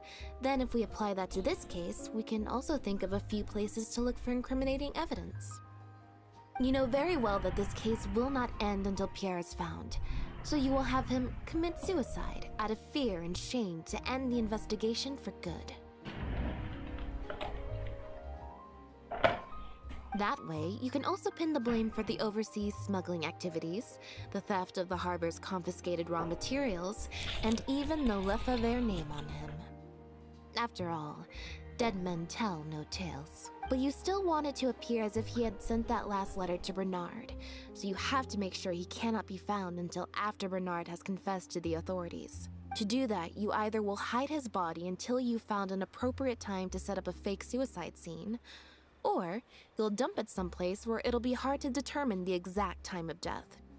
Submerged in water, for instance. The location would ideally allow you to keep the body hidden for some time while also letting you keep an eye on it.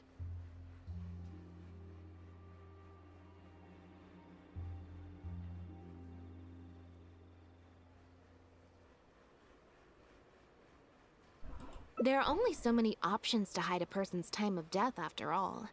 As long as the Phantom investigates each of the possibilities in turn, they'll surely find Pierre's remains. Especially since, as the prime suspect who will now be taken into custody, you will no longer have the time to move him, or set up a fake suicide scene to cover up the murder.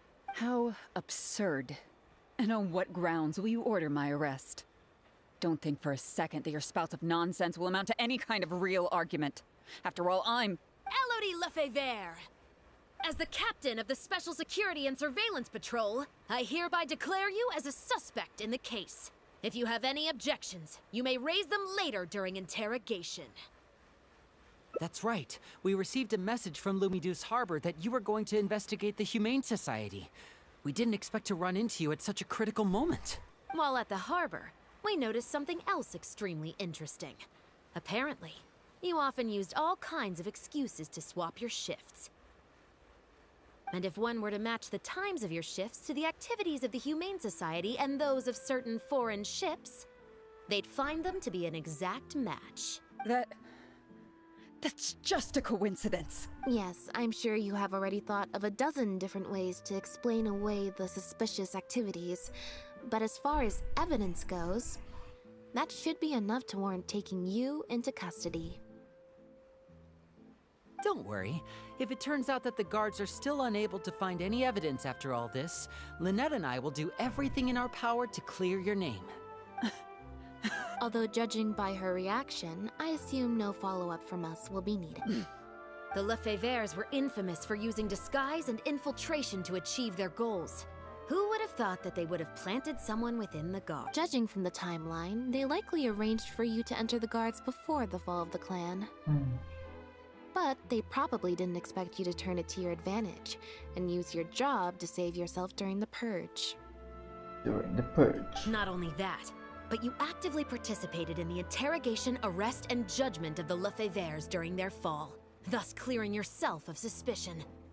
You brutally and cruelly abandoned your allies as soon as they outlived their usefulness, just like a lizard cutting off its own tail in order to live.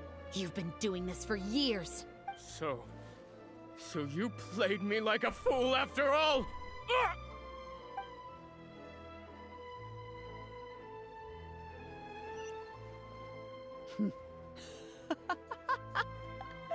What was that word you used? Ally? You think that someone as foolish as him is worthy to call himself my ally? They were worthless scum, all of them. Not just Bernard and Pierre, but those Lefebvres too. They always just saw me as a tool. I lost all my chances of a normal life just because I was born into their lot. Not only that, but because they wanted me to become an undercover agent. They stripped me of my name. I had to live in constant fear of them while they were alive.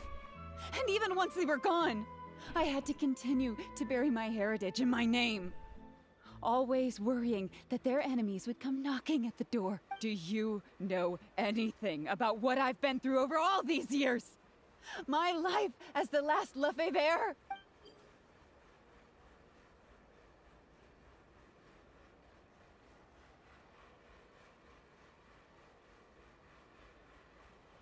Some kind of plot. I don't, and neither do I care.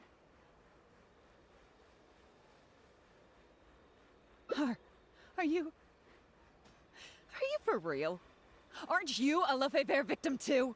Elodie, you're the only one still living under the shadow of a name. That's enough. Keep your hands where I can see them and do not resist arrest. If you have more to say, save it for the interrogation room. What a joke. What a joke! Hey! Don't come any closer. What's that? A bit odd. Know what this is? I've secretly planted loads of explosives in the Humane Society. Just whether they're cats, dogs, or just unlucky. Surely you bunch of goody two-shoes won't let that happen, right?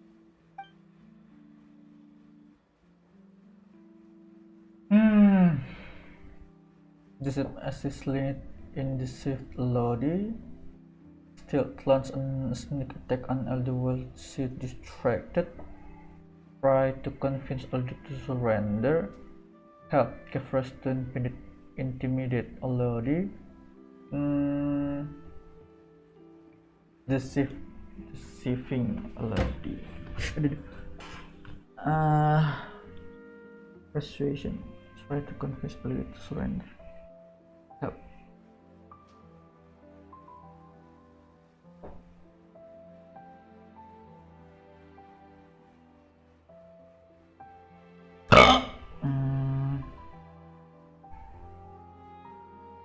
Banyak bacot di sini. Nah, jadi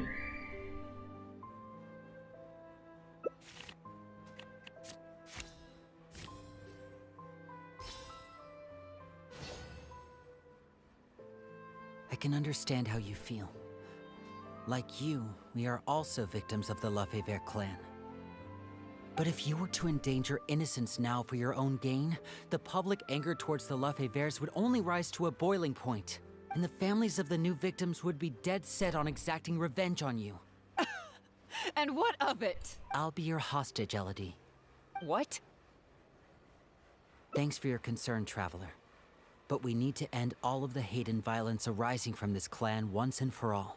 I'll raise my hands and come over slowly. I promise that I'm completely unarmed. I'm watching you. Don't think for a second you can pull a fast one on me. That's right. Just keep your eyes on me. Don't look away.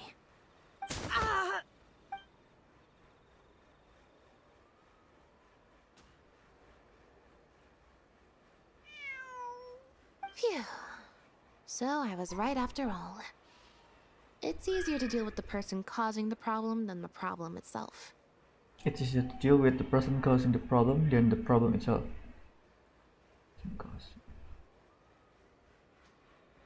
This is it. Looks like it's just a toy. Guess that's probably why she suddenly flipped and knocked out Bernard. He probably knew that there were no explosives at the society.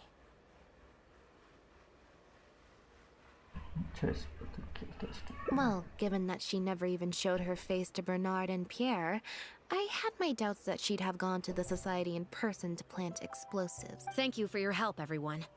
I'll take them back for thorough questioning and find someone better to take over the Humane Society. I might need a few statements from everybody. Would you be able to come with me?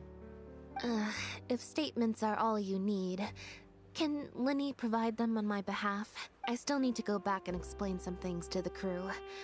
I also had an appointment with the Traveler before we got interrupted.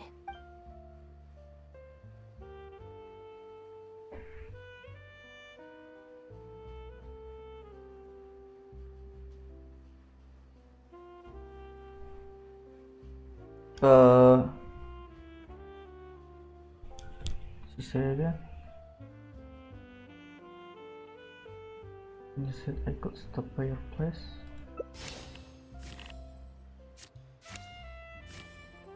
Yeah. A lot has happened since then. I'm referring to when I invited you over for some tea and also to spend some time with Bonnie. Once I'm done talking with the troupe, I'll take Bonnie home and make a nice cup of...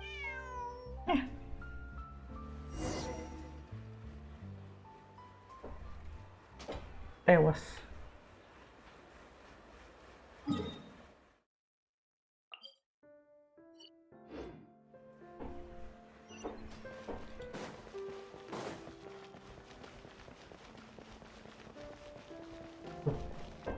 Mana? Oh.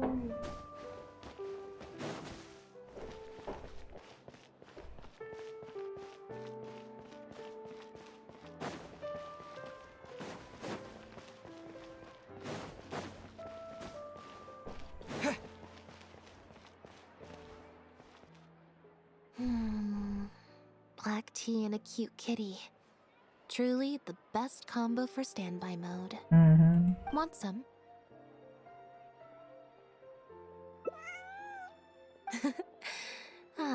I see she's already starting to snuggle up to you.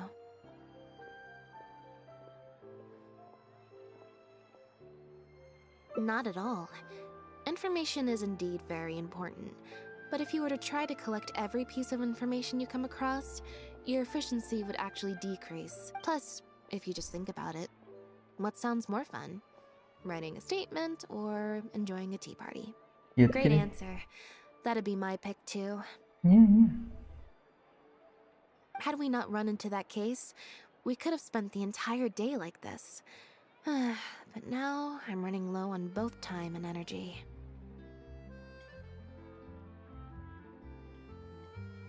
You're right. I can sense it. I'm recharging very quickly at the moment. Something about her rubbed me the wrong way since the very beginning.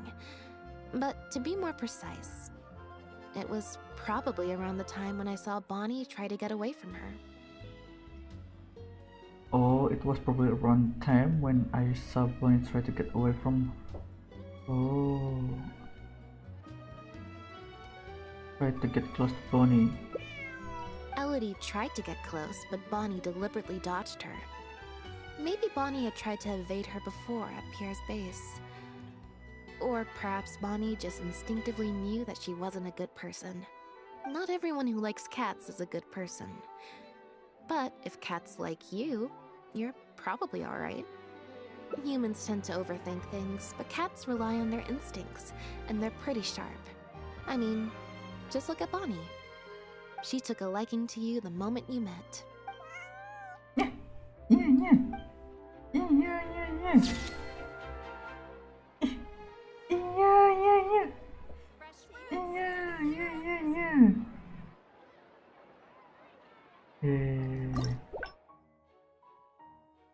Yeah.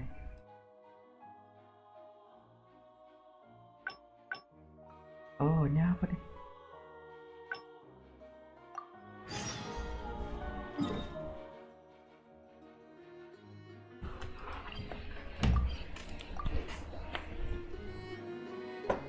Ada yang selesai langsung di situ.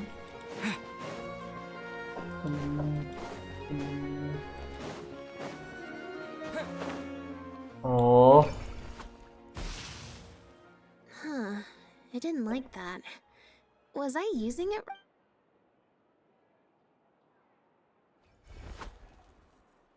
Clearly, there's some design flaws to iron out. Let's see. 4. Well, if you want to get the right... So, to put it another way... Or... Thank you. Here, take the... Also, if you have your own thoughts about what I should... Huh? What you're saying is... Since nobody's come looking... Is that really okay?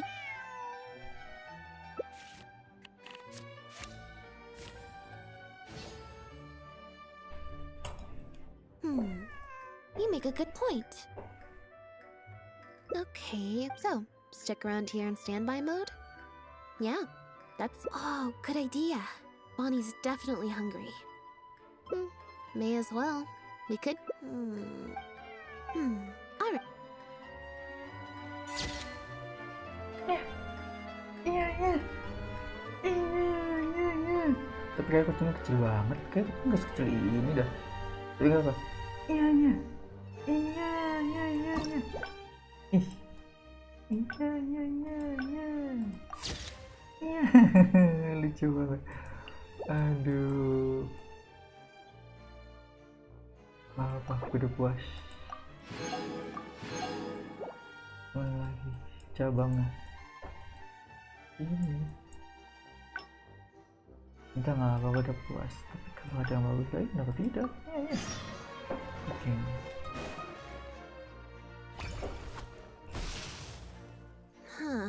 I didn't like that.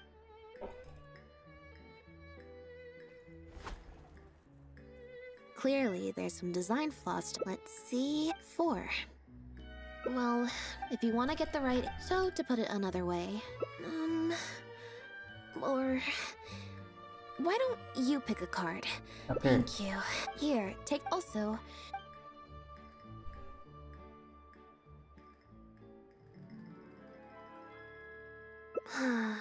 Back to the drinks reception. Nope, I said it was besides. The drinks reception, I might get sued for... one other thing. Do you want to come with me? If you're free, I mean. Yaudah, yuk.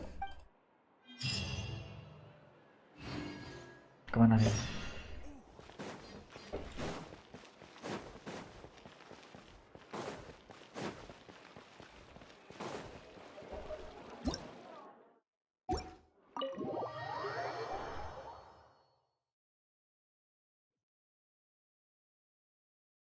There you are, Lynette! Where did you disappear to? Leone and I have been looking everywhere for you. Wait, where did you get the cat? I found her outside. Do either of you happen to recognize her? I don't think so. Could belong to one of the guests, I suppose. Fair enough. It was a long shot. So sorry we couldn't help you, Lynette. Don't worry. We'll ask around for you. Maybe you could leave her with us. Sure. It's no trouble. Also, Leone, you can't spring that on her now. Not while she's working. At least one last thing, Lynette. Director Mary is looking for you. We'll take the cat to the front desk now. I'm not usually required at these kinds of events, so I don't even have an event mode. Event mode. Alright, guess I'd better go see the director. Spectacular choreography, a masterpiece of mise-en-scène, and the performance. Yes, I for one, such a pioneering work. I can already see the headline. Speaking of the cast, Jillian, another strong performance from... That's quite an overstatement. On that point, you stated a few months ago in... Quite simply... Exactly. I was honored to share the stage with her. Lynette worked extremely hard in all of the rehearsals. Oh, Lynette's back! Hey, Lynette, where have you been? Were you in standby mode? Some reports say you switched that state to recharge after a show. Ah, method acting, of course. Such a compelling portrayal of a... Those seemingly stilted movements were in fact an inspired portrayal of the character. The ostensibly bad acting... I went outside and there was this cat there, so I played with the cat. A cat? We've long heard that you are a kind soul, as well as an incredible actress. No wonder your debut performance has garnered such... This show looks on track to break box office... Not really. I believe Lynette is trying to say that the act of performance itself is the actor's true means of... Oh, I see. Lynette. Right, exactly. But don't you want the fans to know how you're feeling right now? After the hugely successful opening of your first... That's true. I'm sure the fans would love to learn... How interesting. Bum. Yeah.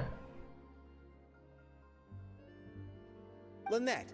What does the future hold for you, Lynette? Skip. Control discipline. Bah, nah apa nih orang? It's just... Turns out I can't cope with this stuff even in tea. It's a power-saving mode for participating in conversation at tea parties.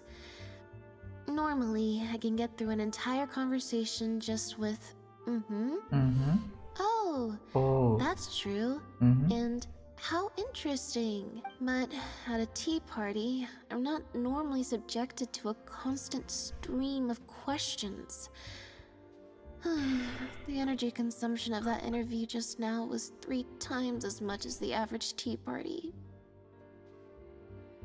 Maybe after a few more interviews, you'll get used to it. I think I'd rather pray that I never have to do it again. Lynette, Director Mariu would like you to join the group photo to...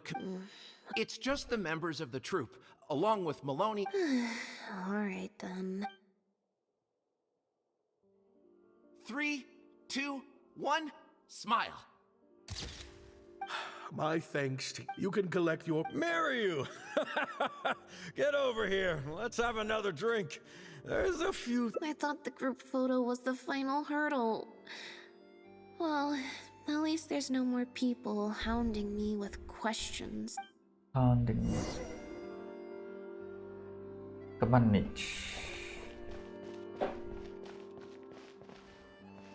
Second floor. Oh. Hotel de Bour's Ile Flottante is as wonderfully sweet as ever. Traveler? Lynette? Oh, wait, hold on. What do you mean, managed to get an invite? I'm an expert in the dramatic arts. Of course I was invited. Yeah. Naturally, people wanted to hear my comments on the emerging art form that is the Masked Mime Show. Remarkable, and a very worthwhile artistic endeavor, exploring a character with no lines or facial expressions who can only communicate how they feel through their movement. Your performance was beyond anything I could have imagined, Lynette. Clearly, this was a very suitable role for you in...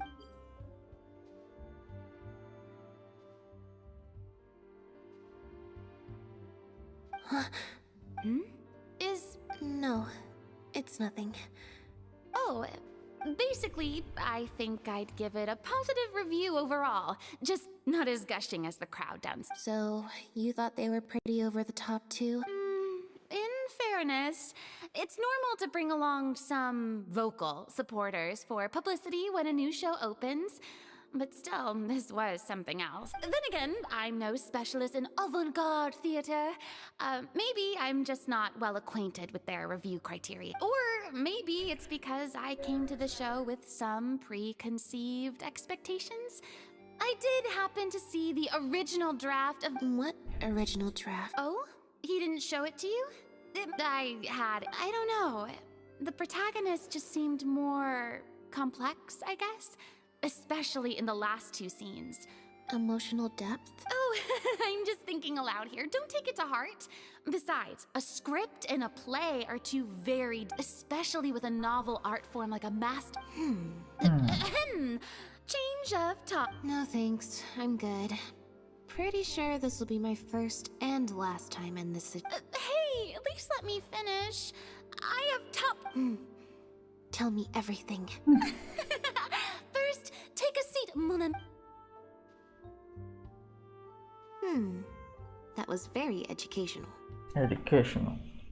I expect most of the people dance.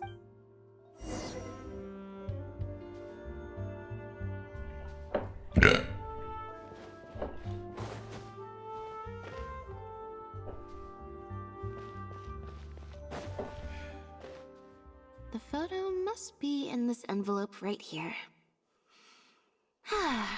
It's finally over.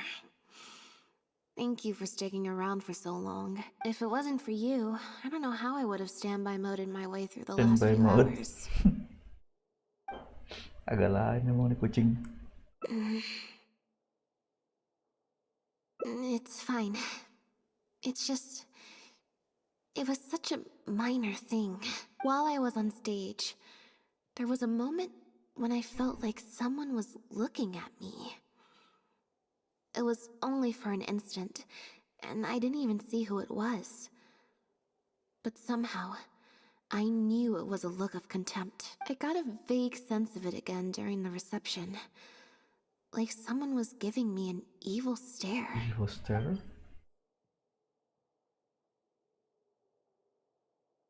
Normally, I'm used to lurking in the shadows on the stage and Maybe someone spying jealous on of other you? people. Or someone just took a dislike. Okay, problem solved. I'm gonna...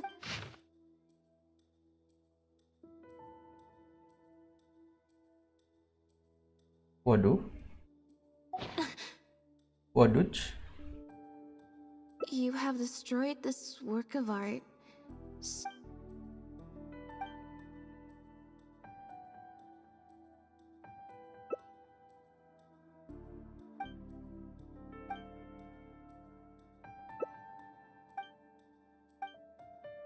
I don't think we're gonna find any more clues here. Yes, let's. Whatever destroyed means, it could have something to do with the... I can't believe how well the whole Lynette's debut acting role thing worked out. Even the avant-garde box office is lapping it up. How could I ever have doubted you? See? I told you. All the time she'd refused in the past. Can you imagine if you... True. Kasih tahu Net. Do you have a moment, Director Mario? If it isn't the star of the show. I'm guessing you're here to discuss the show with... Unnatural. I'll leave you artists to... I certainly will. Lynette Carey... Mr. Maloney. An investor or something, I think. So, what can I do? We heard that the original script... Oh! It's not a mechanical puppet, there's no doubt about it. You are the protagonist, and the protagonist is you. The success of one is the success of the other, and that's what made this show an artistic triumph. Triumph. Yeah. Sorry, you've lost me. Can you put it in plain words?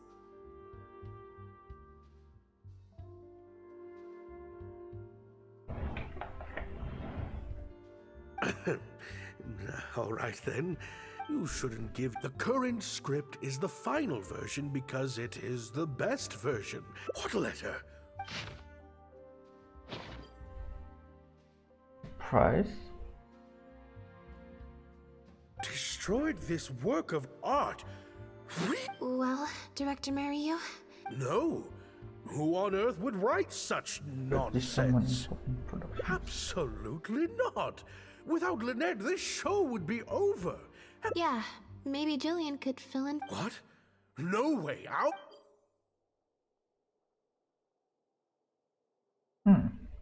Huh? I've got it. It's a competitor. You can't lie low. A competitor? Definitely. Those lowlifes. Slander and libel are all their specialties. There's so many of them. Stay strong, Lynette.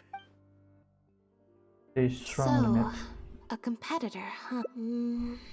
But besides, I'm actually more concerned about Mary, especially since Maloney... Sounds like there was an original protagonist. Yep. She told me she lives in the...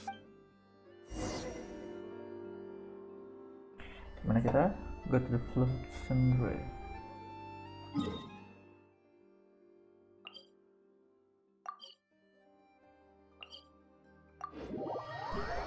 Ke bawah. Interesting.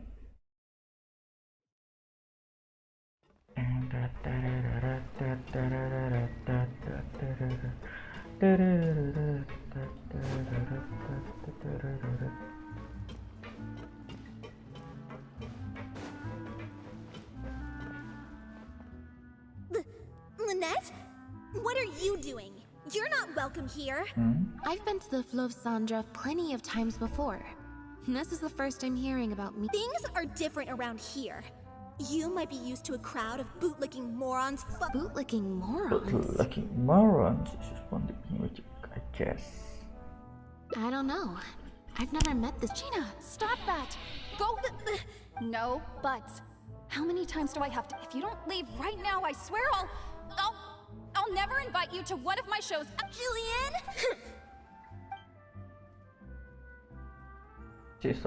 I'm so sorry.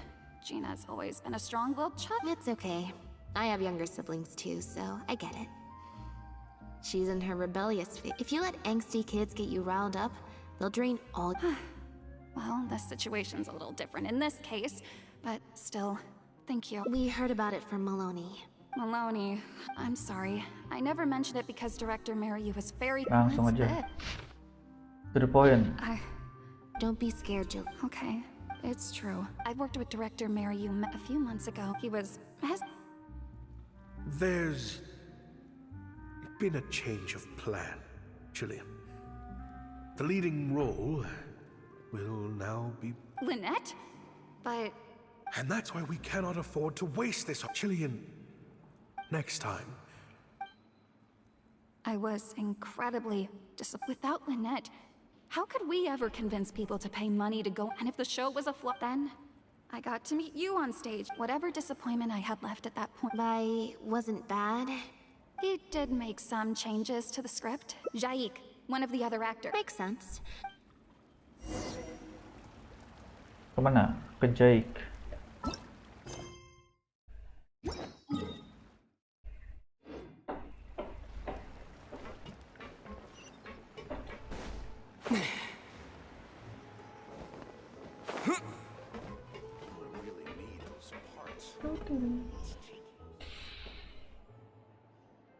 The tavern for a while. Sorry to keep you waiting.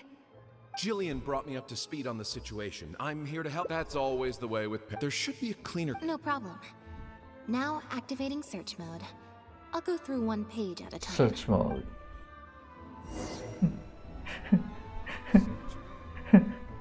Lucu aja demi apapun.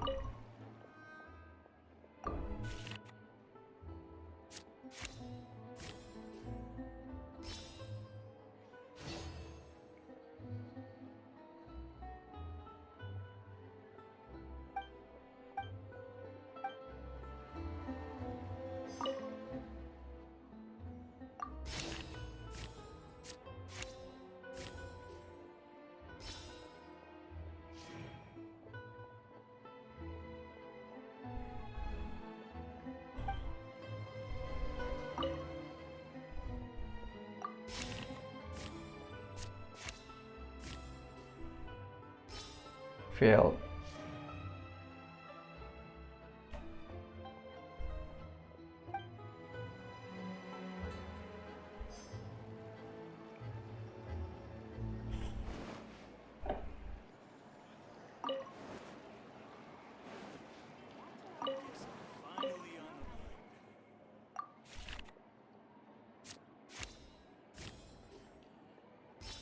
Failed.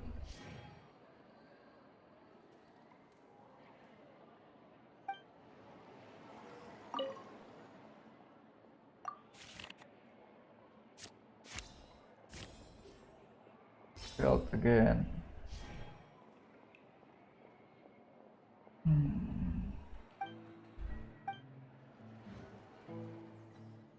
The protagonist returns to the ruins with... Yep. Jillian. What? Are you serious? But the next show is at the Opera Epiclese. It's such a huge opportunity. But not such a rare one. That's different. Fame in small doses has... But if you play the lead, the fame will be yours. It'll never work. The set for Act 4 would need to change, as would all the marketing materials, changing actors, plus Malone. If Lynette quit the show and I took her place, if Lynette left... Stop the whole show? But...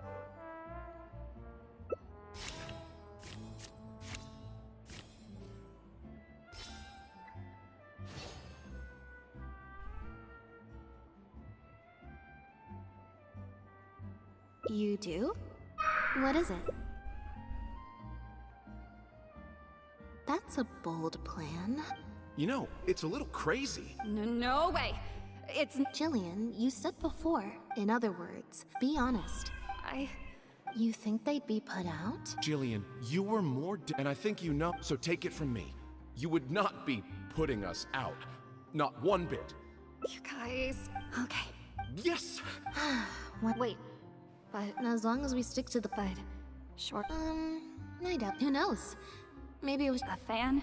Maybe there's someone out there who really... Bah.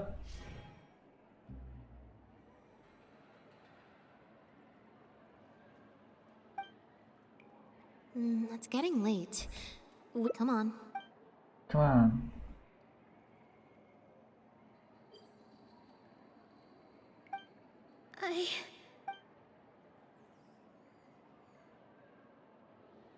Sorry for manhandling you. It was Gina. I'm so sorry. I guess she idolized to make matters worse. All the critics were hailing this. Yeah, that pretty much sums it up. Like I said, if it was my younger brother, I was in Jillian's position once, so I can understand Gina's frustration. No, whoever was giving... we'll find on that note. Panjang banget ceritanya, coy.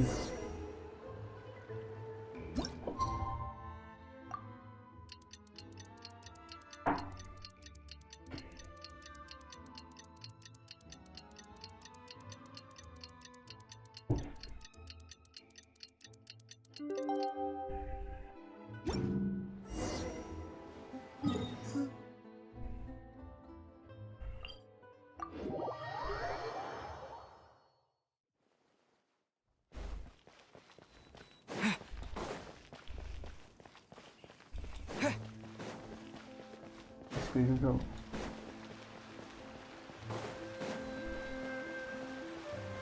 Ngapain mereka?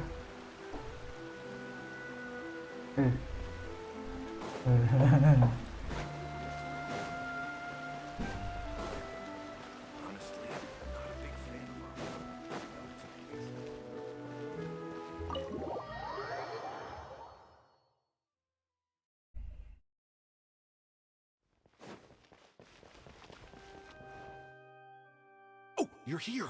Lynette and Jillian are busy getting ready, so please come with me.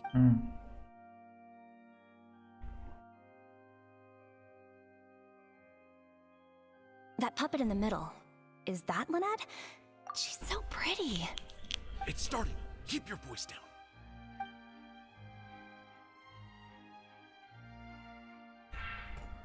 Wow, I thought it would be hard to follow, but in the end it was actually very clear.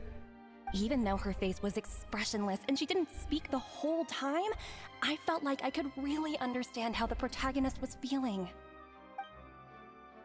Journey.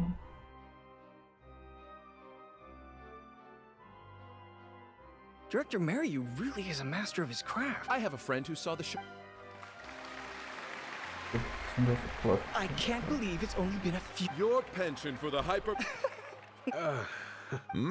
What's the matter? My apologies.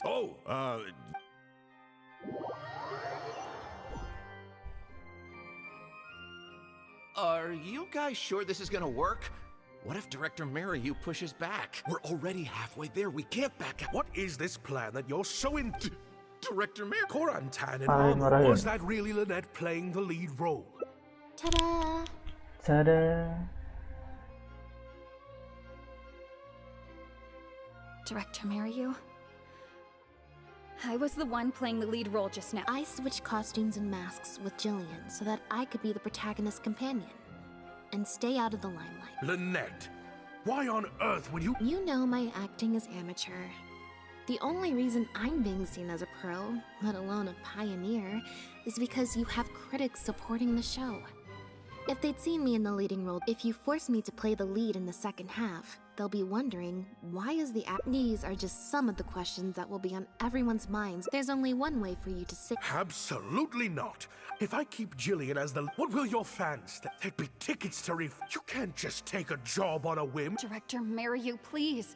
You're not being fair to Lynn. Actually, Jillian, he's half right. But my responsibility here is making sure you get back the role that And I guess part of that responsibility lies with me, considering I badgered you into accepting the job. Sorry I'm a little late to the show. Work's been keeping me pretty busy. Lenny? What? That might be a little tricky, but instead, I could make something else. What's this? A draft complaint letter, Mr. Maryu. I'm stepping down from the leading role, regardless of whether you choose to cancel the rest. If you do suffer unforeseen... What? Of course. All this Mora, it's a pittance to... Look at us. We're huge stars. You don't give a hoot how much this show... That's not true. I do care. And I'm under no illusion as to how much... Oh, brilliant deduction. Really? Then why do your eyes tell a different story? Almost as if I've destroyed your work of art. What? A couple days ago, surprise, surprise. And I would have turned you down too. You didn't send those invitations because... Director Maryu. To get Maloney on your side, you chose to make Jillian the understudy, and then look for an opportunity for her to... I bet you were torn at... Or do you choose Jillian? Oh! You mentioned prior... Or maybe... Right now, your work would be displayed for... Did you say... perfect? Or will you act now before Maloney and the critics can protest? The whole... Director Maryu? Actually, most of the money Lenny brought came from us. We all chipped in. We've worked with you for many years now. We watched as you slowly started down... But this is just a temporary... Yes, we know. Back when you started, but then what happened? Surely you must have noticed what's Maloney's friends are... Look. Well, Next time, huh? Yeah. Next time, you won't use your connections. Unfortunately, it doesn't work like that. I won't turn my back on my dreams any longer. Pukul. Me neither. Ayo. Time to live your dreams. Apapun jawabannya, kita harus menang. Ih! Dapat. Pas banget ya. Bikin panik. Hi.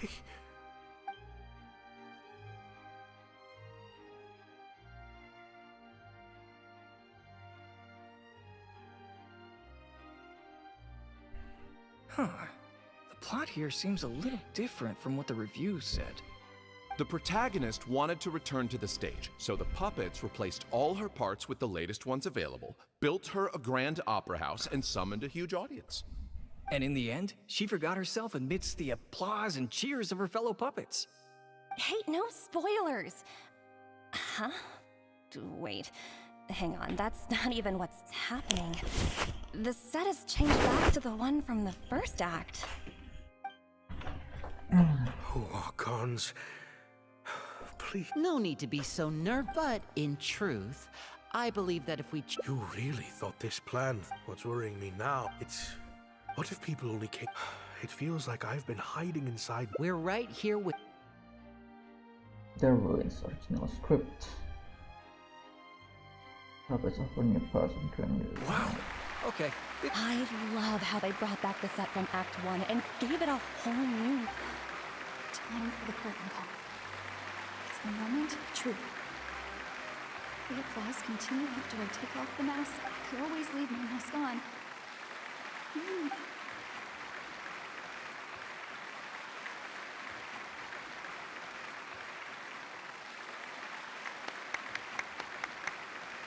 Yeah.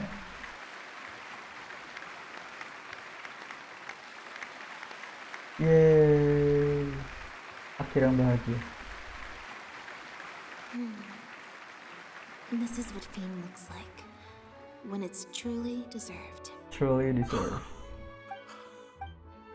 Jillian, you were amazing! Syra was tearing up when you did your final solo dance. Well, so are you. Really? What looked like an actor unsteady on her feet was in fact a poignant expression of the Hey, Mario! What the heck was that? Why wasn't Lynette playing? Our articles are already Hey now, it was... Hold on. The decision was mine, and mine alone. They had nothing to do. Marry you? So it was you? Well then,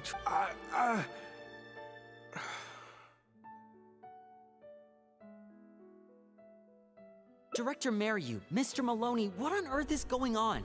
Why was Lynette not in the lead role? It took a lot of convincing from me for her to accept the role, and I had to turn down some big work opportunities to come and watch her performance today. Lenny, it was all his idea.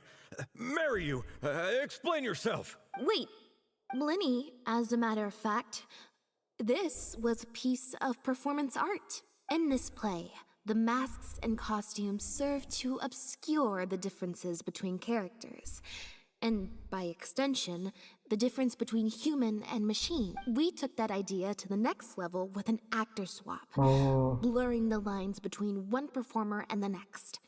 So it's in service of the ambitious artistic goals of the production. It's similar to deceiving the audience in a magic show. We employed this technique as a means of breaking the fourth wall. It allows the audience to more intuitively understand the cognitive dissonance felt by the protagonist as a machine trying to... Hold up! What is... Oh, I see. Well, bravo, Director Mariu. You even had me fooled. That's probably more because you just don't really understand avant-garde art very well. Maybe so, maybe so. Well, perhaps it went over my head, but I'm sure our experts here saw the whole thing coming a mile away. You must have worked it out by the end of the first half, surely. Mr. Amory, I just heard that you managed to write your review after just the first two... Yes, you're right. Director Mariu and I are old friends. You should have said something. Then I could have played along. Yes, well... To deceive the audience, you must first deceive your closest You mean your show was partly inspired by Lynette's background in magic? Well, in that case, I'll have to plug it to everyone I know. Unfortunately, I think Mr. Maloney is going to cancel the show. Cancel the show?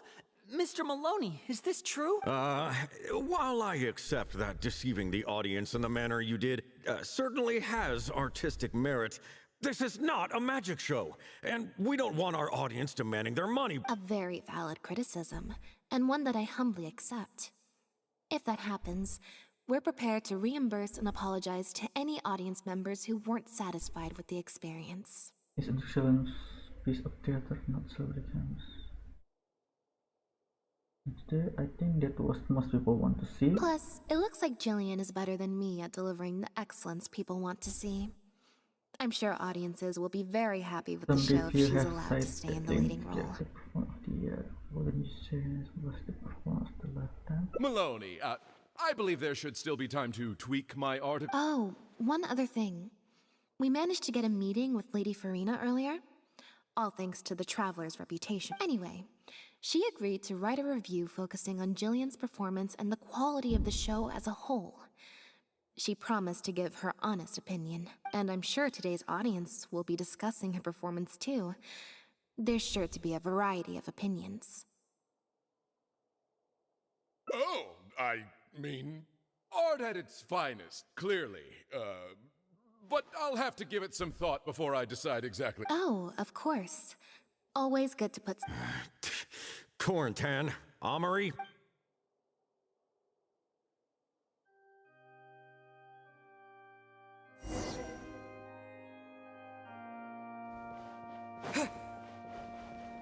Success. Thank you both so much. Without the two of you, who knows how much further down that cynical path I would have. I always told myself that once I'd made enough Mora, I'd get back to doing what I loved. But somewhere along the way, I started to lose sight of what that was. Just like those critics with their dishonest review. You're right. Yes. Anyway, enough about my problems. What are we going to do about the threat letter that Lynette... I've been looking... Ah, yes. Lynette, do you... I'm sorry. Gina insisted on coming to see Lynette. Lynette,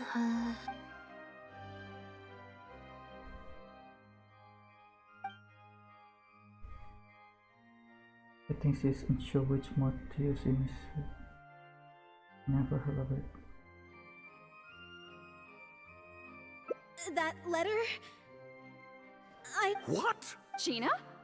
So it was. Director, it's time for. Oh, okay. Weird energy. I think we came at a bad. Lynette, Jillian, no!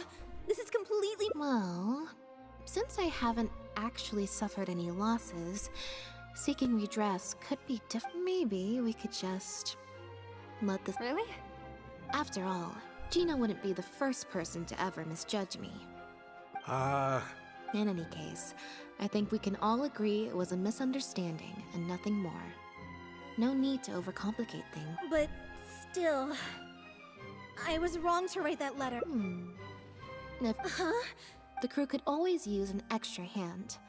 Plus, it'll give your older sister a chance to keep an eye on you. And stop you getting into any more trouble. Thank you, Lynette.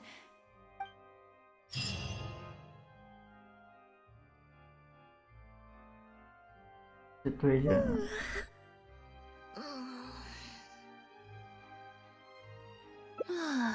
Is it? Mary, you said she's a very promising young actress. And she has natural chemistry with her older sister. In their capable hands, the show doesn't need me to attract an odd. Freedom at last.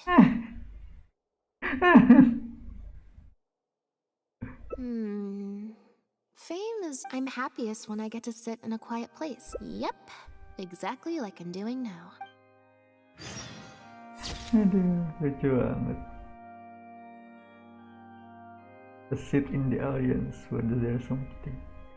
Once there will be others clapping in the audience. Ya, lucu banget. Panjang banget coy. Lagi deh terakhir.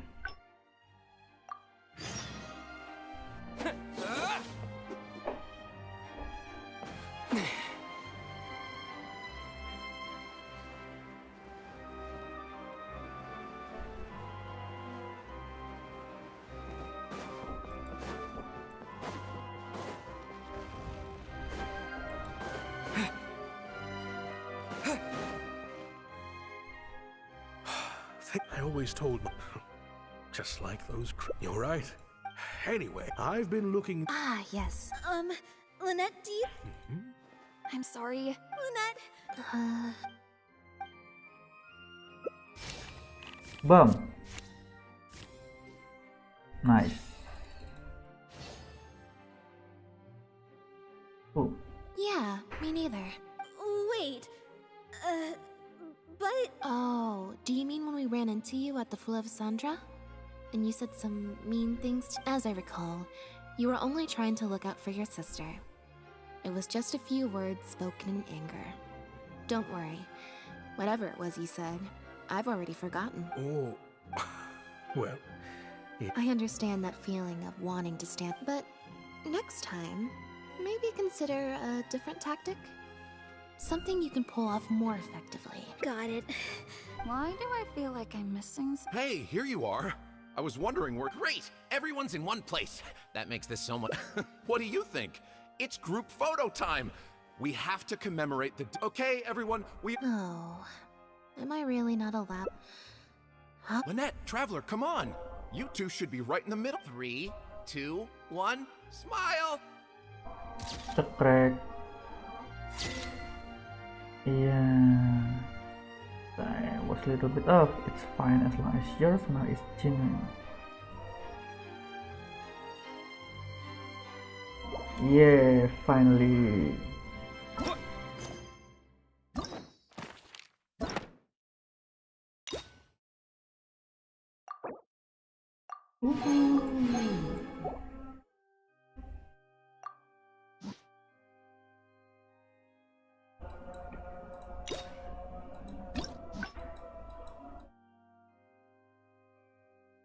Ini yang paling mantep lah. Iya.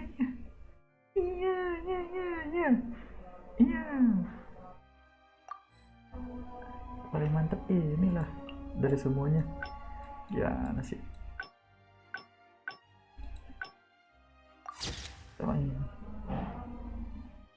The nothing is the happiest thing. Iya. Aduh, lucu banget dah. Halo bang, halo. Next, halo. Maaf nggak lihat chat. Keseruan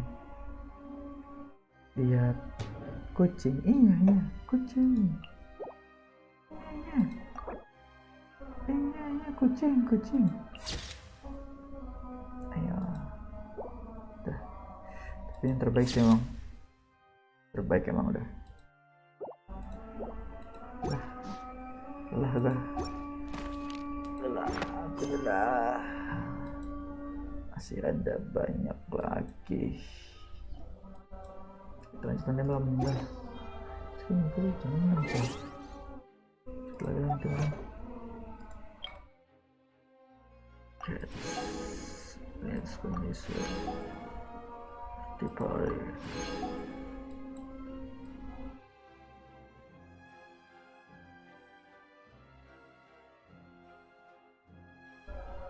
Nantilah.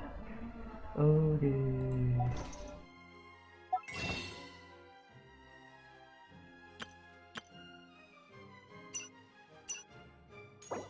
Yeah.